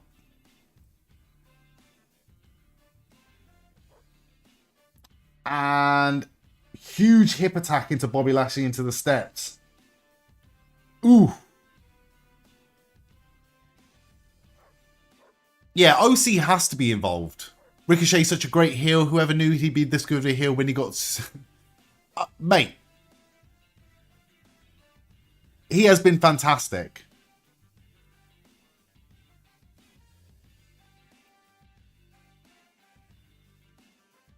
They wanted... WWE wanted him to be a babyface and never really gave him much of an opportunity. He's doing a fucking breakdance in the middle of the ring. That's how you do it, mate. That's how you do it.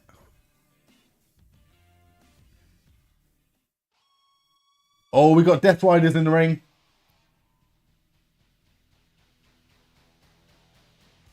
Is that Claudio? Claudio's in.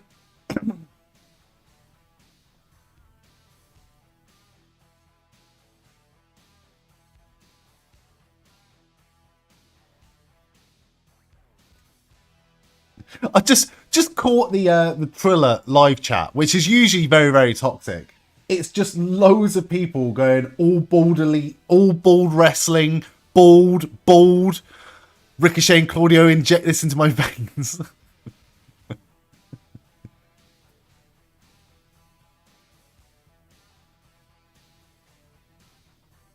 Wow, just knocking Ricochet on his ass there. Oh, Ricochet's going flying. Where's Ricochet going? Into the ring.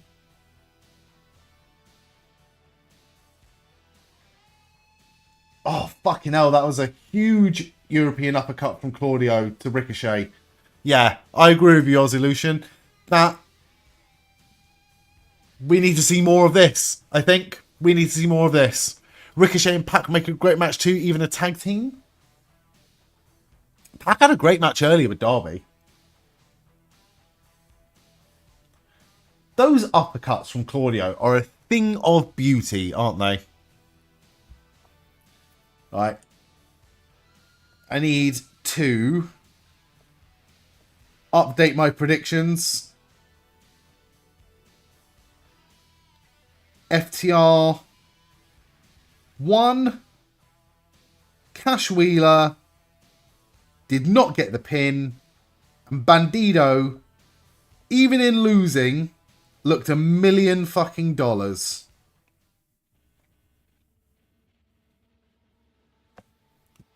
Not bad.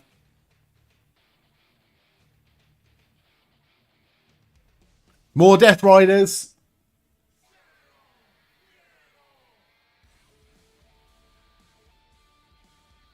Daniel Garcia's in. Now this could be good. Just noticed my other pick. You reckon Mox taps and the Death Riders turn on him? That's a great shout, you know.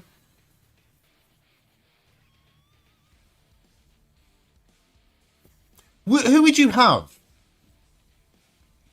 Just out of interest, if you were to have that happen with Death Riders going without Mox, who would you have as the leader? Would you have a leader?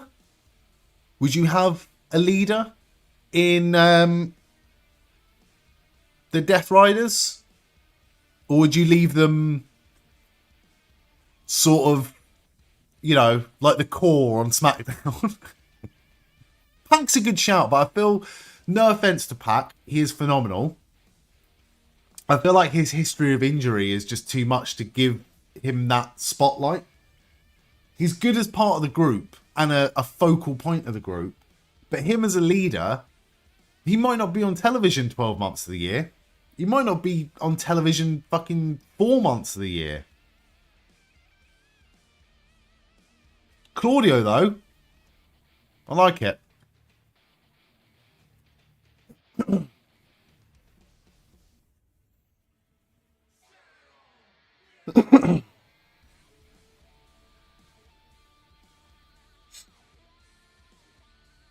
Oh, Ricochet's fighting back. Ricochet's fighting back. Do you reckon we get any surprises in this match? Do you think we get an MJF? Or we get a... I don't know. Adam Copeland?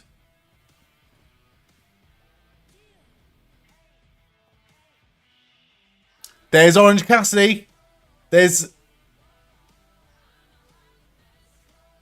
Sammy's pick. Sammy's pick is in the match.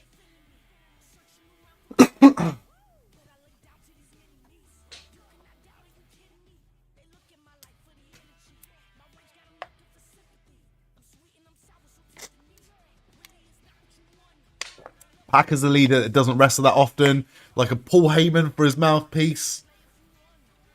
His ego being the bastard could tear shreds off the roster. I'd like it. If he sticks around, wrestling or not wrestling, I think it's a good idea. Mox taps a lot, so it makes sense to the story. Samoa Joe leading the group. But what of the ops? What of the ops? Let's go, says the guy currently playing Snooker 19. I can think of a lot worse games, Sammy. Sammy, you need to get on Snooker Blitz, mate. You need to get on Snooker Blitz. I'm telling you, mate, I waste hours on that shit, and it's cross-platform. I've got it on 4 different consoles. 3 consoles and my phone.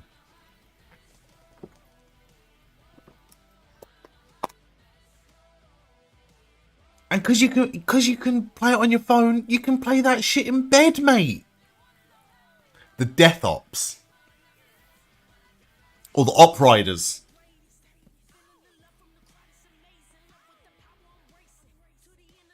No, you can't go for a sunset flip on Claudio, I'm afraid, Orange Cassidy. It was a nice idea. Oh!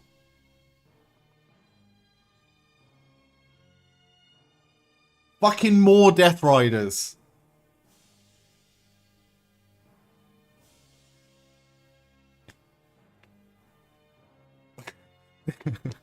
This is like when they made the Royal Rumble 40 men so they could get all the Nexus members in there.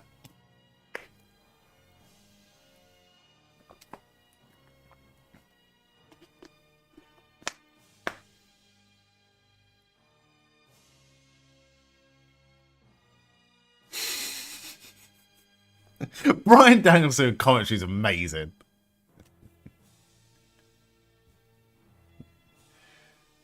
The Casino Riders. Just trying to get through this Snooker 19 career with more trophies. What, in-game trophies or like PlayStation trophies?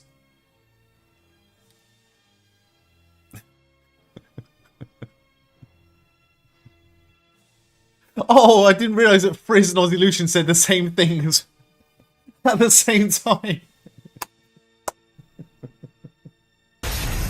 Oh, fucking hell. Aussie Lucian just subscribed. Thank you very much. I really appreciate that, mate. It's always a humbling, lovely experience when anyone subscribes to the channel, so thank you very much. I appreciate it, pal.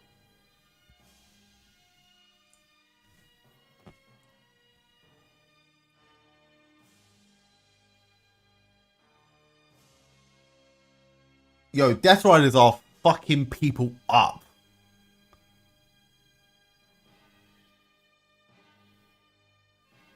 Orange Cassidy is getting convincingly squeezed in the corner there. Welcome back, by the way. Sorry, I don't know if you heard me say, but I said thank you very much for subscribing. It's always a humbling experience whenever anyone subscribes to the channel. So I really, really, really appreciate it. So thank you very much. Kevin Knight's in the match. Which means that Speedball Bailey's probably going to be next, right?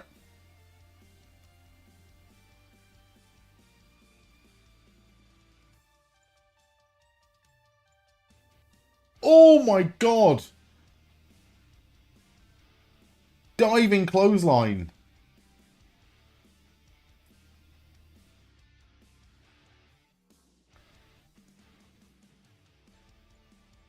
Fucking hell, that diving clothesline. Convincingly freshly squeezed. You're welcome. I really enjoy your content. Thank you very much. I mean, that honestly means the world. So thank you very much. What's Claudio going for here? Powerbomb. Oh, I thought he was going to fucking launch him over the top rope. How is not one member of the Don Callis family not in this match yet? Duh, please. Oh, we're going to get 9 in a row, aren't we? We're going to have to see that face on that Titantron 9 times in a row, aren't we? Frizz, the clock is counting. If this is a member of the Don Callis family, I'm going to be very upset. It's not. Is it going to be... It's Kyle O'Reilly. Oh no, it's not. It's Roderick Strong. It said Kyle O'Reilly on the Titantron. Bruce says he's 30 seconds behind, but I think he's a couple of minutes ahead because he's getting everything right so far. What part of the UK am I in? I am just outside of London. So I'm not in the major hustle and bustle of city life. But whenever any sort of bands or artists or wrestling events happen in the capital, I'm like in a really good place to see it all. Yeah, Frizz is up Yorkshire. God's country. Really, really lovely, actually. I would love to come up at some point, Frizz. Nice. We've got another entrant already.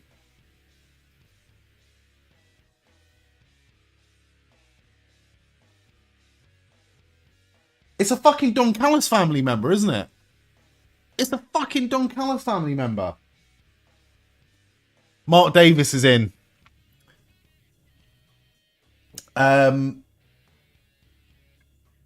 Yeah, so the other week, I think I mentioned this, but the other week, Queens of the Stone Age were playing the Royal Albert Hall. And I bought a ticket on the day because they all went massively down in price on the resale websites. So it's good that, like, when things like that happen, I do have the option, if I've got the money, I've got the option to be like, do you know what, I'm just going to get a fucking train into London and go and watch whatever band. And Queens of the Stone Age I couldn't miss. I nearly missed it. I got some good encouragement to go, and I had a fantastic fucking night on my own. Oh, big pile driver by Mark Davis.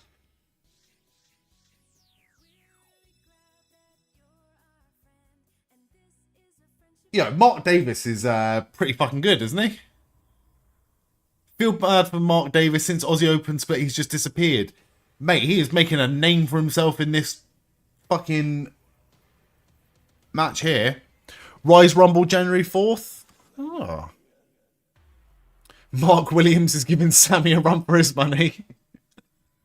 Ozlution, your dad, his parents and family tree come from Melton Mowbray. Where the fuck is that?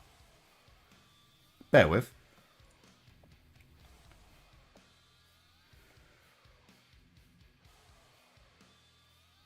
Town in England.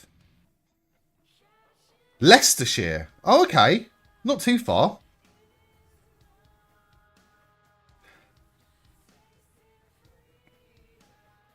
Yo, that looks really, really nice.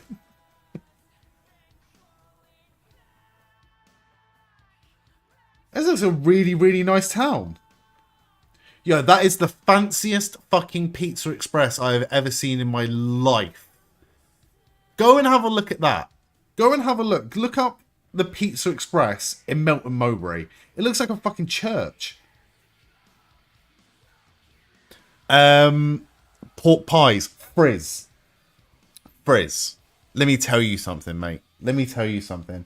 When I was working on building sites, right? We had a job in Lincolnshire, right? And there is a Spar, S-P-A-R. They're a chain of like corner shops in the UK. And there was a fucking butcher's in the Spar, and they did homemade, made in-store pork pies. And I got a fucking pork pie, right? That had black pudding in it. And my God, I don't like pork pies. It was the most incredible thing I've ever fucking eaten in my life. Dad was an engineer in a QE2. Oh, wow. That is really fucking cool, actually. It's really, really cool. Remember watching Aussie Open versus the Velocities? Who are the Velocities?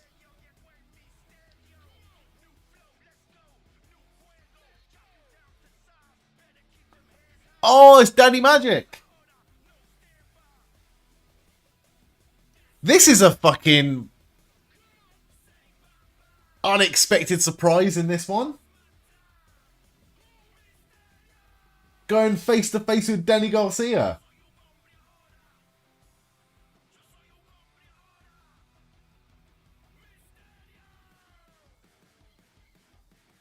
And a crowd are loving it. Hey, I will not say hear a bad word said about WWE Velocity Frizz. That was the Billy Kidman show.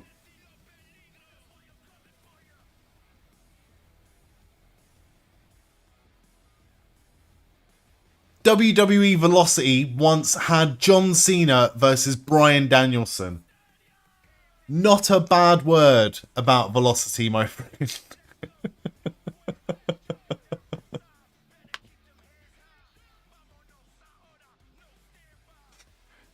John Cena when he was going through his Ali G phase.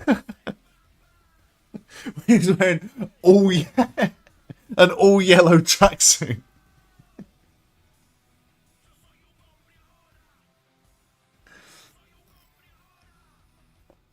Mark Davis versus Claudio Castagnoli.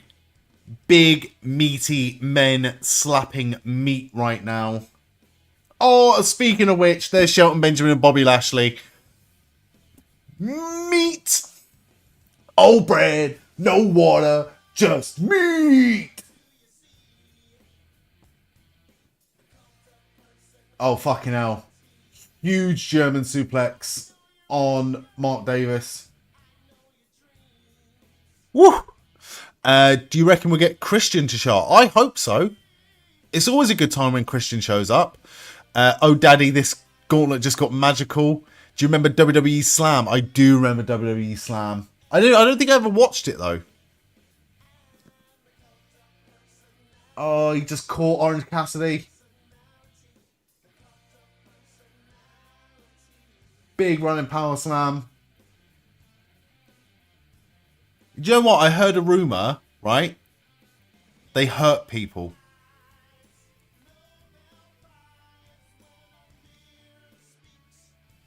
Speedball goes flying.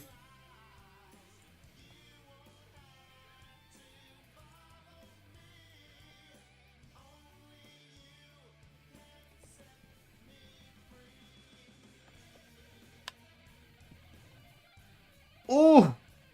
Ricochet goes flying. And again. Oh my god, they're just throwing him around. Stinger's... No.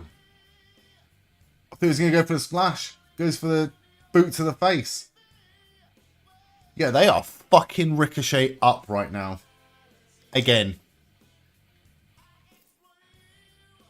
Dominator. Dominator coming. Dominator to Ricochet.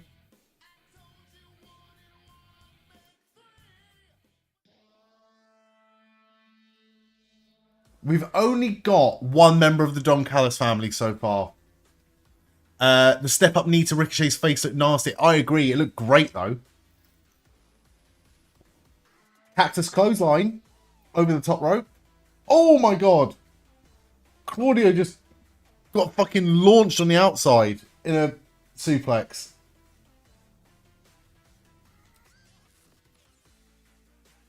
Oh, my God. Orange Cassidy could win it here. No.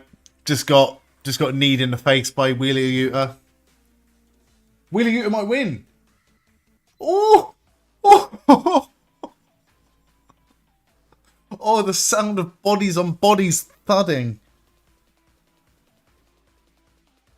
Lovely frog splash. Ricochet wins. Well done to everyone that said Ricochet, by the way. Massive, massive well done to you. No big surprises apart from Daddy Magic.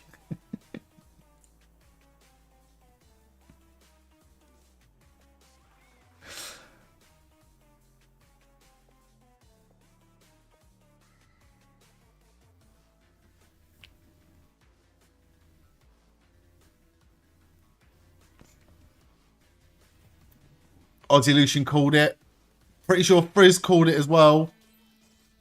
I think a few people called it. Let's have a look.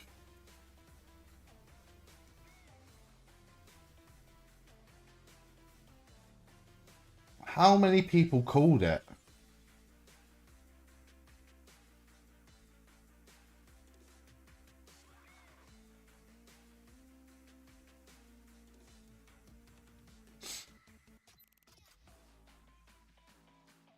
I'm not looking at individuals, but I think 3 people called it. So well done to you. Sammy did not call it. I also did not call it.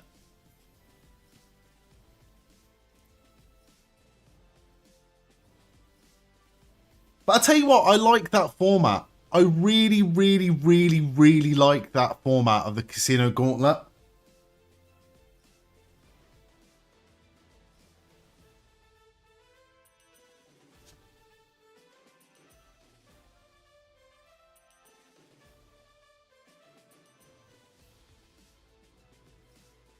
Even like, you know, for lack of a better phrase, a match that's missing star power and surprises. I feel like that hit.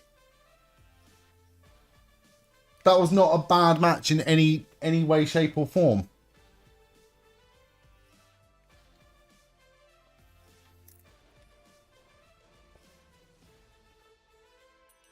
Okay.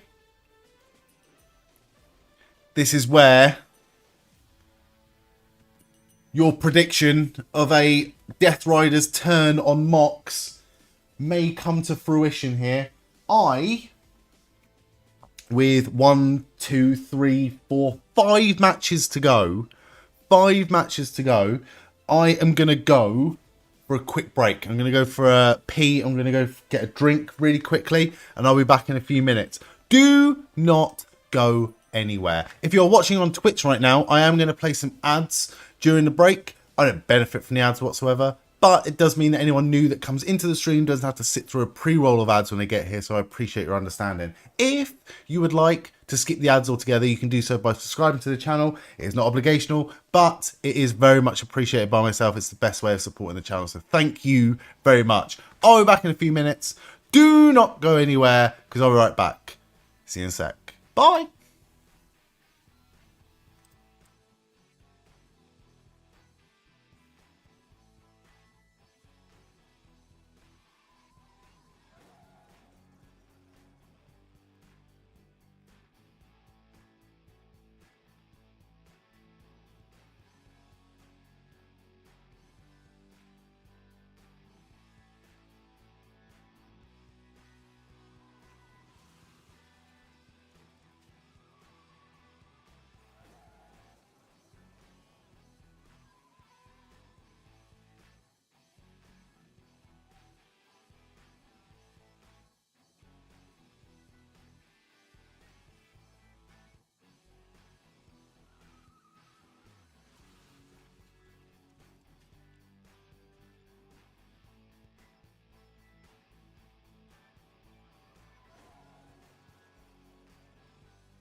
I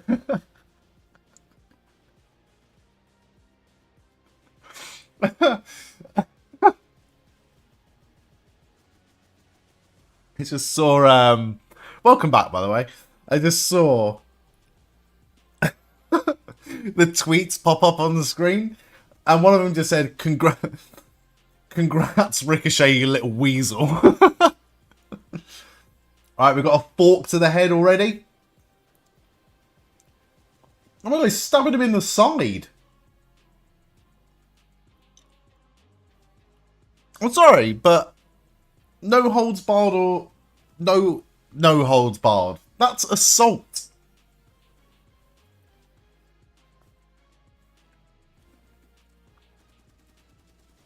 Oh my god, he's pissing blood already. I don't like that. I like it, but I don't like that. I watch it. I don't like that.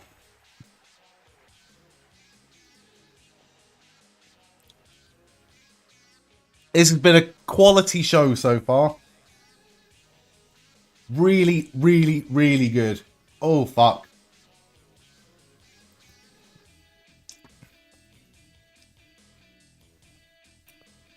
I'll tell you what. I never thought... I like...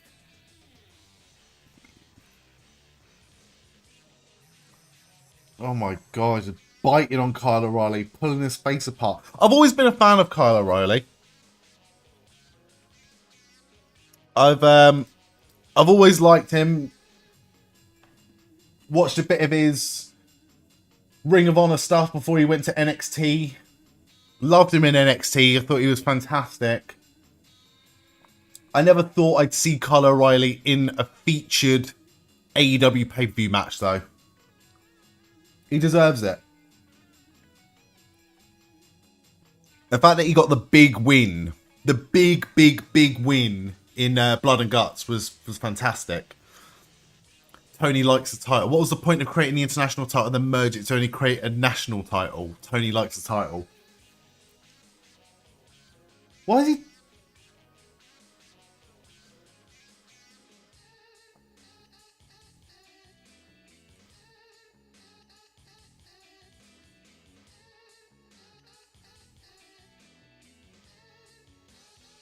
Grab a rest hold. It's been taken to the deciding ninth frame. I want to give Snooker 19 a go, but I really would rather them make a new licensed snooker game where you can actually, you know, create a character, which you can't do in Snooker 19. The gap between Snooker 19 and the last licensed snooker game was like World Snooker Challenge or World Snooker Championship 2011. So we could have another couple of years before they even start thinking about making another fucking snooker game. They should get Big Ant Studio to have a look at it. Because Big Ant Studio do a lot of fucking really good stuff. Like, Ozolution, you might be interested in this. It was on sale and I had a voucher, right? And I know that Josh and Jamie want this to happen. So I bought AFL 26, right? I've been trying to get into AFL and I'll get into it properly when the new season starts. Fucking hell, he's going for the nipple. He's going for the nipple. He's going for the nipple. Anything but the nips. Nips and eyes, man. Anyway, so yeah, I've got AFL 26, but Big Ant Studio do loads of good shit. Like, they do the cricket games. Not into cricket. Sorry, cricket fans. I don't like cricket. I love it. No, I don't. I don't like cricket.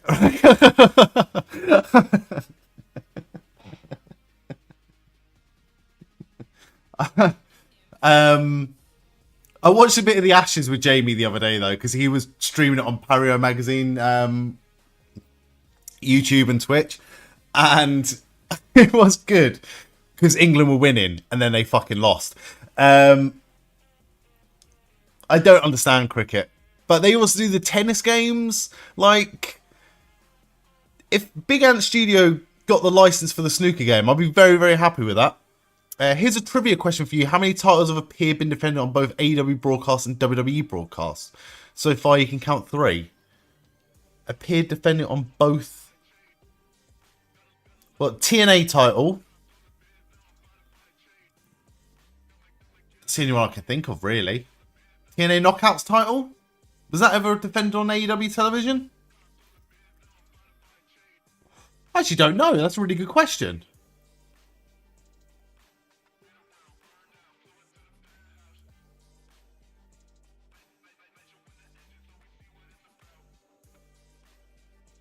Three titles have appeared defended on both AEW broadcast and WWE broadcast. The only one I can think of is a TNA World Championship. You're an NRL guy. You follow it religiously. Fair play. Who'd you support? Again, I had in a previous life friends who were bang into rugby, and if I was going to pick what I like, what I enjoy watching more, or what I understand more, and played a little bit of it at school, is rugby. I really enjoy rugby. I enjoy rugby union. Rugby league, again, it's a bit of a north-south divide thing. Like, down south is rugby union. Up north, where Frizz is more rugby league territory. But they do the rugby league game as well, Big Ant Studio. They do the rugby game, I'm pretty sure. I'd fucking give that a go all day.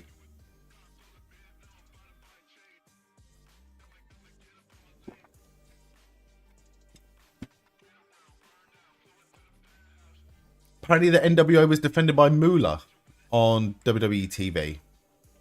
Didn't know that. I don't know if the NWA titles defend, like the men's title was ever defended on AEW television, but it was definitely defended on All In, the first All In, before AEW was a thing. It was Nick Aldis versus Cody Rhodes. AAA title. Oh, okay.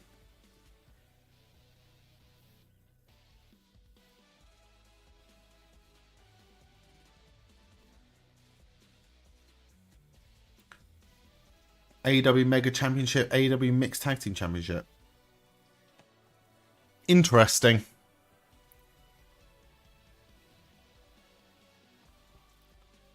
Oh, ankle lock to Mox.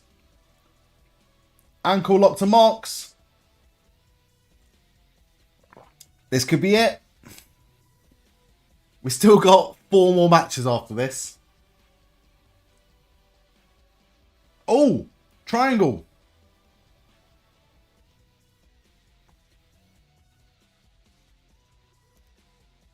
Triangle from Mox to O'Reilly, but O'Reilly slips out of it into a knee bar.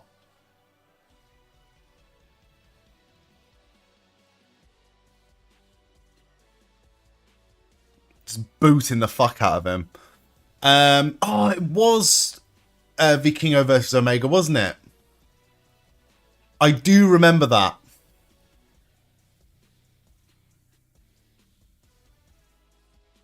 Triangle and an armbar. He's got the fork in his hand, though. Oh, fuck. Oh, my God.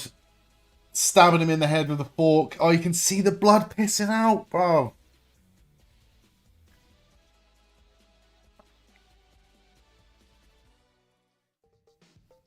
I don't get, and I know I'm fucking preaching to the choir with an Australian present, right? I don't get squeamish with blood. I don't get squeamish with that sort of thing. I don't get squeamish with broken bones. I can't go near a spider, mate. I cannot fucking go near a spider.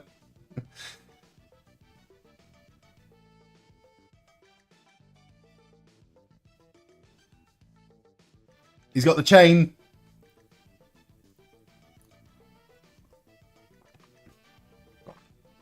You support the Canterbury Bulldogs in the NRL. Your Super League team is a Warrington Wolves, sorry. I'll look out for them then. as part of the Hive doing I Don't Know Ball, I really enjoyed like playing video games of like sports I don't know anything about. Upcoming soon, I will do an AFL video, hopefully with Josh and Jamie, or at least one of them. And I definitely want to give a lot of other things a go. Obviously, a Leeds Rhinos fan, Frizz.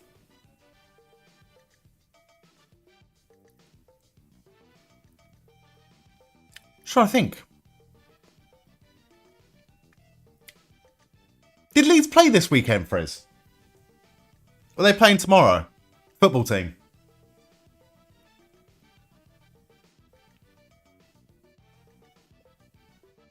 I feel like they're playing tomorrow.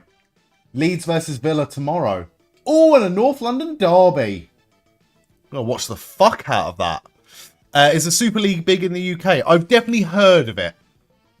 I have definitely heard of it. Having been a Sky Sports subscriber for a while, Super League was always a big thing, a big event. But I'd never watch it, but I'd see lots and lots of adverts for it. Super League's a northern thing. Leeds Rhinos are 4th. Yeah, I've never heard of any of these fucking teams. Wigan Warriors, Hull. St. Helens, I thought would be higher up the table. Yeah, they are all northern. They're all proper northern teams. There's 2 fucking Hulls.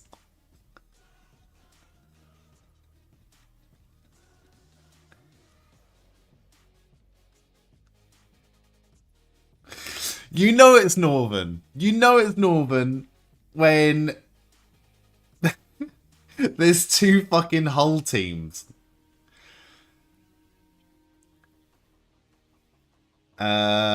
Wigan, St. Helens, Catalans, Hull, Huddersfield, Leeds, Warrington, Hull, Salford, Wakeford. There used to be a London Broncos. Really? What happened to them if there was used to be? Is it on TV tomorrow, Brez? Oh, fuck.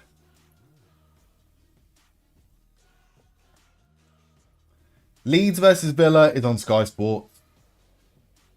Arsenal versus Tottenham is on Sky Sports. Am I tripping, right?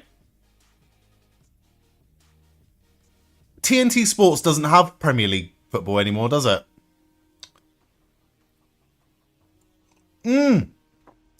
He's stabbing his hand. He just stabbed Mox's hand.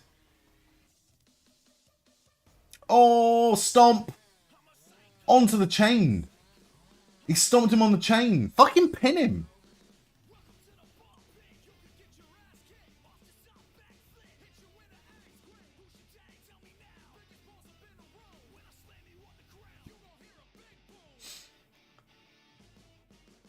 I love when he does the stomp and the crowd start doing the Seth Rollins entrance music.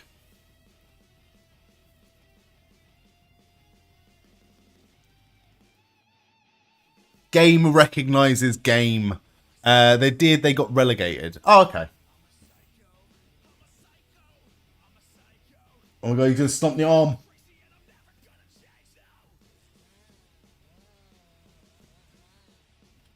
Oh! TNT does have some Premier League matches, but not as many as they used to. I've not seen any all season, unless I just keep on missing them or just not looking properly. I haven't seen any, especially on a Sunday. It's really like starting to annoy me. And I don't know who's in the UEFA Conference League or the Europa League this year, but they have a lot of matches on TNT as well.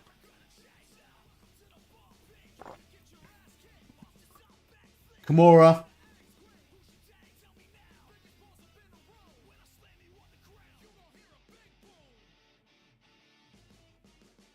O'Reilly's giving himself a wedgie to save himself. Oh no, he's got it.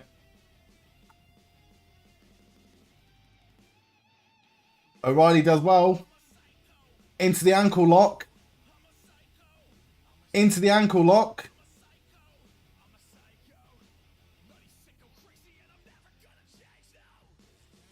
Oh, stomping the ankle. Oh my god, Kyle O'Reilly's might actually fucking win this. Do they have all the Champions League matches as well then, Frez? Ankle lock's locked in with the chain. Mox is going to tap. Mox is tapping. Number one bullshit.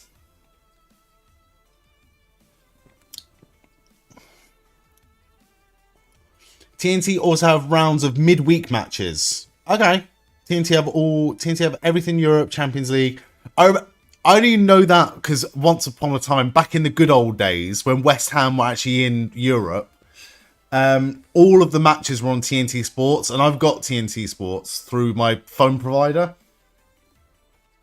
And mate, just seeing the dream team, the duo of Carlton Cole and Joe Cole for every West Ham match was peak television for me. Peak television.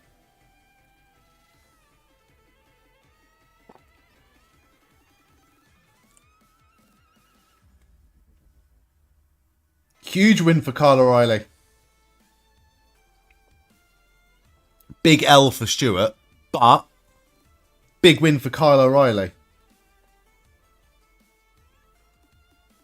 Yeah, hopefully this is a push and they are going to do something rather than it being, you know, a plot device to split up the Death Riders. But we shall see in the next few minutes.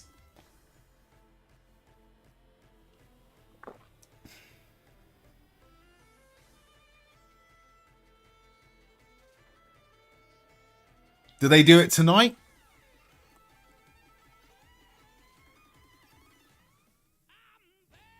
Or do they do it on Dynamite?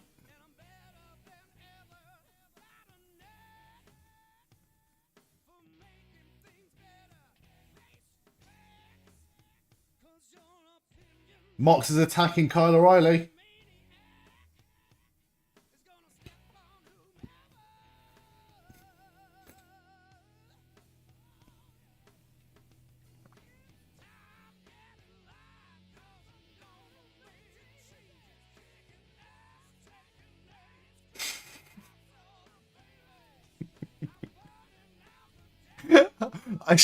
I should minimize the Triller chat, but some of it is fucking hilarious. Someone just put plastic bag this cunt.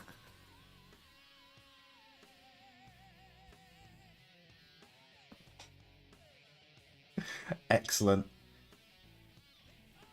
Right, Death Riders are here. Conglomeration is here.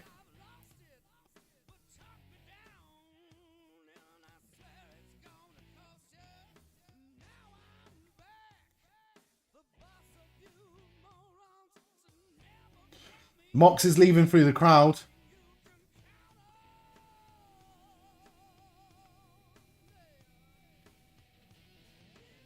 Claudio just gave Danny Garcia the nod there.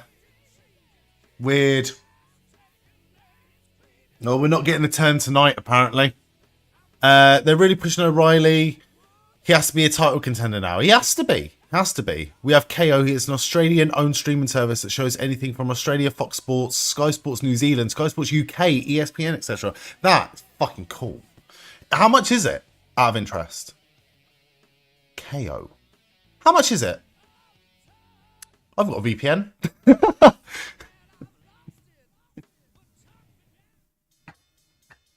That'd be quite handy. Eyes are getting heavy now, so that's me going to turn in. I hope the rest of the stream goes well. Sammy, thank you so much for being here as long as you've been here. And again, thank you so much for subscribing at the start of the stream, mate. Really appreciate you. Hope you have a lovely rest of your weekend. I hope you're going to be here tomorrow from 5 PM UK time. I'm going to be playing some more Toy Story 2 Buzz Lightyear to the rescue. But mainly, I just hope that you have a lovely weekend, mate.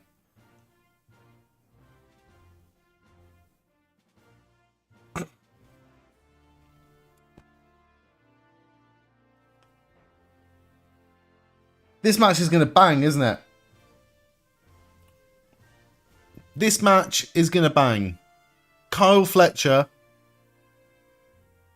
versus Mark Briscoe.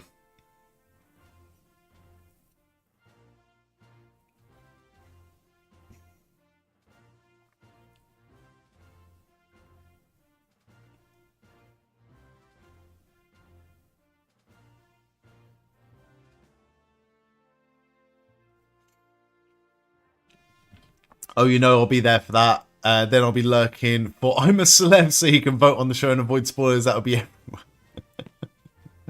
Fair play, mate. I'm not here to judge.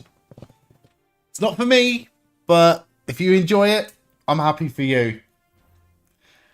I do. I'm not even going to say it. It does look like a good lineup this year, though.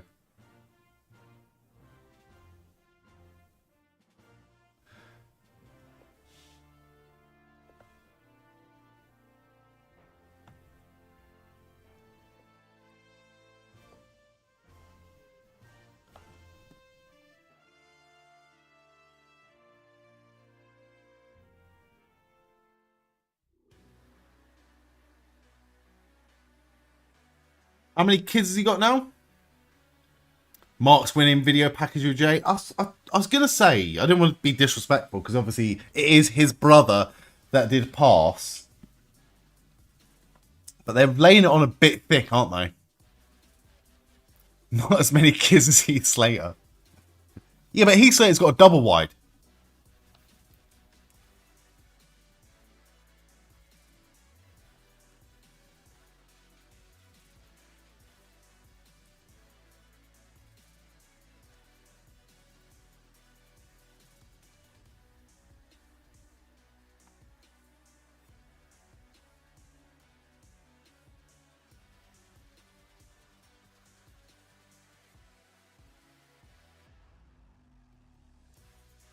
Who do I go for? I went for Mark Briscoe in this one. So that probably means that Carl Fletcher's going to retain. Because my predictions tonight have been embarrassingly shit. But I've thoroughly enjoyed it. I've thoroughly enjoyed this show. I've thoroughly enjoyed this stream. I've thoroughly enjoyed being here. So thank you all. But these predictions suck, man. It's one show I love where everyone will pass the results online ASAP, so you'd hate to fall behind. It's been a decent year so far. Mate, fair play. Do you know what show I really want to get into, but I forget about it every single year, is The Apprentice. I remember I followed it once about 10 years ago, and I loved every fucking minute of it. And I've just never remembered or just had, like, the impetus to start it again. It's a great show, though. You think you're going to be middle of the road on predictions? Well, this is listening to your feedback and everyone's feedback about the predictions. It is a lot more enjoyable when there's more people getting shouted out for results, and the best way of doing that is to make it as like much as possible, but as many fucking different eventualities that you can predict on, so we can have a winner, we can have a second place, we can have a third place. So I don't know. Have a look at the split. I think it's anyone's game, really. Well, I haven't looked at any one individual predictions just yet, but it looks like, apart from me, I reckon it's going to be a good one.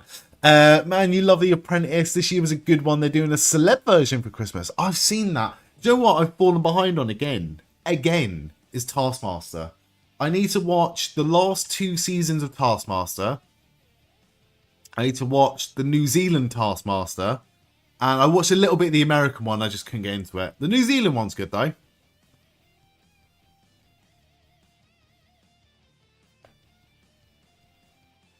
I'll have to check the lineup. The American one. Fell behind on Taskmaster. I don't mind falling behind on Taskmaster, because I do a good job at avoiding spoilers. And then once all 10 episodes have been released, I'll binge watch it all in like a weekend.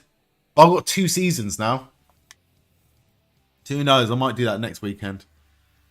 You got really into the Traitors. I've never watched, but the lineup for the Traitors, for the celebrity version of the Traitors this year, looked fucking phenomenal. Like, so good. Like Jonathan Ross and Joe Wilkinson and Nico.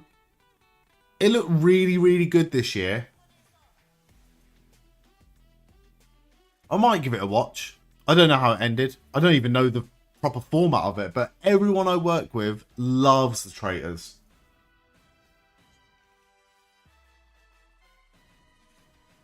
Literally the only person that doesn't watch it. You must watch the celeb version. I will. How many episodes was it? It was only on for like a couple of weeks, wasn't it?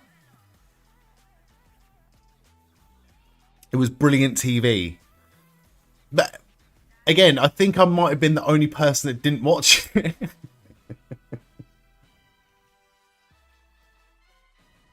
Never watched the Traitors either. There was something... What the fuck? A mate of ours. A mate of mine and Frizz. What the fuck was Dave watching about 6-7 years ago? It was called like The Circle or something. That was meant to be quite good, but that kind of died a death, I think. Love Island. I tried watching Love Island. I went through a stint of watching shitty reality television on Netflix, and I watched I think it was Love at First Sight or Love is Blind. One of those. And then I watched the one where they can't touch each other.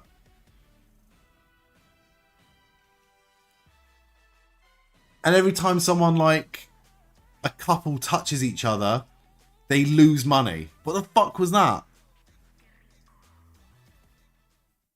Too hot to handle?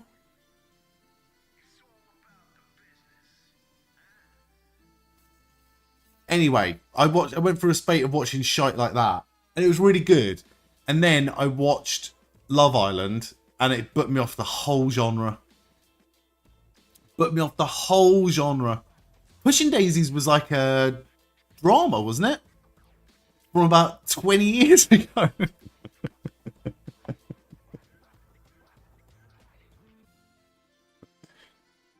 Never watched that. I saw the adverts for that. Got in the way of my wrestling and Malcolm in the Middle. Speaking of which, Malcolm in the Middle is going to be back soon. Cannot fucking wait for that. Anyway, I'm sorry, Sammy. Anyway, bedtime for Sammy. Night, everyone. Good night, Sammy. I hope you have a lovely sleep.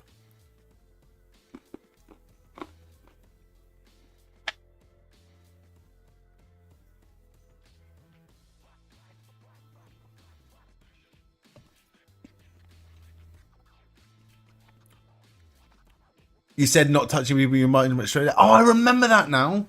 I remember the premise of the show. That chair is all levels of bent up right now.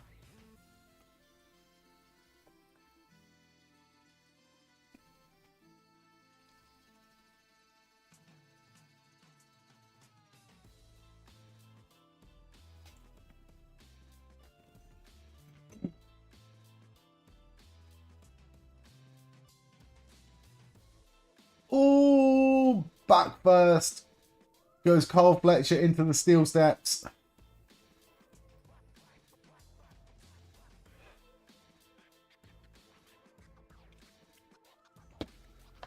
That was a nice bump.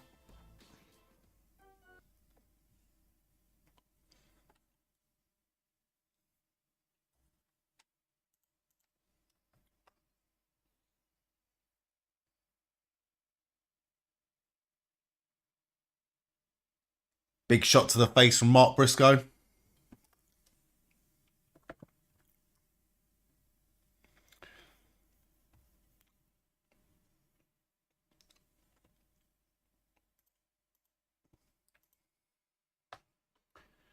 think Mark Briscoe's going to fly here. Oh my god, he's laid out on the ladder. Oh!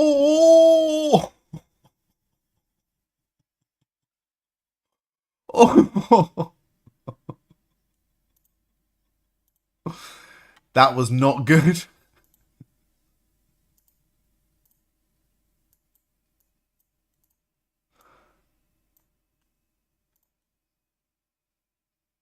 Oh, God, that did not look good. That did not look good for Mark Briscoe. All right, I'll set up a Sporcle quiz in a second when I can get logged in.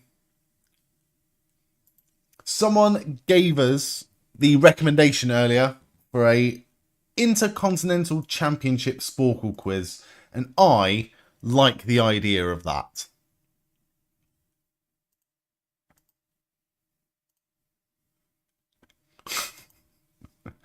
The glee in Don Callis' voice there. He's like, I'm going to own him after this.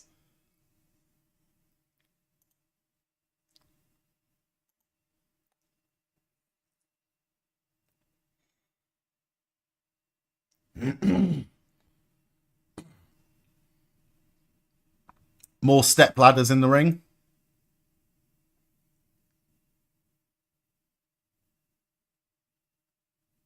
Crowd are still hot at this point. Crowd are still really hot at this point in the night, which is good.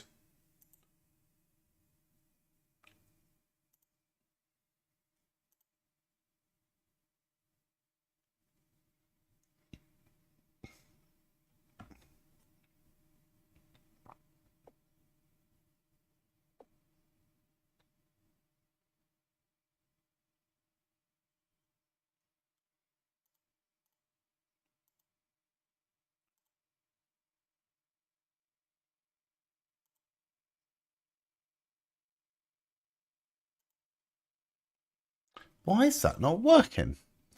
Crowd's almost as hot as Fletch.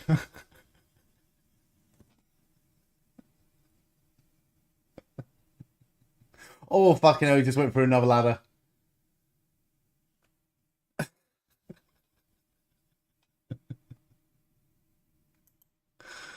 Right, once I can get this to work, Frizz, I'll add those two. Fuck, is this not working?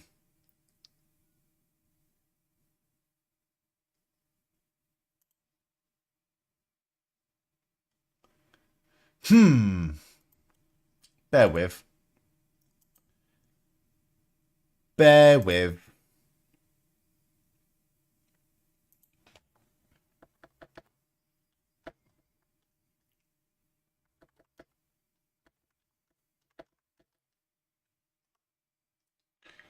Oh, that ladder is all the way fucked. Superplex off the broken ladder. Or is he going to go for the brainbuster on it? He's going to fall through it. Oh no. He's off.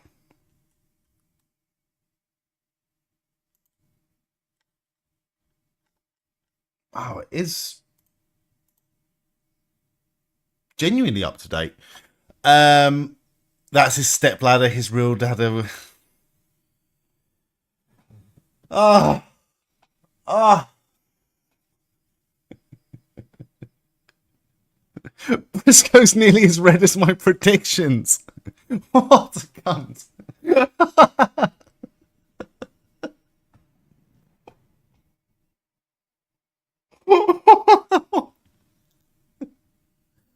That is such a burn. That is such a burn. And you know what the worst part about that is? I got nothing. I can't say shit to that.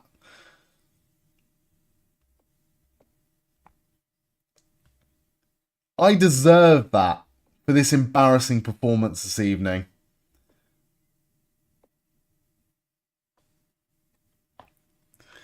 He burnt you like packed into coffee.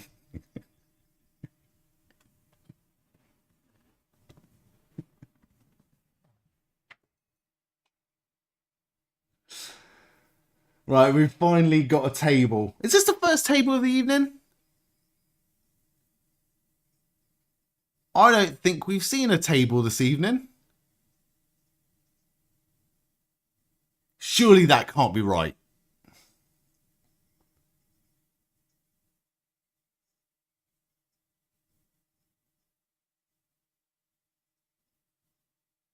All right, Fletcher's on the table.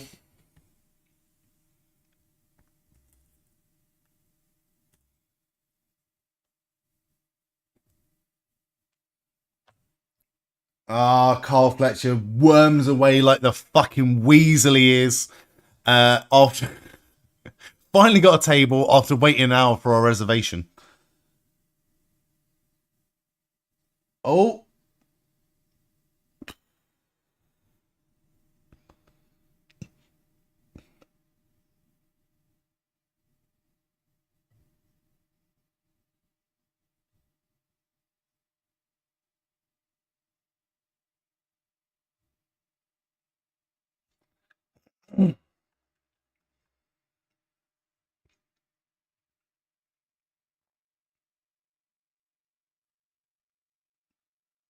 Ugh.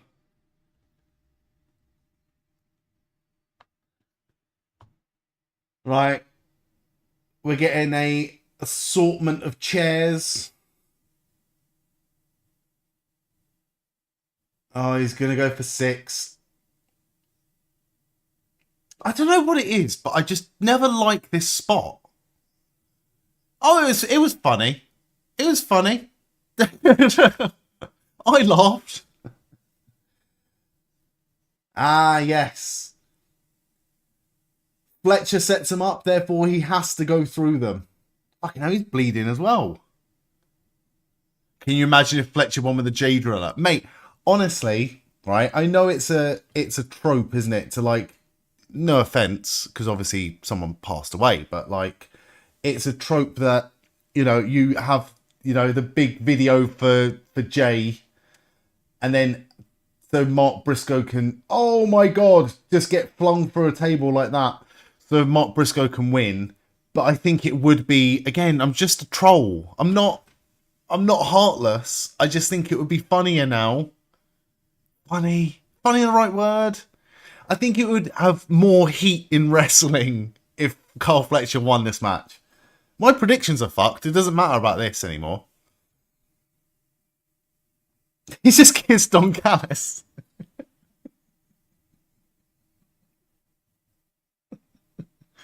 I love it.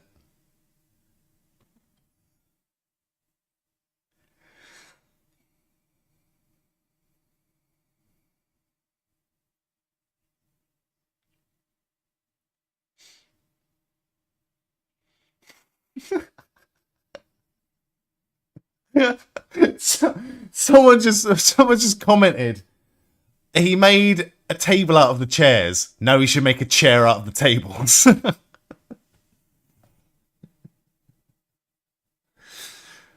Big drive-by kick from Carl Fletcher to Mark Briscoe in the corner. Is he going to go through that other table now? No. Reversed. Oh, German suplex. No. Reversed. Half and half. Reversed. Right. Who is going through that table and how?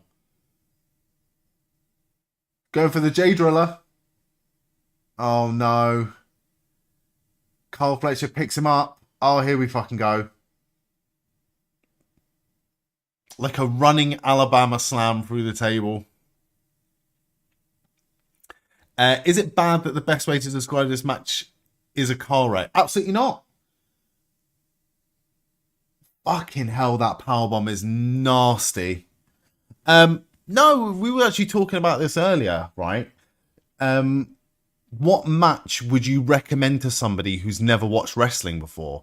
And I argued that you shouldn't show them a 5-star wrestling classic, like a wrestling match, because wrestling fans don't care. They don't want to see Stone Cold Steve Austin versus Bret Hart at WrestleMania 13. They don't want to see Bret Hart versus Owen Hart at WrestleMania 10. They don't want to see that shit. They want to see this. They want to see madness. They want to watch TLC at WrestleMania 17. They want to watch fucking hell, Thumbtacks. What is that? Thumbtacks. A fucking lot of thumbtacks. They want to watch Mankind versus Undertaker, Hell in a Cell, 98. King of the Ring.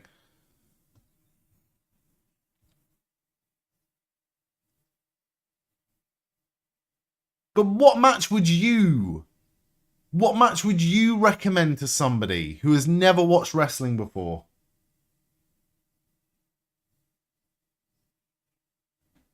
Oh god, he's putting the thumbtacks in his mouth. I fucking hate this. I hate this spot. I hate it. Car wreck description came to mind when... Oh no. Oh no. Powerbomb onto the thumbtacks. Missed it. Fisherman suplex. Oh!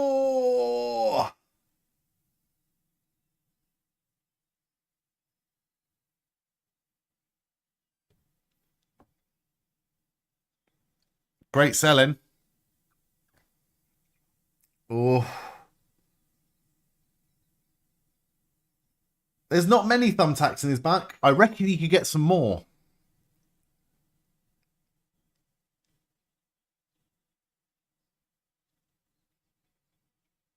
Barbed wire board. Here we fucking go. Mankind versus Triple H 3 Stages of Hell. When was that? I remember Austin versus Triple H 3 Stages of Hell. No Way Out 2001? I think so. Kenny Omega versus Mox Lights Out match. That was a really good one. That was the one where he did the Death Rider through the glass table, wasn't it? The very first inclusive Battle Royal AEW had. Was that the one with the guy with no legs?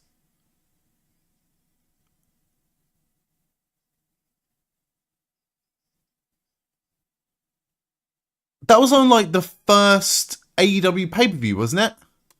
I remember that. Tommy Dreamer was in that match as well. That was really good, actually. The fact that I remember that means that that's a fucking good shout.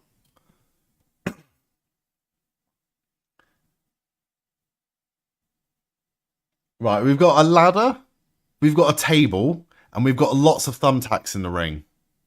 I like where this is headed.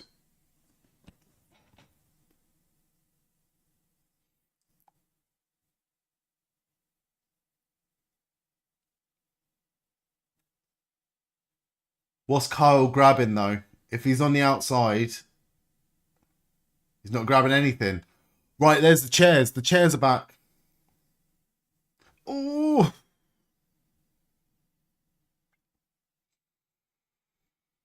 Oh, my God. Oh, nice. Knee to the face.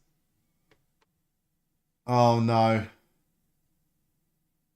Oh, my God. What the fuck was that? Sami Callihan versus Kenny Omega from Slammiversary 2022. I don't think I've ever watched that. I am going to need to watch that. Thank you for the recommendation.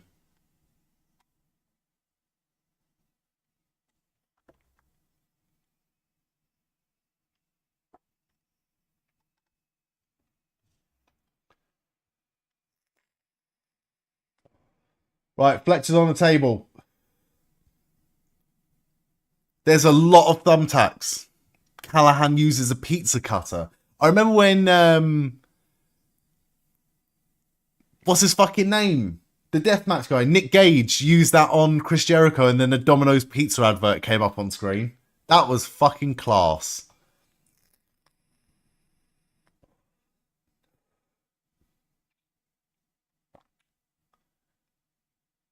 Right, someone's taking a nasty bump through that. Oh my god, oh my god, oh my god, what is Mark Briscoe doing?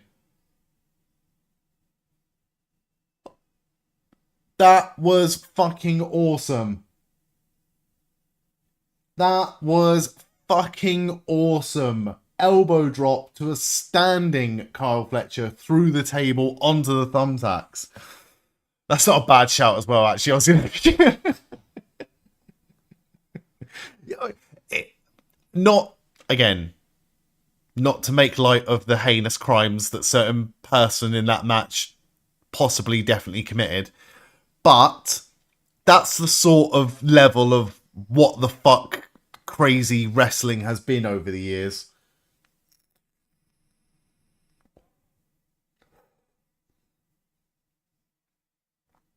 Oh, the barbed wire table got stuck.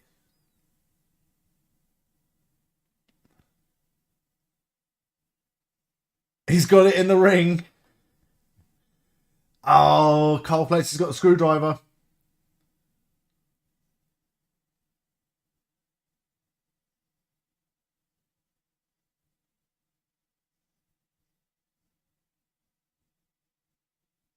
Oh.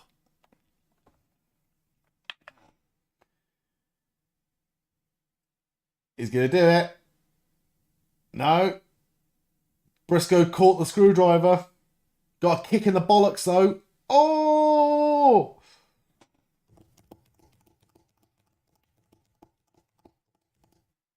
Ugh.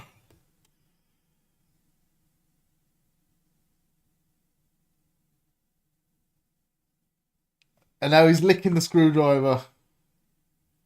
You sick fuck. You sick fuck. The Wyatts versus the Shield at Elimination Chamber 2014. I would argue, good shout. Very good shout. I'm not a fan of the man, but the Shield versus Daniel Bryan, Kane, and I think it was Ryback at TLC was also a very good match. Brainbuster on the tax.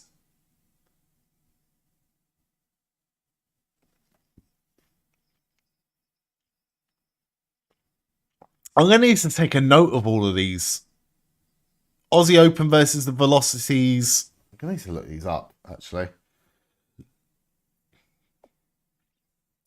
The Velocities.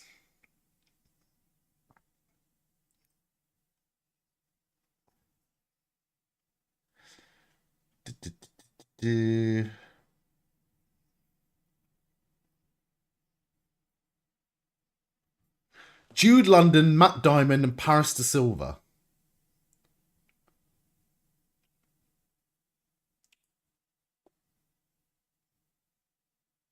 Oh my god, there's a screwdriver in the fucking turnbuckle.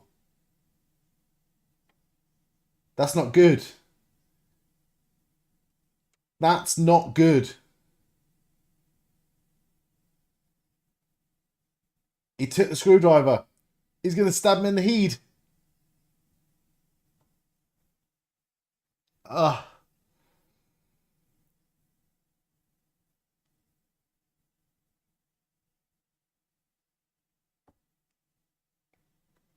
I don't like it.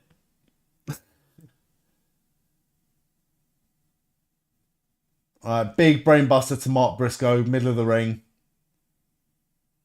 This match can't end. That barbed wire table is still standing. It is Kyle Fletcher versus Mark Briscoe for the TNT title.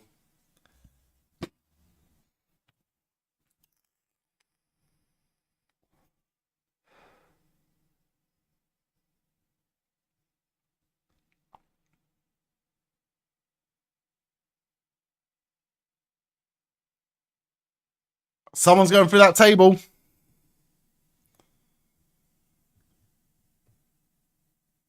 And I've got a feeling it's happening right now. Oh! Briscoe fought out of it.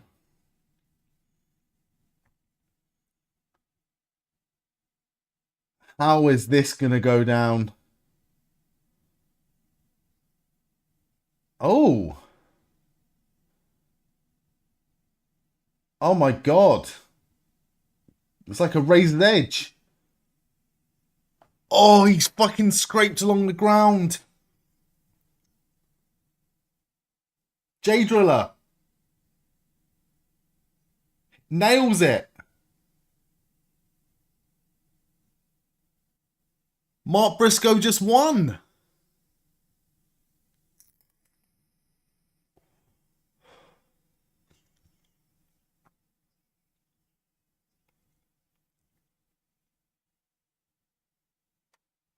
Brilliant match. Excellent, excellent, excellent match.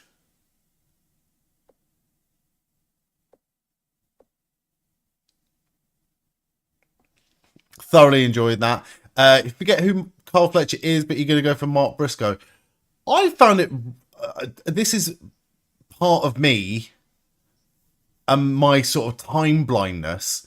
It was over a year ago now, I think, that Carl Fletcher cut his hair off. That only feels like a few months ago. For me, anyway. But, yeah, a full year. Over a full year, I think, at this point. Well done, Big Bad Fable Wolf. FTR versus the Briscoes was a great match. Steen versus El Generico in Ring of Honor. The 3-on-5 Shield versus Kane, Strowman, The Bar, and Miz. Was that the one where it was Kurt Angle instead of Roman Reigns?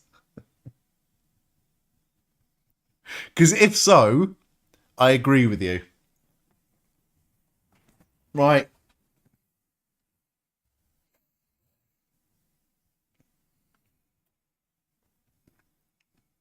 The 29th TNT champion. Wow. Okay. Are we ready? Are you ready for this?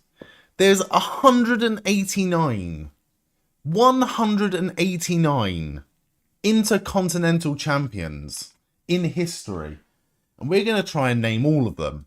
And right now, we're obviously going to start with the obvious ones, which are, obviously, Pat Patterson, the Honky Tonk Man,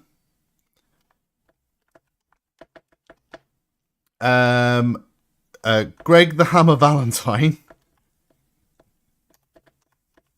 Tito Santana, and the Junkyard Dog. No! What? I've been sold a fucking lie. I have. Miz and Jericho is what Frizz said earlier. Hardys. Well done. Razor Ramon.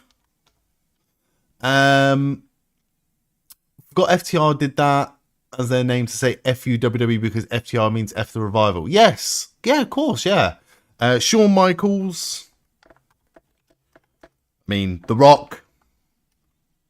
Austin. Kane.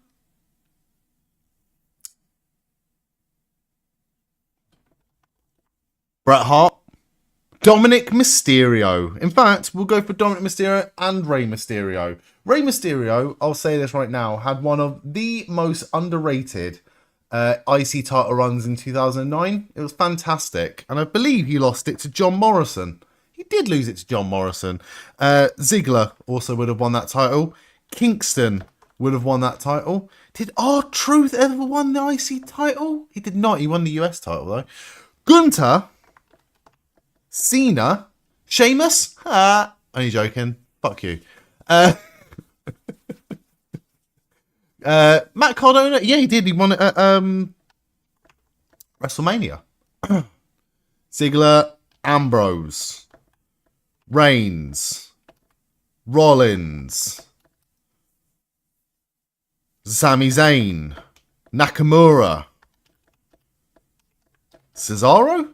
Cesaro never won it. My bad. Mr. Perfect is a fucking great shout.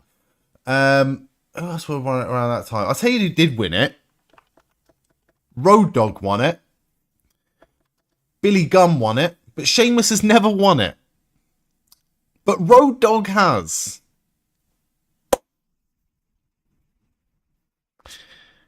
The Macho Man, Randy Savage. The Ultimate Warrior. Cunt. Ricky the Dragon. Steamboat. 1987. I tell you what, if we can get all of these. Did Don Morocco ever win it?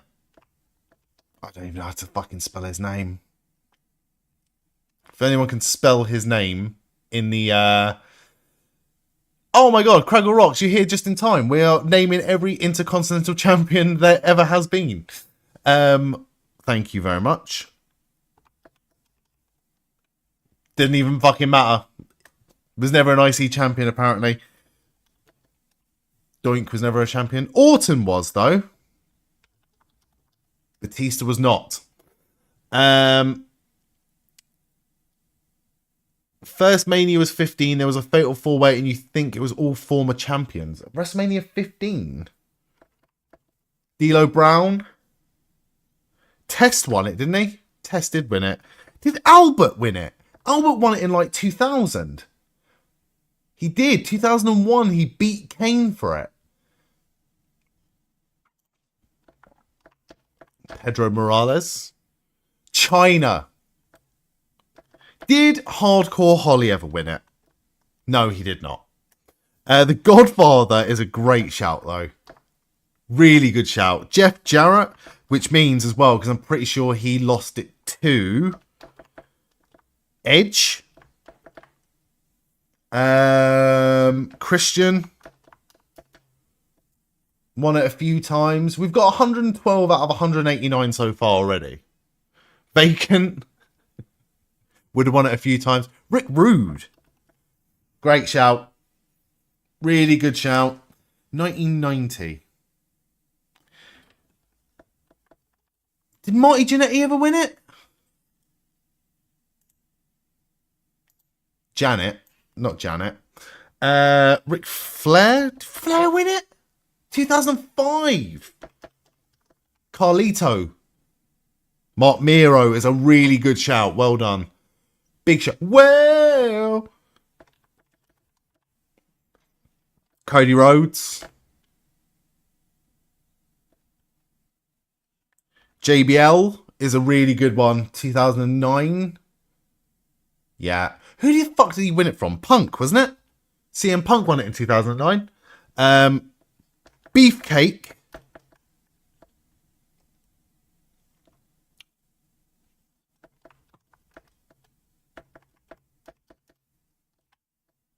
Don't think so. Mysterio, we've got both Mysterios, Ray and Dominic. Who the fuck did Dominic beat for it? McIntyre won it. Bron Breakker won it recently. Jey Uso won it in 2024.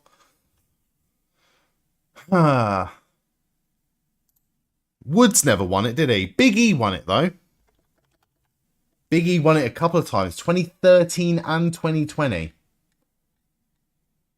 Yeah. 2014. Ryback won it a couple of times, I want to say. He won it once. Strowman definitely won it. Wyatt never won it. Luke Harper won it, though, in 2014.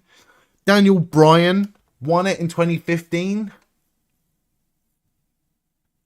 Kane? Did we say Kane? I think we said Kane already. Foley never won it. Ricochet. I never would have got that. Never would have got that. Mountie in 92. Ricochet's who got the beat. Barrett. Frizz was at WrestleMania where Barrett and Miz had their WrestleMania pre-show match.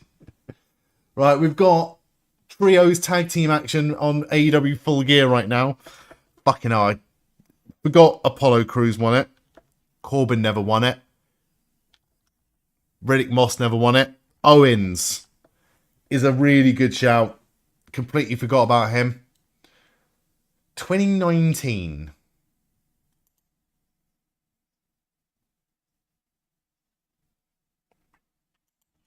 Styles.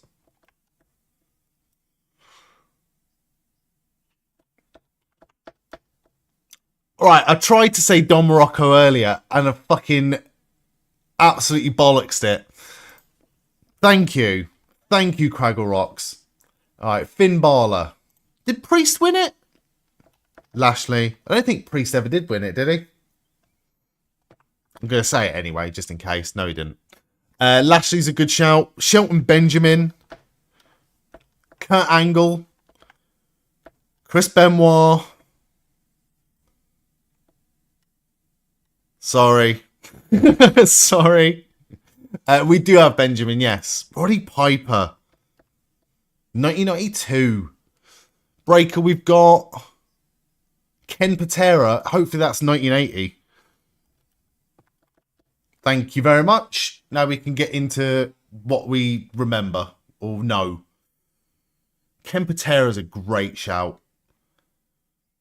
Val Venus. I forgot about that cunt. Val Venus won it a couple of times as well. Rikishi won it as well around 2000.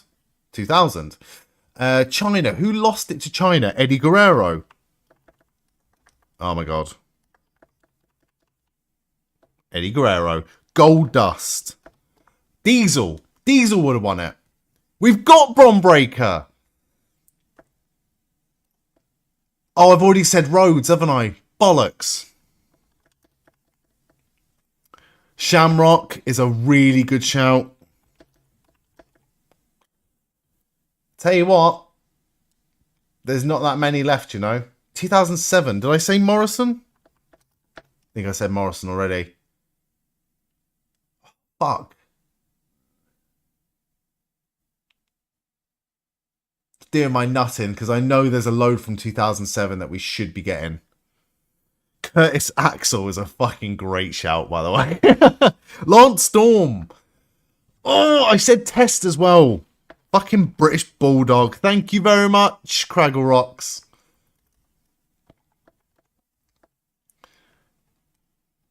RVD. Why didn't I get RVD? That's annoyed me. Thank you, Frizz. Couple of times. 2003, 2006. There's another one in 2003. Christian Booker T. Booker fucking T won it in 2003. 2002, Edge. Then someone, then RVD.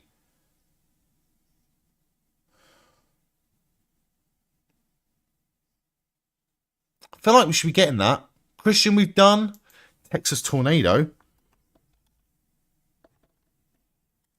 1990? 1990.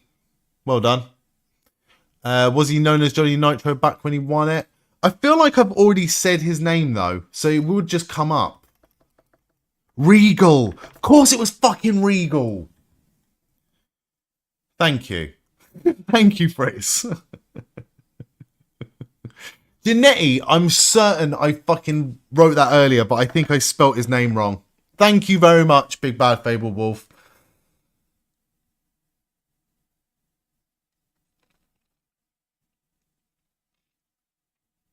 Mike Knoxwell never won it. We've got Eddie. We've got Eddie Guerrero. D'Lo Brown, I'm pretty sure I already did D'Lo. Yeah, we've already done D'Lo. We've already got Godfather. I'm just going to say it, even though I'm pretty sure he never won it. But Mark Henry never won it. Got Bryan Danielson. We've got Punk. Dean Douglas. Good shout. Ezekiel Jackson, of course he fucking won it. 2011? Those 2007 ones are... Oh, Santino. Santino fucking won it in 2007 and 2008. And Umaga as well is a really good shout for us. And Ahmed Johnson's a really good shout. We haven't done it all, have we? Too easy, brother. I never would have got Ken Patera.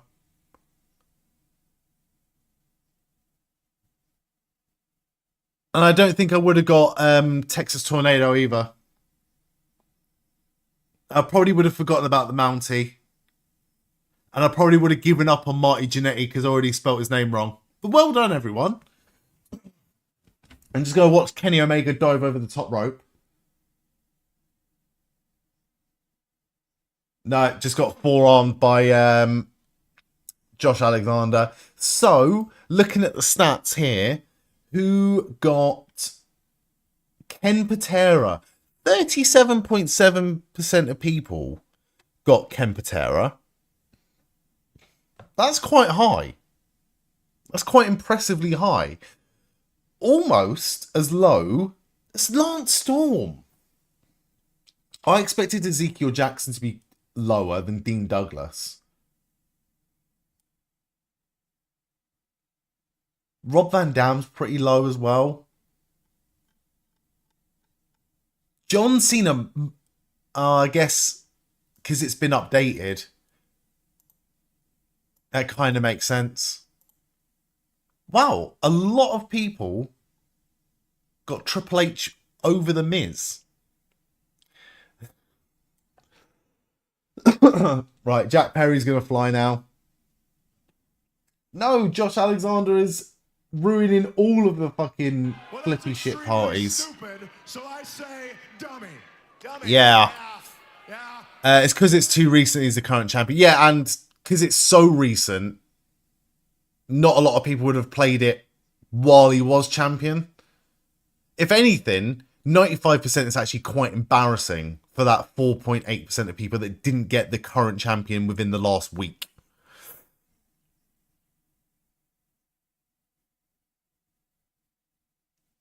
Well done, everyone, though.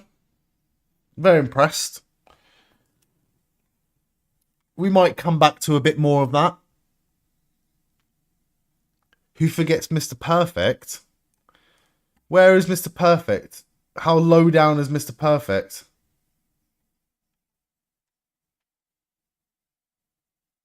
Albert. I'm surprised that so many people got Albert. Where the fuck is Mr. Perfect? He is quite low, isn't he?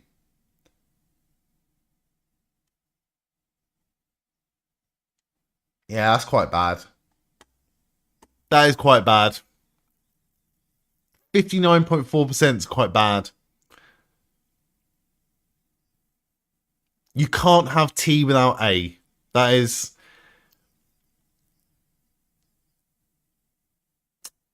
very true. Anyway.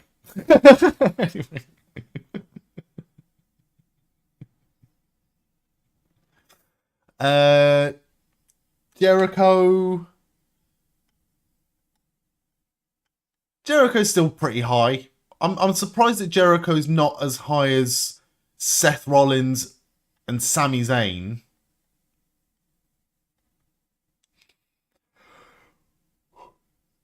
Ugh.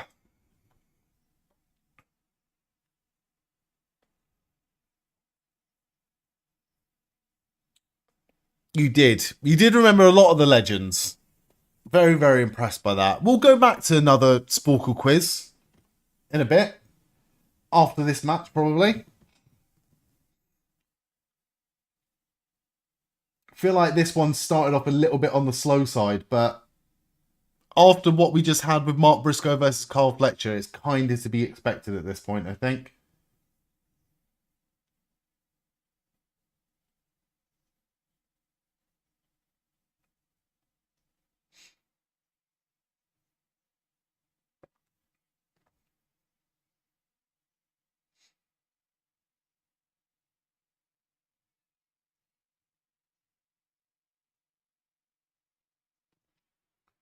Right, Luchasaurus is in this match. What's everyone's predictions for this one? I'm gonna have a look at the split actually, because I'm pretty sure from what I took a peek of earlier. Yeah, this shocked me actually. Well, no, I don't know if it shocked me. Of people, I don't know. But from what I've seen, 86% of people in the predictions went for Kenny Omega to get the win. And 14% of people went for Josh Alexander to get the win. Whoever you are that went for Josh Alexander, respect to you.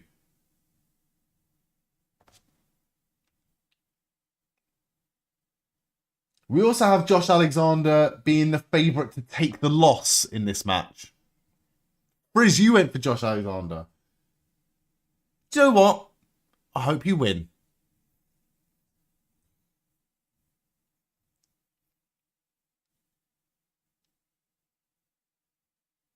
Big Luchasaurus chance. Double chokeslam? Sweeped him. Oh no, Luchasaurus back up.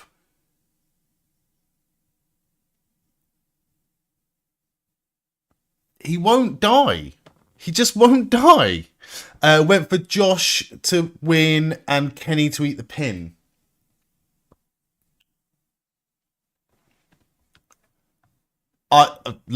My predictions are so off this evening. I will just believe you.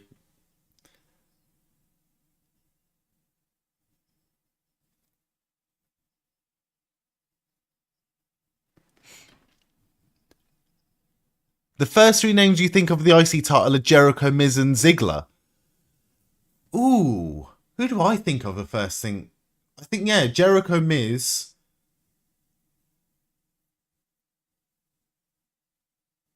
Maybe Gunther now? But yeah, Jeff Hardy. I think I would agree with you. Jeff Hardy is the IC champion. He had a couple of really good runs as the IC champion as well. And a memorable win over Triple H. Not a great run, but very memorable win.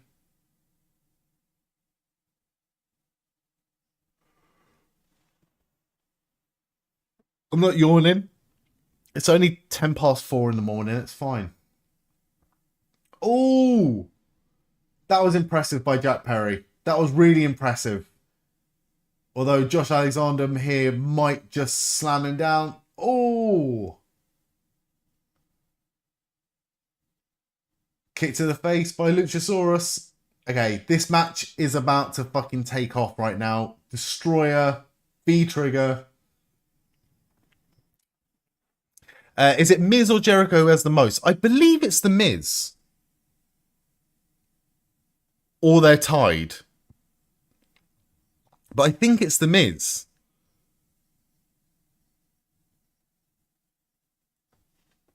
Let's find out.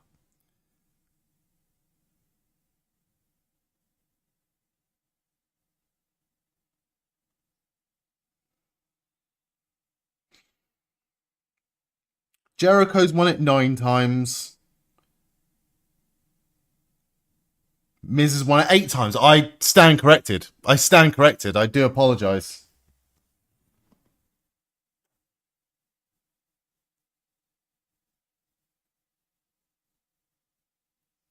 Omega and Josh Alexander are trading blows in the middle of the ring.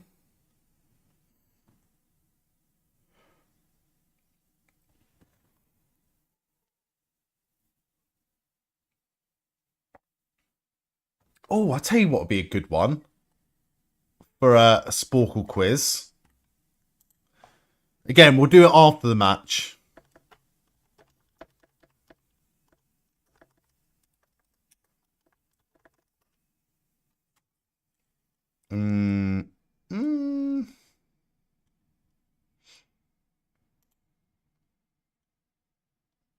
It's a shorter one. But we can do that. This one. I'll show you what it is after this match. Kenny is going to fly now. I know he's not. V-Trigger. Josh Alexander moves out the way. He's really selling that leg. Ankle lock applied to Kenny Omega. Tap Kenny tap, says Aussie Lucian. Did Josh Alexander do the C4 spike? Apparently he did, but I missed it. But someone did mention it in the chat. Ed, welcome in, mate. How are you doing? BTE trigger to Kenny. This show's been fantastic so far. Tornado DDT to Luchasaurus. This match started off slow and it's been sort of brilliant. It's been a day. Mate. I have had the worst fucking week. The worst fucking week, mate. So I can certainly empathise with you. I hope that your day has got better. I hope that the rest of your weekend is a whole lot better.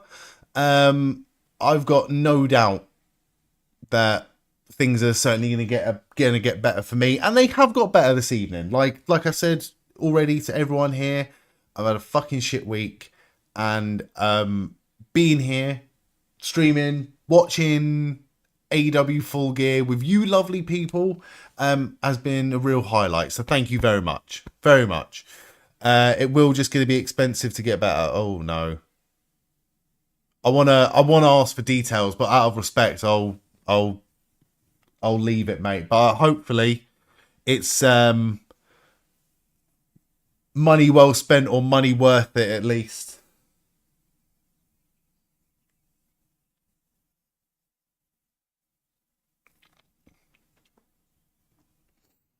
Remember when my cat had and I'm sure it's a very, very different situation, so please don't feel like I'm demeaning what your situation is.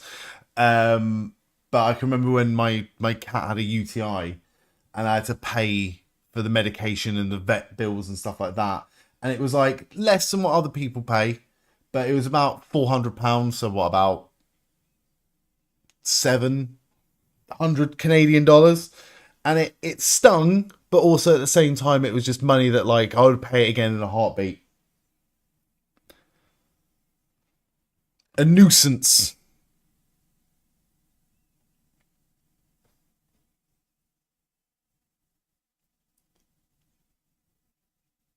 Broken up the pin again.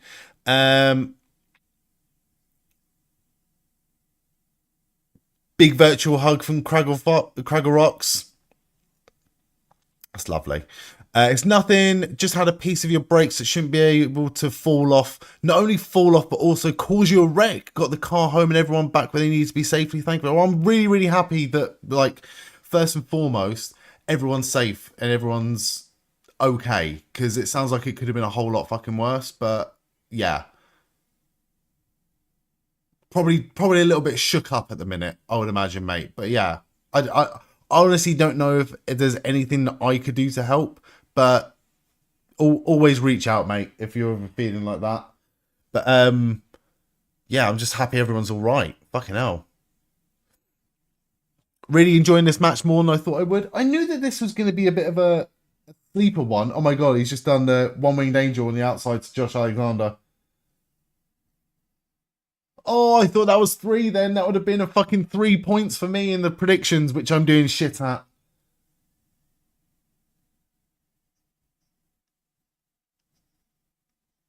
Oh my god, Matt Jackson just pinned Jack Perry.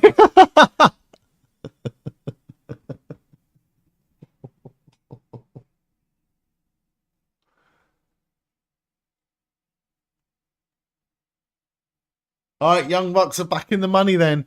In an E-Fed, you have a character named Hexagon Phoenix, a homage to Ray Phoenix and Pentagon Jr. Fair play.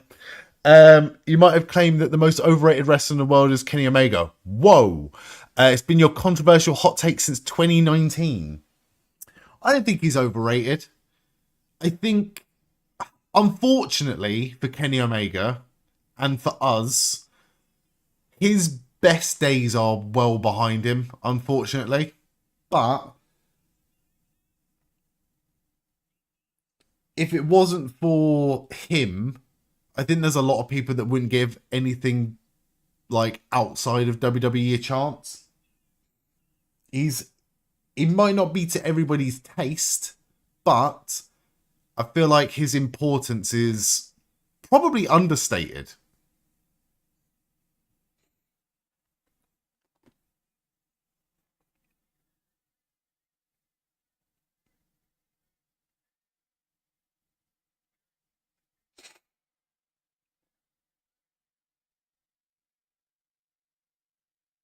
Oh, Josh Alexander's working on Kenny Omega's leg after the match. I think the Young Bucks are going to turn, aren't they? I think the Young Bucks are going to turn babyface here.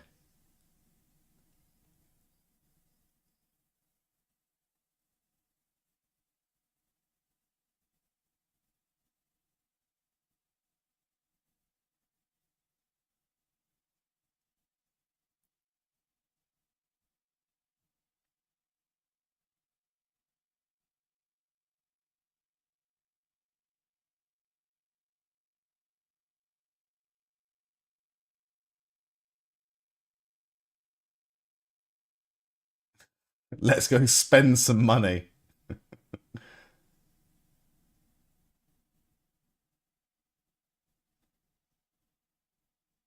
Do the right thing. The Young Bucks are going to go save him.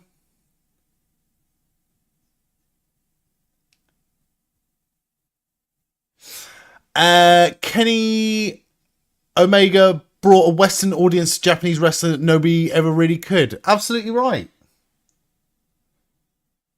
Big double super kick to Mark Davis. Oh, I love a 5-on-5. You know what that smells of? That smells of a fucking Anarchy in the Arena match at some point.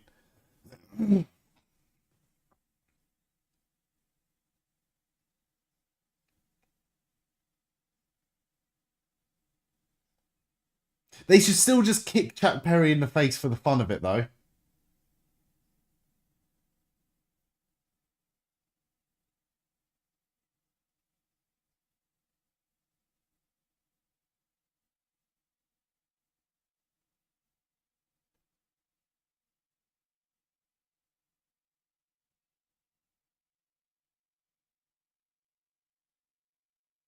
And it nice? Isn't it nice when people just get along?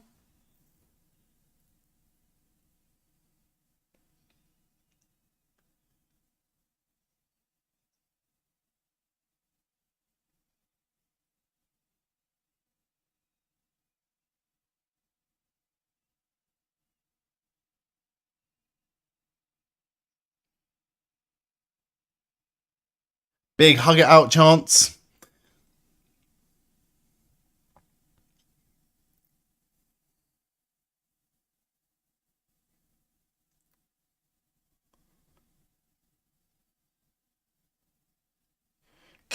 Kenny Omega looks like Doc Brown from Back to the Future.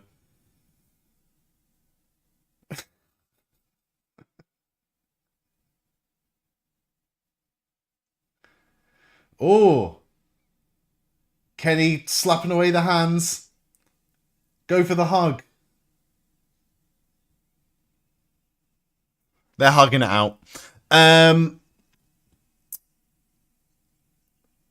Thanks to Jack Perry, AJ Lee returned to wrestling.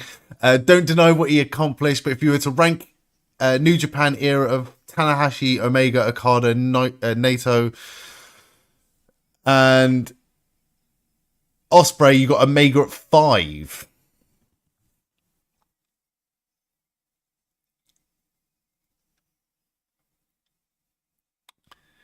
Then Doc Brown delivers a V-trigger to Biff.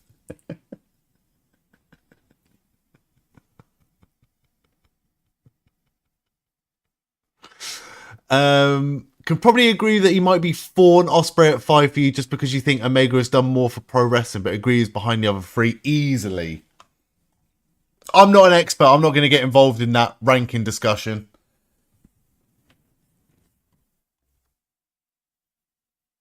Omega's down again. Right, enough of all that.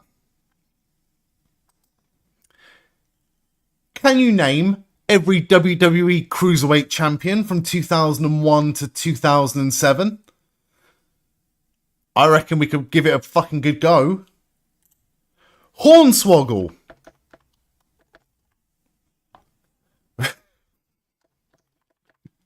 Rey Mysterio. Chavo. Classic. Jamie Noble boy. Kidman. X-Pac. Was X-Pac in 2001? Both Chavos, I think. Yeah, we got Chavo Classic in 2004. Tajiri, I think is correct. Who the fuck was 2001? It would have been Shane Helms. And the Hurricane in 2002. And Gregory Helms in 2006. Gilbert was a light heavyweight champion. I don't think Gilbert was ever a cruiserweight champion. But I will put his name in there just in case. Gilbert was not a cruiserweight champion. I think Funaki was, though. Funaki in 2004. Matt Hardy is a fucking great shout. WrestleMania 19, I think he walked in as Cruiserweight Champion. Matt Hardy's a fucking great shout, Aussie Lucian. 2004. Brian Kendrick or Paul London? Paul London was 2005. Brian Kendrick never won it. Jeff Hardy never won it, no. Who else was a light heavyweight champion? S.A. Rios. Christian as well won the light heavyweight champion. I'm not even going to put it. He didn't win it. He didn't win the cruiserweight. 2004. Kendrick was a world champion for like 4 minutes. Disputed. Ultimo Dragon, I think, is a great shout. Did he never win it? Apparently he never won it. I thought he did. Somehow you barely remember this version. So I remember watching religiously from like 2001 to 2003, 2004. Who the fuck beat Chavo?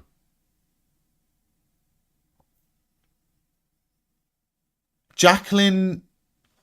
I don't think Jacqueline ever did win. Oh my god, I'm never going to spell her fucking name right, am I? No Shannon Moore.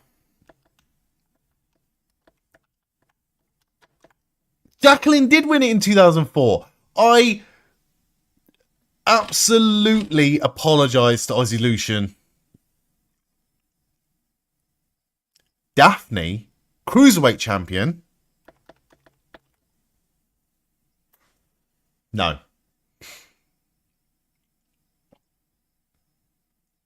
He won a pinfall in a 20-minute scramble and's technically world champion, but it's not a reign. Spike Dudley's a fucking great shout. 2004. Right, there's 1, 2, 3, 4, 5 reigns in 2005.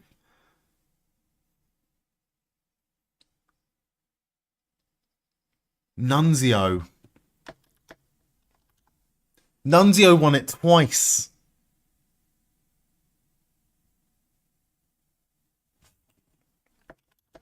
I just wanted to fucking... Kid Cash. I'm never going to spell this right, am I?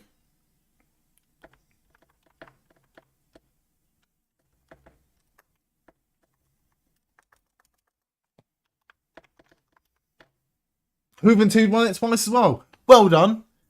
I never would have got Kid Cash. I was not watching at the time. I forgot Kid Cash was even in WWE. Jerry Lynn won the light heavyweight championship in his first match and never did fuck all with it. Right, let's have a look at the stats. Juventud was last, 44%. Nunzio, Jacqueline, Kid Cash, Spike Dudley. X-Pac, quite low down. I'm surprised at that. I remember that match. X-Pac versus Kidman. That was to unify the two belts. That was to unify the Cruiserweight and the Light Heavyweight Championship. Is there a US champ one? There should be. But we'll do it after this match, because right now it is Chris Statlander versus Mercedes Moné. And we have to give this match the attention that it deserves. 4 minutes is not bad at all. It's a short one, but 4 minutes I think was not bad at all. ECW heavyweight title. ECW is a good one. Might do the ECW one, actually. You did a SmackDown 04 to 09 rewatch before it went to Netflix. Funny enough, Aussie Lucian, I would like to start a podcast very soon where myself and somebody else watches all WWE from 04 to 09, because those are the years that I missed. And I would like to watch it with somebody who did watch it at the time and have me as the novice watching it with the expert. So keep an eye out for that, because there's a lot of mad shit that happened between 04 and 09 that I completely fucking missed. Interesting. Were you watching around that time, Ed? Mike Awesome versus Masato Tanaka match was freaking brutal but awesome matches. I've only ever watched one of them, and that was at ECW One Night Stand, and it was fucking awesome. It was fucking awesome. Pardon the pun. Mercedes gonna dive. Oh wow, nice catch from Chris Statlander.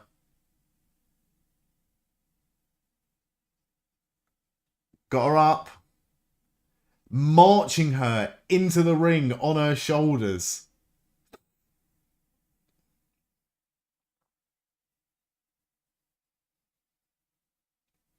This has real potential to be a really sloppy match. And I hope it's not. I hope they fucking knock this out of the park. Because they've had a few sloppy encounters in the recent past. Oh my god, that is a nice suplex from Statlander to Mercedes. I missed all of it, mate. You've watched for the better part of everything since the early 90s. I would like to do one of early 90s as well. Because I missed a lot of that. Just like Chris Statlander missed that 450. I only started watching WWE in 99, 2000. And when I was... how do I say this nicely? When I was a hopeless drug addict, I managed to acquire on the internet every episode of Monday Night Raw from 97, 98 and 99. And I tell you, mate, it was not like a very long time at all. But I did manage to cane through every single episode of Raw within about 3 months, 4 months. 3 years worth of Monday Night Raw episodes. And it's good. Not my life. My life was terrible. But like the Raw was good. Mike Awesome did an awesome bomb to the outside Masato Tanaka. He slid under the barricade. Raw was on Fox, but SmackDown wasn't. You stopped in 2004 and got back into WWE in 2008 through WWE Afterburn and watched full time in 2009 because of bragging rights. I stopped watching... Fuck, when did I stop watching? I think I stopped watching when Randy Orton won the World Heavyweight Championship against Benoit. So like SummerSlam 2004 time. And then I started watching again when Jeff Hardy won the WWE Championship. So that would have been Armageddon 2008. So like December 2008. She completely missed the Meteora. I missed her missing the Meteora. Sorry. Your mate got you into NXT just before Shinsuke had his debut. That was the golden era, mate. That was the good old days. The good old days. Right, I'm gonna have a look at these ECW title. I think will be very interesting actually. ECW Championship. Get this lined up.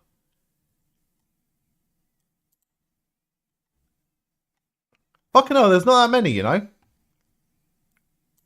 Alright, we'll do that after this match. ECW Champions. 95 to... Oh my god, it even has the WWE ones. Even has the WWE ones. Sick. WWE was on pay TV until the late 2000s. Even then, when it was on free-to-air TV, it was only Afterburn, which is a SmackDown highlight show. I remember Afterburn. I remember the bottom line. The bottom line was the Raw recap show, and Afterburn was the SmackDown one. And yeah, it was good. It filled a gap in the week, but like when you're a kid and like everything just is so fucking long. I think I might have watched it. I watched like the same episode of Afterburn like 3 times in the same week, every week. It was at that time focused on the Edge Vicky Taker storyline with Vicky in a wheelchair. I remember, was I watching it at that time? I don't know if I was. You actually think NXT is really good right now? Not quite at the levels before, but best it has been since 2.0. I really enjoy NXT. I think every era of NXT has been different, but I wouldn't say there's been a bad era. I enjoyed 2.0. People shat on 2.0, and I really enjoyed it. You missed all of the CM Punk stuff, but went back and watched it and fell in love with his stuff. What years, Craggle Rocks? Vicky in a wheelchair was 2008-ish. Yeah, I think I would have missed that. Oh, maybe. I might have caught the tail end of it, but I don't think I watched it intently. I don't remember Afterburn, but vaguely remember Bottom Line, but I remember Heat and Velocity. I remember Heat because Heat was on free-to-air TV in the UK for a little bit. But, right, and I'll say this to anyone in the UK right now, they'll know this name, okay? Andy Peters. Andy Peters was a children's television host in the 90s and 2000s. And Andy Peters, at the time, also, for some reason, was like a programming director at Channel 4. And he didn't like wrestling. But Channel 4 had the contract for WWE for certain pay-per-views, Royal Rumble 2000 to Backlash 2001. Because I remember Shane jumping off the Titantron on Channel 4. Because I recorded it on VHS. I remember that shit.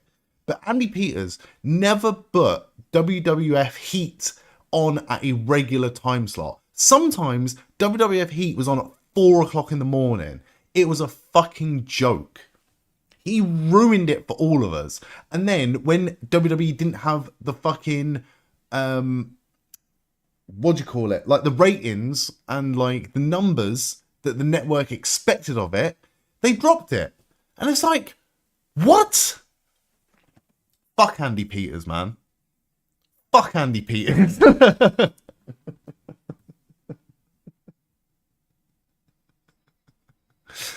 I should do an Aussie indie watch along. I'd love to do that. I would honestly love to do that. Aussie independent wrestling is on fire. 2.0 was very attitude era like, very gimmick focused and mid wrestling. I really liked it.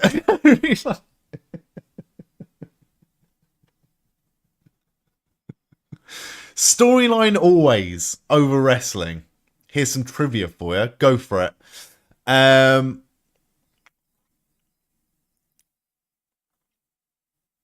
Andy Peters. I don't know if he hated wrestling or if he just didn't understand it. Don't know.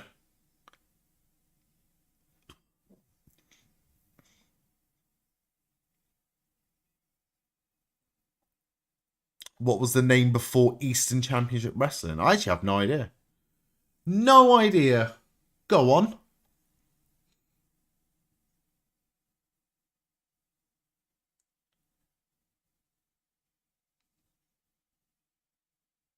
Mercedes on 7 Amigos. 8 suplexes now. Or suples. Depending on what era of wrestling you're from.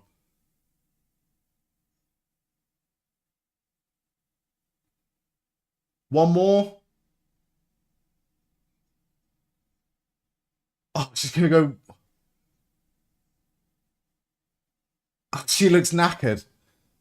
But fair play. 11.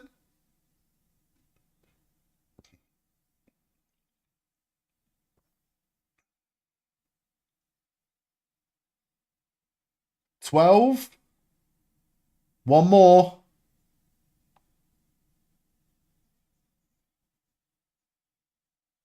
Oh no. And she's done 14 suplexes and it gets a very well deserved round of applause. Tri-County Wrestling. Interesting. I never knew that. Late 80s and early 90s they changed to Eastern Championship Wrestling. No idea. She's going, yeah, 1 per belt. According to the commentators, one thing you kept up with between 2007 and 2015 was Taker Mania matches. Would watch it a couple of days after. It got spoiled for me when he lost. Broke your heart when he lost. Still the one Taker match you've not watched all the way through. Which one? Oh, what the? I remember where I watched that as well. I fucking remember where I watched that. I was working in a pub, and it was just so, like, you know, you used to have, like, the most bizarre situations, right? I was working in a pub, and the manager of the pub, Briz will know this, the manager of the pub was a big wrestling fan as well. And I ended up watching it in the flat upstairs with my boss. And at the time, he had literally just had a baby. And you missed it. Right, so I won't say his name, but like, he just had a baby, right? And for some reason, something happened where he had to go downstairs and check on something in the pub because an alarm went off. And he just handed me his fucking baby. I remember I just sat there with this kid. Holding a baby like a fucking rugby ball. Watching Lesnar beat The Undertaker's snake.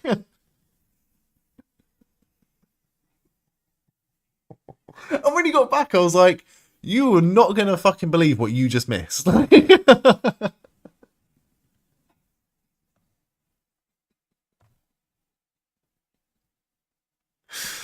Good old times, good old days.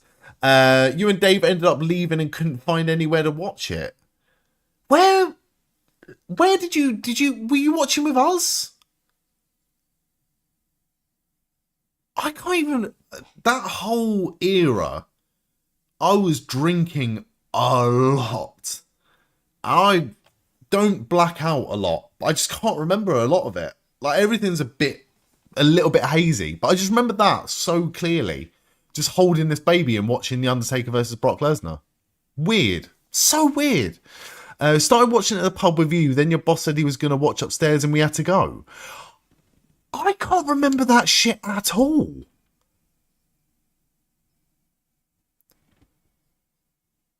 I genuinely can't remember that at all. Fucking, I feel like a dickhead now. Sorry, Fritz. What's a match you wish never happened? Probably a match where people get injured. Like, bad matches happen. DX versus Brothers of Destruction, shit happens. Like, bad matches happen. But any sort of match where people get hurt. Maybe like, I don't know. Whatever match Big E got injured in. Whatever match Big E landed on his head and had to retire from it. That one. New Day versus Brawling Brutes, was it? Or was it just Ridge Holland versus Big E? Again, not shitting on Ridge Holland, accidents happen. But like, if that match never happened, it'd be a very different wrestling landscape now, you would think. Briz has gone for Goldberg Taker. That match is great. That's just great. You know what? Goldberg versus Taker. Aussie Lucian said it. Frizz said it. Fucking run it back. Get the pair of them out of retirement. Sting versus Rollins is a fucking good shout. Where Sting got stung. I wish that match never happened. He should never have taken that buckle bomb. He took the first one and I was like, that's a bad idea. Then he took the second one and he collapsed. And I was like, that should never have happened in the first fucking place.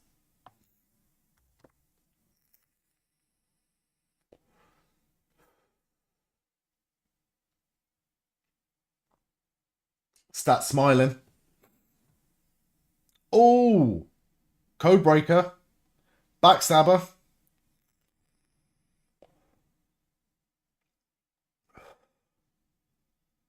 Oh, nice. Stat took that bump well in the corner. Bret Hart versus Goldberg. Yes, Bret Hart versus Goldberg's a great shout. Really good shout, Edge. Ed. Edge. But yeah, that I wish that match never happened. The match where Lita did a suicide dive on the outside to Trish and she got caught on the rope and landed on her head. That was nasty looking. Like, Lita took some heavy fucking bumps, but that was like, she got like folded up. I think I know you.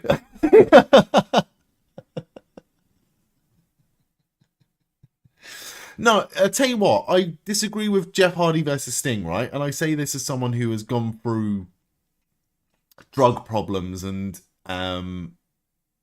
alcohol issues and things like that. I know Jeff Hardy ended up falling off the wagon numerous times in his career, but that match should never have happened for many reasons, but also cause and effect. Probably ended up straightening himself out for a good few years at least. But yeah, not a good look. Upsetting to watch. It did nearly destroy TNA. You know what? I'd stand corrected. That match should never have happened. Sting did the right thing and he did. Absolution versus Mickie James and the Boss and Hug connection.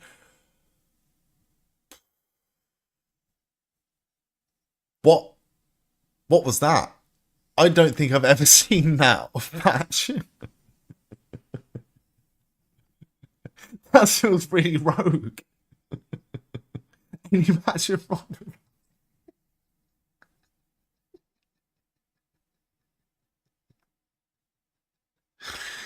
Oh, God.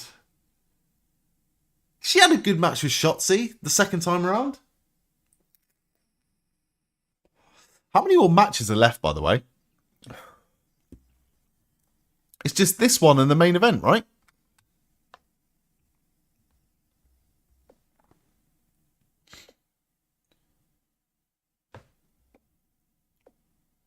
Sorry, I didn't update my predictions. I kind of became a bit numb to it with all the red on it. But, you know, what's a bit more red? What's a bit more red on these predictions?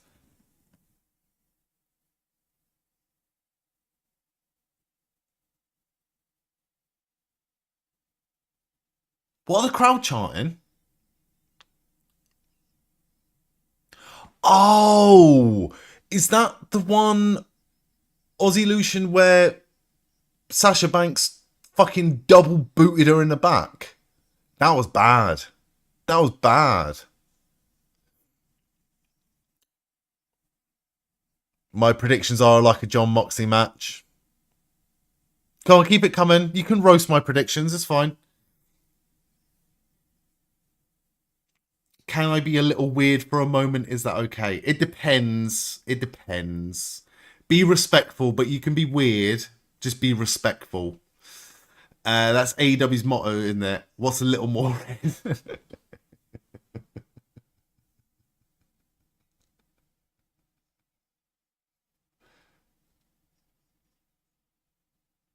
It's rolling through.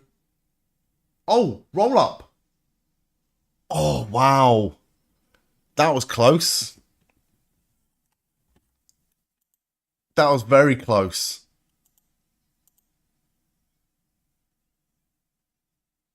Statlander with a roll up now. Paige versus AJ Lee. You don't know why WWE let AJ fight with a herniated disc. I didn't know she had a herniated disc at the time. Trish Stratus was the first woman that made you go, holy shit, she is hot in a non-PG way. I don't think that's weird. That's respectful enough, I think. I think you're not the only person to say that as well, and the only person to think that. I think she would have been the kind of awakening for a lot of people of a certain generation. I don't think that's weird.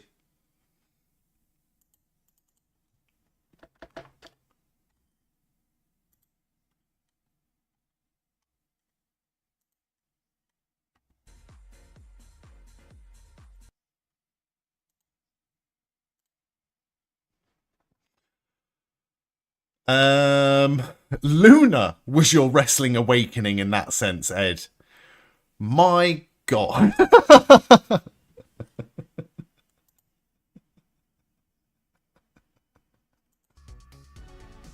It's not funny. That's not funny. I didn't mean to laugh at Luna.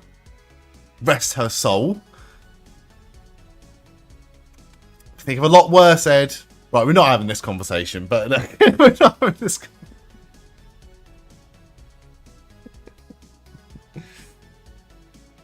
Oh, Poison Rana on Statlander.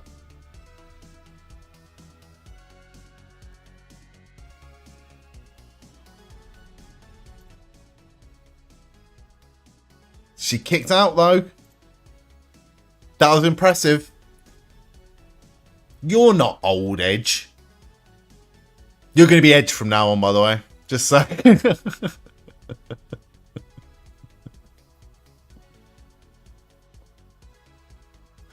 Right. Respectful, everyone. We're not doing this. We're not doing this. I'm not interested about who you had your first. Cool.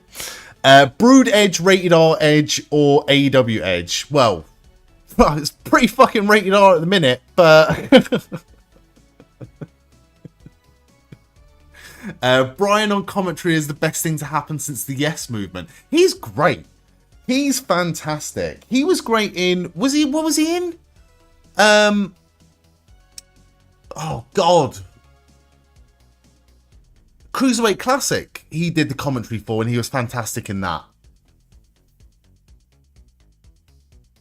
Craggle Rocks, you've been warned, mate. I said no more. No more, please.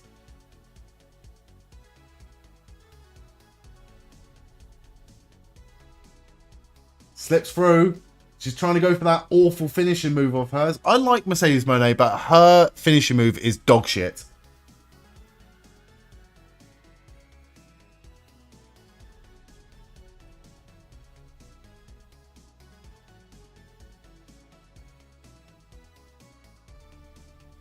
Oh. She blocked it. Statlander with a power. Gonna go for it. Tombstone piledriver.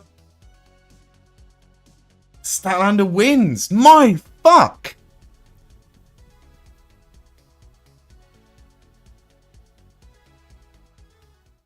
Right. Is this now the beginning of the downfall of Mercedes as multiple champions? AAA spoilers allowed? I would say, when was AAA this evening? I would say maybe hold off on AAA spoilers, just in case anyone is planning to watch it. I want to start something on the Discord, like a spoilers chat on the Discord, so people can talk about that sort of thing. But just in case anyone's planning on watching AAA this evening or afterwards or tomorrow. But yeah, no, thank you very much for asking. Like, because I completely forgot he was even on, mate. You wish they do a tag team classic like they did with the Cruiserweight Classic. I would love them to do more tournaments like that. Tournaments with outside people. The Cruiserweight Classic was amazing. The UK Championship tournament was fantastic. The Mae Young Classics they had were all fucking awesome. I want more tournaments with like outside people, but I don't know if they would do that now, because they would rather just sign them up straight away.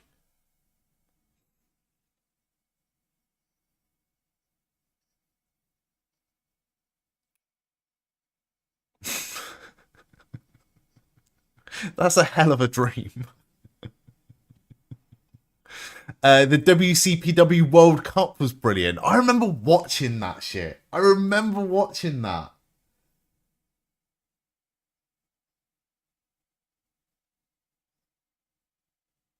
I might have to go back and rewatch that Aussie Lucian. That's a fucking great shout. I would love to do a watch along of like the height of British wrestling. Like all of like them progress shows. The problem is every single show has got really problematic people on it, and it's really disappointing. Like Ed just said it as well. WCPW is hard to watch after speaking out. A lot of it is, mate. All of those British wrestling shows, you can't escape it. You cannot escape it. Me and a mate of mine and Frizz, we went to an ICW show, and ICW was red hot. And that main event was Drew McIntyre versus Marty Scurll. And it's like, can't watch that shit now. Really just can't watch that shit now. Rightly so. It was a moment in time. It was exciting while it lasted. Someone had the fucking worst take I'd ever fucking heard. And it was Pete Dunne was the reason for the downfall of British wrestling because he signed with WWE. And it's like, not even close. Not even fucking close, mate. He got out at a good time. He was very lucky. But he is not the reason for a downfall. Carl Fletcher still hasn't had a shower. He's still covered in blood.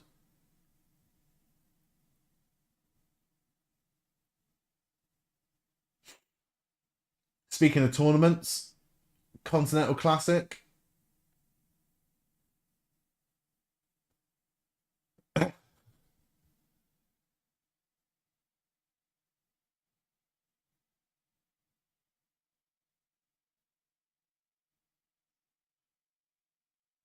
Right. Let me just chalk up another L on my predictions. Go on, tell us your amazing story. WWE trying to buy the top 2 UK-based promotions was probably the downfall. It was the writing on the wall. I feel like it could have survived in a better state were it not for the speaking out. But at the same time, speaking out was necessary. Like, you know, it doesn't matter at that point. Like, it doesn't matter about wrestling at that point when there's like genuine, you know, bad shit happening that needs to be uncovered. Kyle's crashing out and I'm here for it. You went to a WCPW show. It was Drew's last match before WWE return against Cody. That's pretty cool. That's really cool, actually.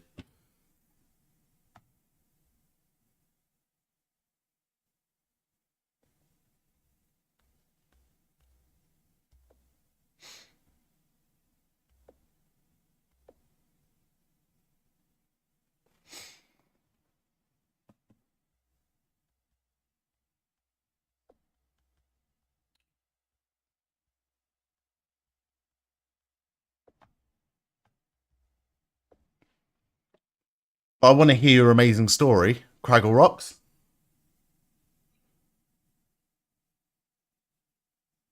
Right, this is a steel cage match, isn't it? 19.23% success rate. Mate, not being funny, this genuinely might be my worst performance in predictions. My worst performance. And do you know what? I'm fucking proud of it. Because every now and then, even the best shit the bed. Also, Ed, thank you so much for subscribing, mate. I really appreciate that. Thank you. You're a fucking legend. Thank you. That War Games match of Ricochet and Pete Dunne and War Raiders versus Undisputed Era was awesome. Ricochet did 3 backflips in a row, so it was a 1080-degree backflip. Did he? Off the top of the cage? It was a double backflip, wasn't it? There's no fucking way he did a triple backflip. I haven't watched it in years, though, so I could be wrong. Right. Joe making his way to the ring. How good does Samoa Joe look, by the way?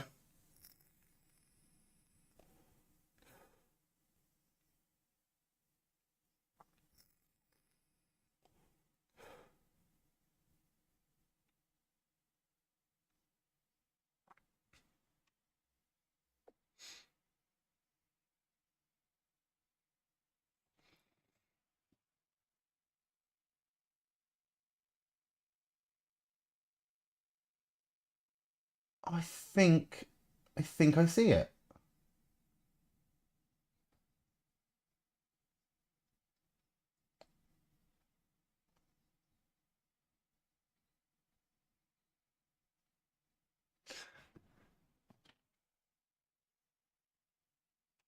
I worked with a guy who was an ex-wrestler. He wrestled against Pete Dunne and Damian Dunne back in the day. He took you backstage, kind of. Will Ospreay came to you, shook your hand, he said something in Japanese and walked off. That was just before he blew up. That's pretty cool. That's really cool. Hands were shooketh by the Will Ospreay. The Will Ospreay. That's really fucking cool. It was a double, my bad. I thought it was and it looked like a... Did he land on his back? So it wasn't like even like a full double. It's still impressive. I couldn't do it. Let's just put it that way. You did spell his name right. What's this entrance?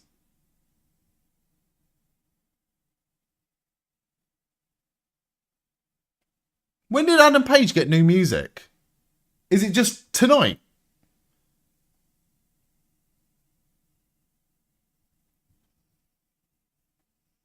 I'm going to say it right now. I fucking hate it. I really hate it.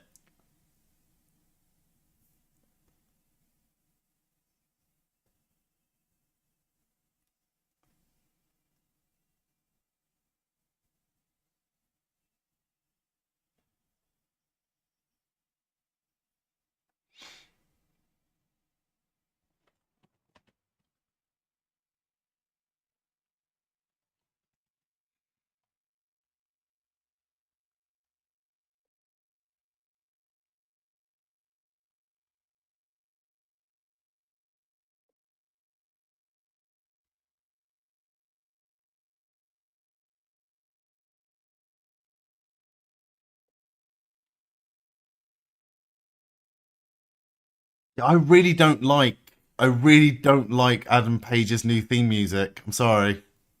Feel free to disagree with me. I don't like it. I do remember when Ricochet did that, Big Bad Fable Wolf. Meeting your idol Adam Brooks 4 years after interviewing him, you're in tears. That's really cool. I haven't met many wrestlers. I met David Flair. Does that count? No, I wouldn't, Craggle Rocks. No, I don't. Some people are beyond redemption and people need to be less forgiving of bad people. Again,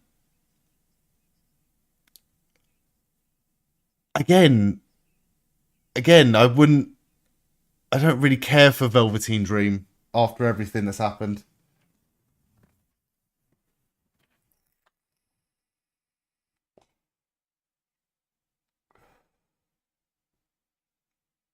Right, what's everyone's predictions for this one? Let me have a look at the split as well, actually. I feel like this one was more split than I thought it would be. Oh no, I'm wrong. One person has gone for Samoa Joe. So whoever you are that predicted Samoa Joe, good luck to you. Good luck to you. Hangman for you think? Hangman. Joe, please let Joe win it, Tony. Got to meet Jimmy Hart, Kelly, Ashley, Massaro, and autograph sign there. Very nice. That's pretty cool.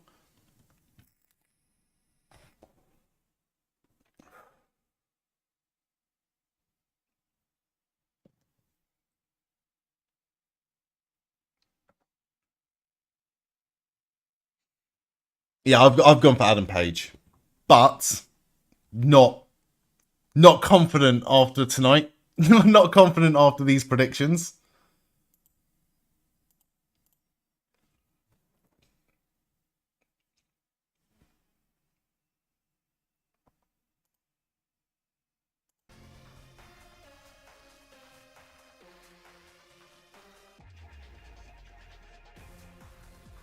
It's gonna be interesting. That means Joe's winning. Yeah, thank you.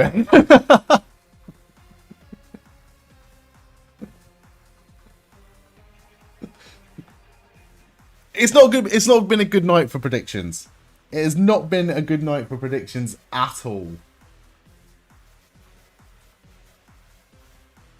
God, it's 5 o'clock in the morning.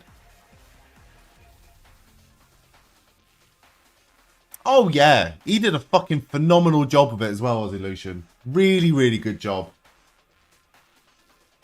All right, big chops from Joe in the corner.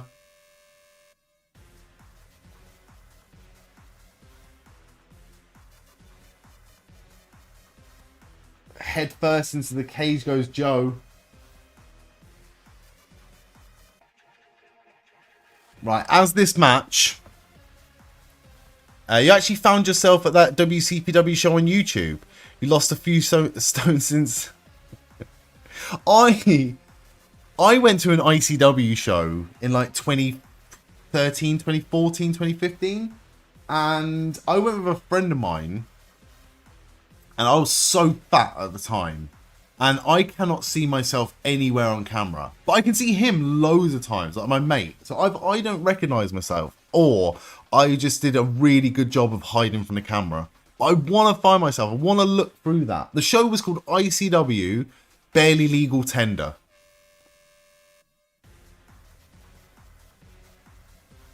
Right, while this match has just started, let's do this Sporcle quiz really quickly. Really quickly. Name every ECW champion from 95 to 2009.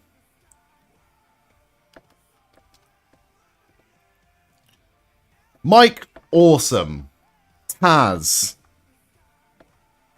Raven, Rhino, Regal. Regal was never champion? Matt Hardy, Mark Henry,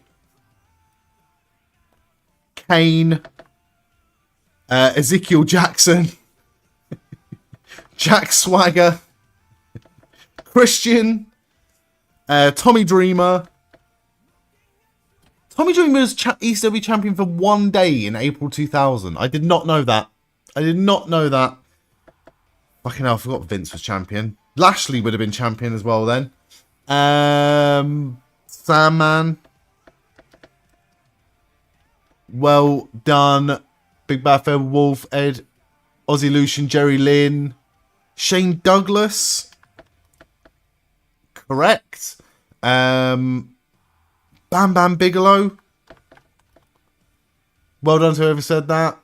I thought Jimmy Snuka won it as well, but he must have won it before Shane Douglas. Probably like 93 time.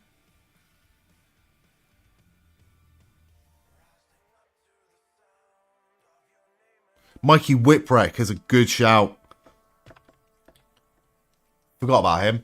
97. Just Incredible. Just Incredible won it in 2000. Terry Funk in 97. Big Show. Good shout. Chavo Guerrero.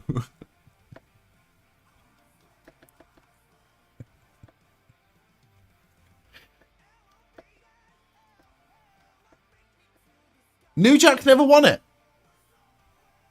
Interesting. I'm pretty sure Mick Foley never won it. RVD, yes, he did win it, didn't he? In WWE. Who was the last champion? Did I spell Rhino wrong? No, I didn't. Oh no, it wasn't the last champion. Tanaka. December. Wow, for 5 days, Masato Tanaka was champion. We've got one for 8 days in 97. Ezekiel Jackson we've got.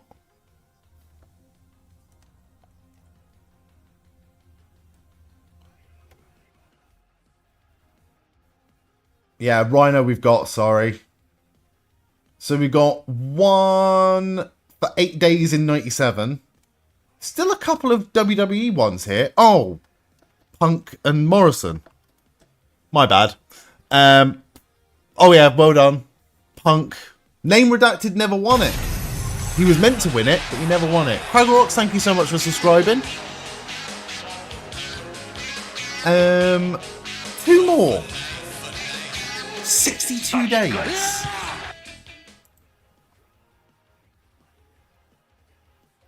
In 2000.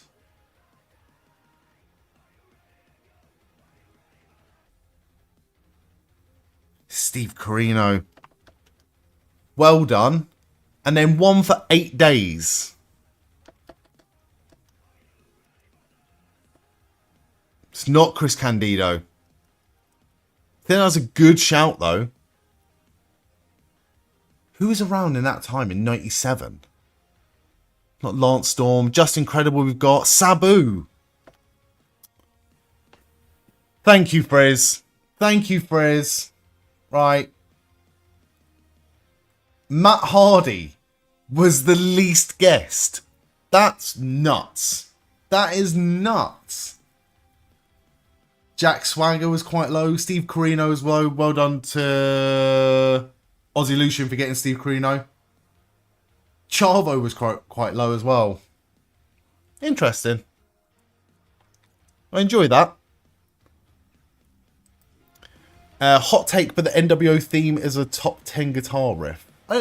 I think the NWO guitar riff is actually like 3 different Jimi Hendrix songs just smashed together.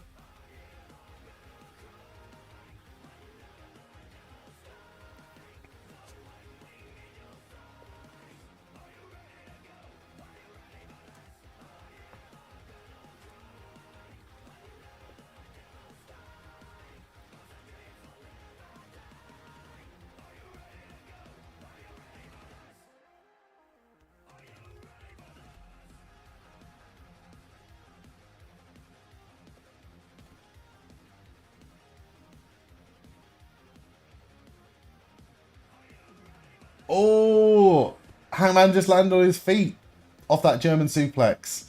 Do you know what? We turned away for how long? How long did we turn away for? 4 minutes and 7 seconds, and both of these men are pissing blood out of their face.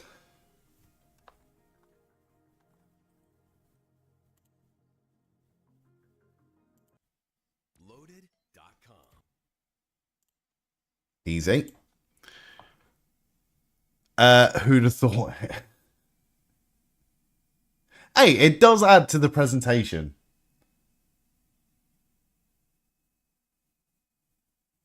It is blink and you miss it type shit though. Oh.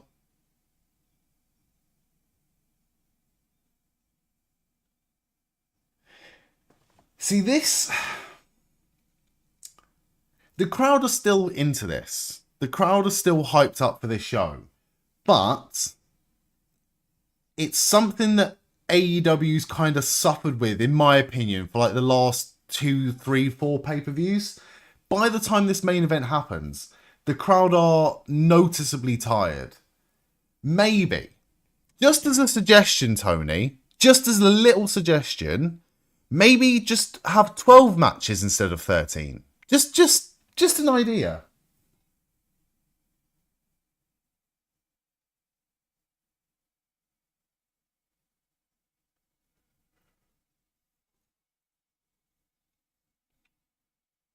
Oh, he's ripping the turnbuckle pad off.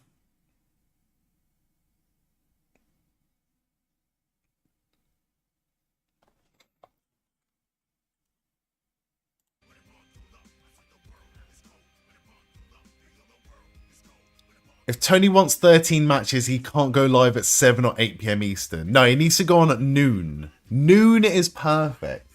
All in Texas at lunchtime was mwah.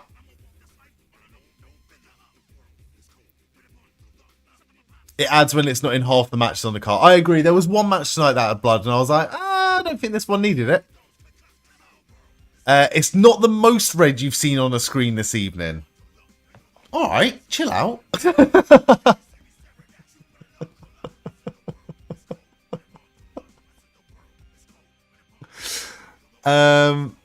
Remember the brother versus brother match? Bret Hart versus Owen Hart at SummerSlam in a cage. I do not remember that. I have watched it, but I was not present at the time. What is he going for here? Sunset flip, powerbomb.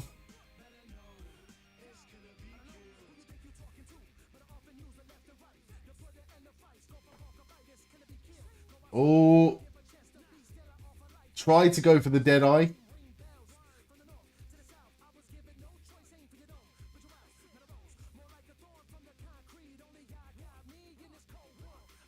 Right, Shibata's here.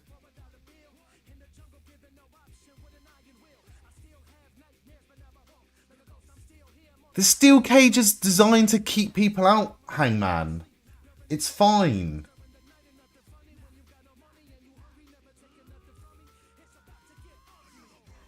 Oh, this feels like a bad idea. There's no footholes in that cage. Eddie Kingston's coming out to help. Okay.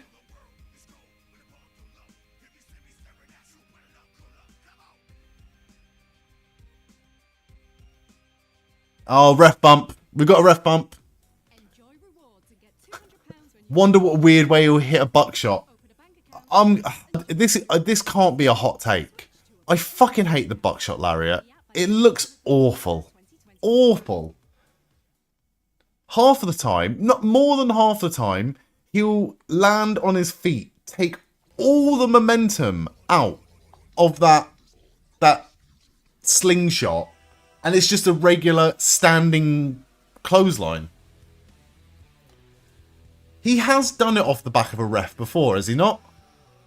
Had an idea for a show on a network where you'd find newer wrestling fans and show them pre-Attitude Era classic matches to show them how much wrestling has changed. I would like to do the same sort of thing, Ed, but with video games.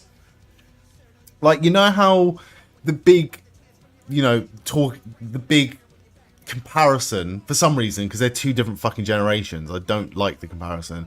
But some people think that No Mercy 64 is the best wrestling game ever. And some people think that Here Comes the Pain is the best wrestling game ever. But it depends on whether you grew up with a Nintendo 64 or a PlayStation 2. And again, two different console generations. I would like to see people who have never played either do a side-by-side comparison. He did the buckshot through the door.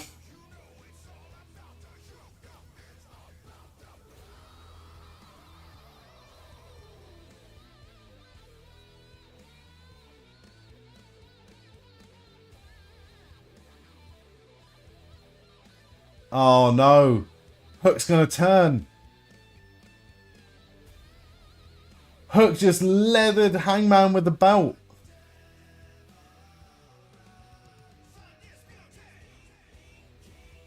Hook's got an Ops t-shirt on. You son of a bitch, Hook. Get that child out the ring. WrestleMania X8 for the GameCube. I've played a bit of that. It's not good.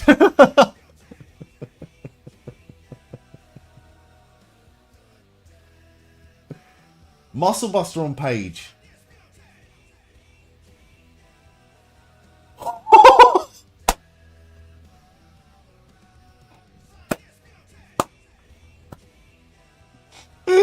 What?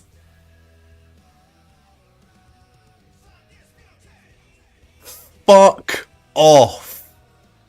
Fuck off.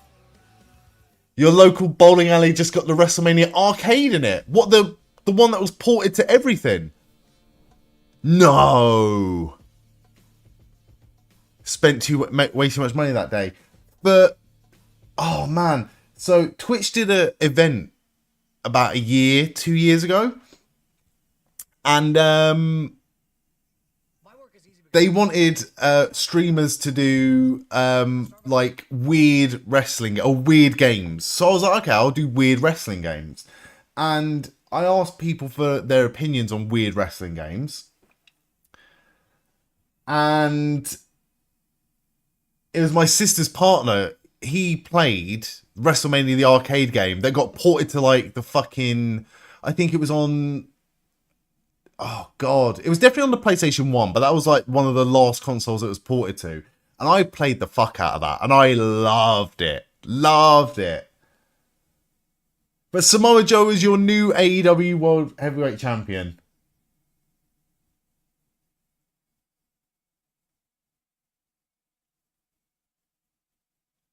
Certainly wasn't expecting that. It's what's best for business, says Aussie Lucian.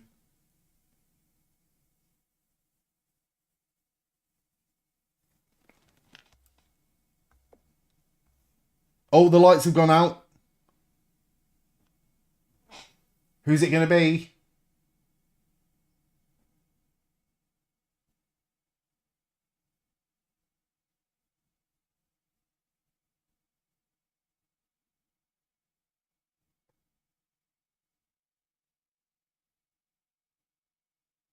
Oh my god.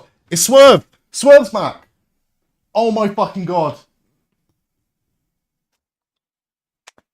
Thank God. Save us.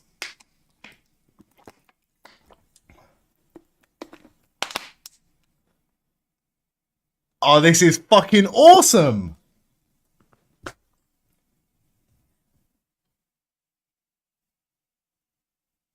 There's Prince Nana.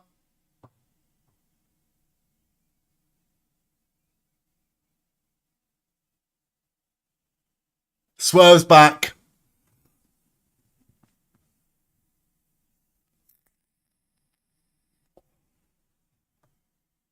I didn't think he was going to be back for a while.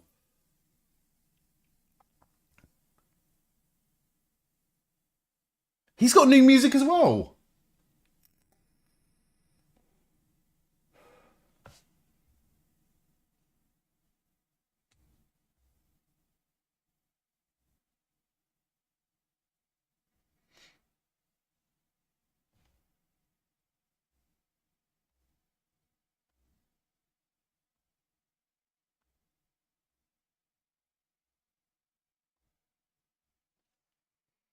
Good to see him back. I fucking love Swerve. Oh, I met Prince Nana. And Frizz can attest to that. He gave me a fist bump. That was at Forbidden Door this year.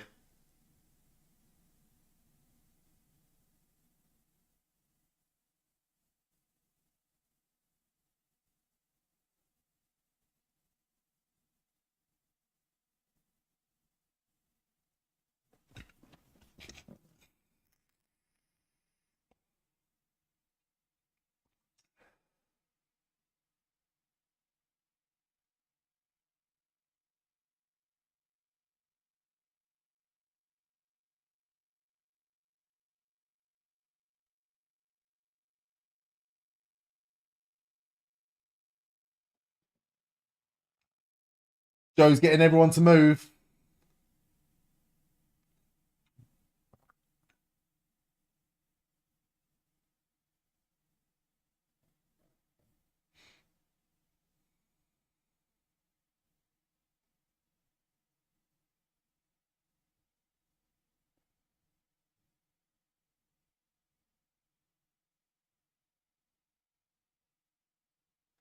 I'm loving it. What was that? Swerve needs to join the Don Callis family.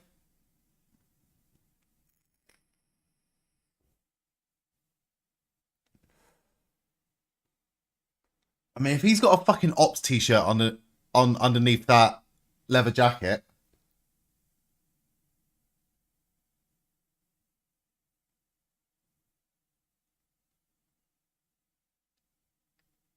Nah, it's all good. It's all good.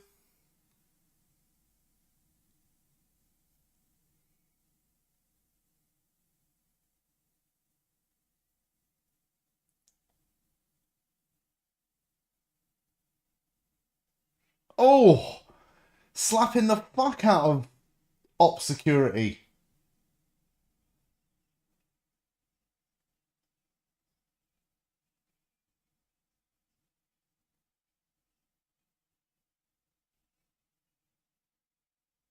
Wow, he just big showed all of them. Oh, you go fucking powerbomb one of them into...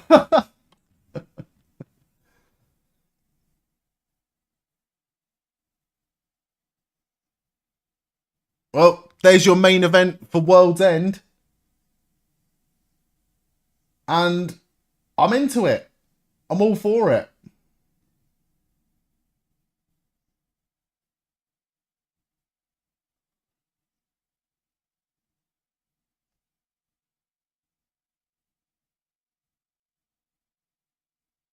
Well, he's just like... He's going to rip his arm out. Ooh! Ooh! Ugh!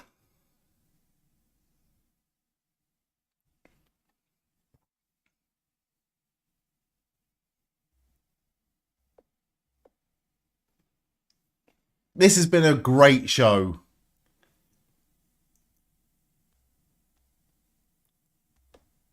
A shock ending to the match, but a great return. I don't think I won the predictions, by the way. I'll announce the winner of the predictions tomorrow on stream. All right, Hangman and Swerve standing together.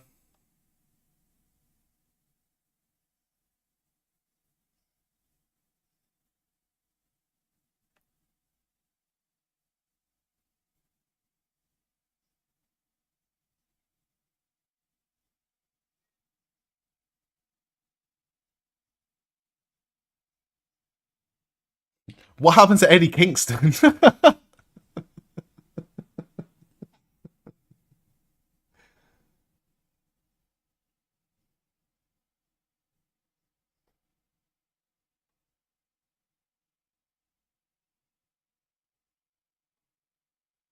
Yeah, very good show. Probably could have done with being about half an hour shorter, but very good. Very good. Okay, that's cool. US champs, I'm not doing anymore, mate. It's 5:30 in the morning where I am, and I am going to bed. But for everyone else that is not in the UK right now, I hope you all have a lovely rest of your Sunday if you're in Australia, or I hope you all have a lovely sleep at a normal regular time if you're somewhere in North America.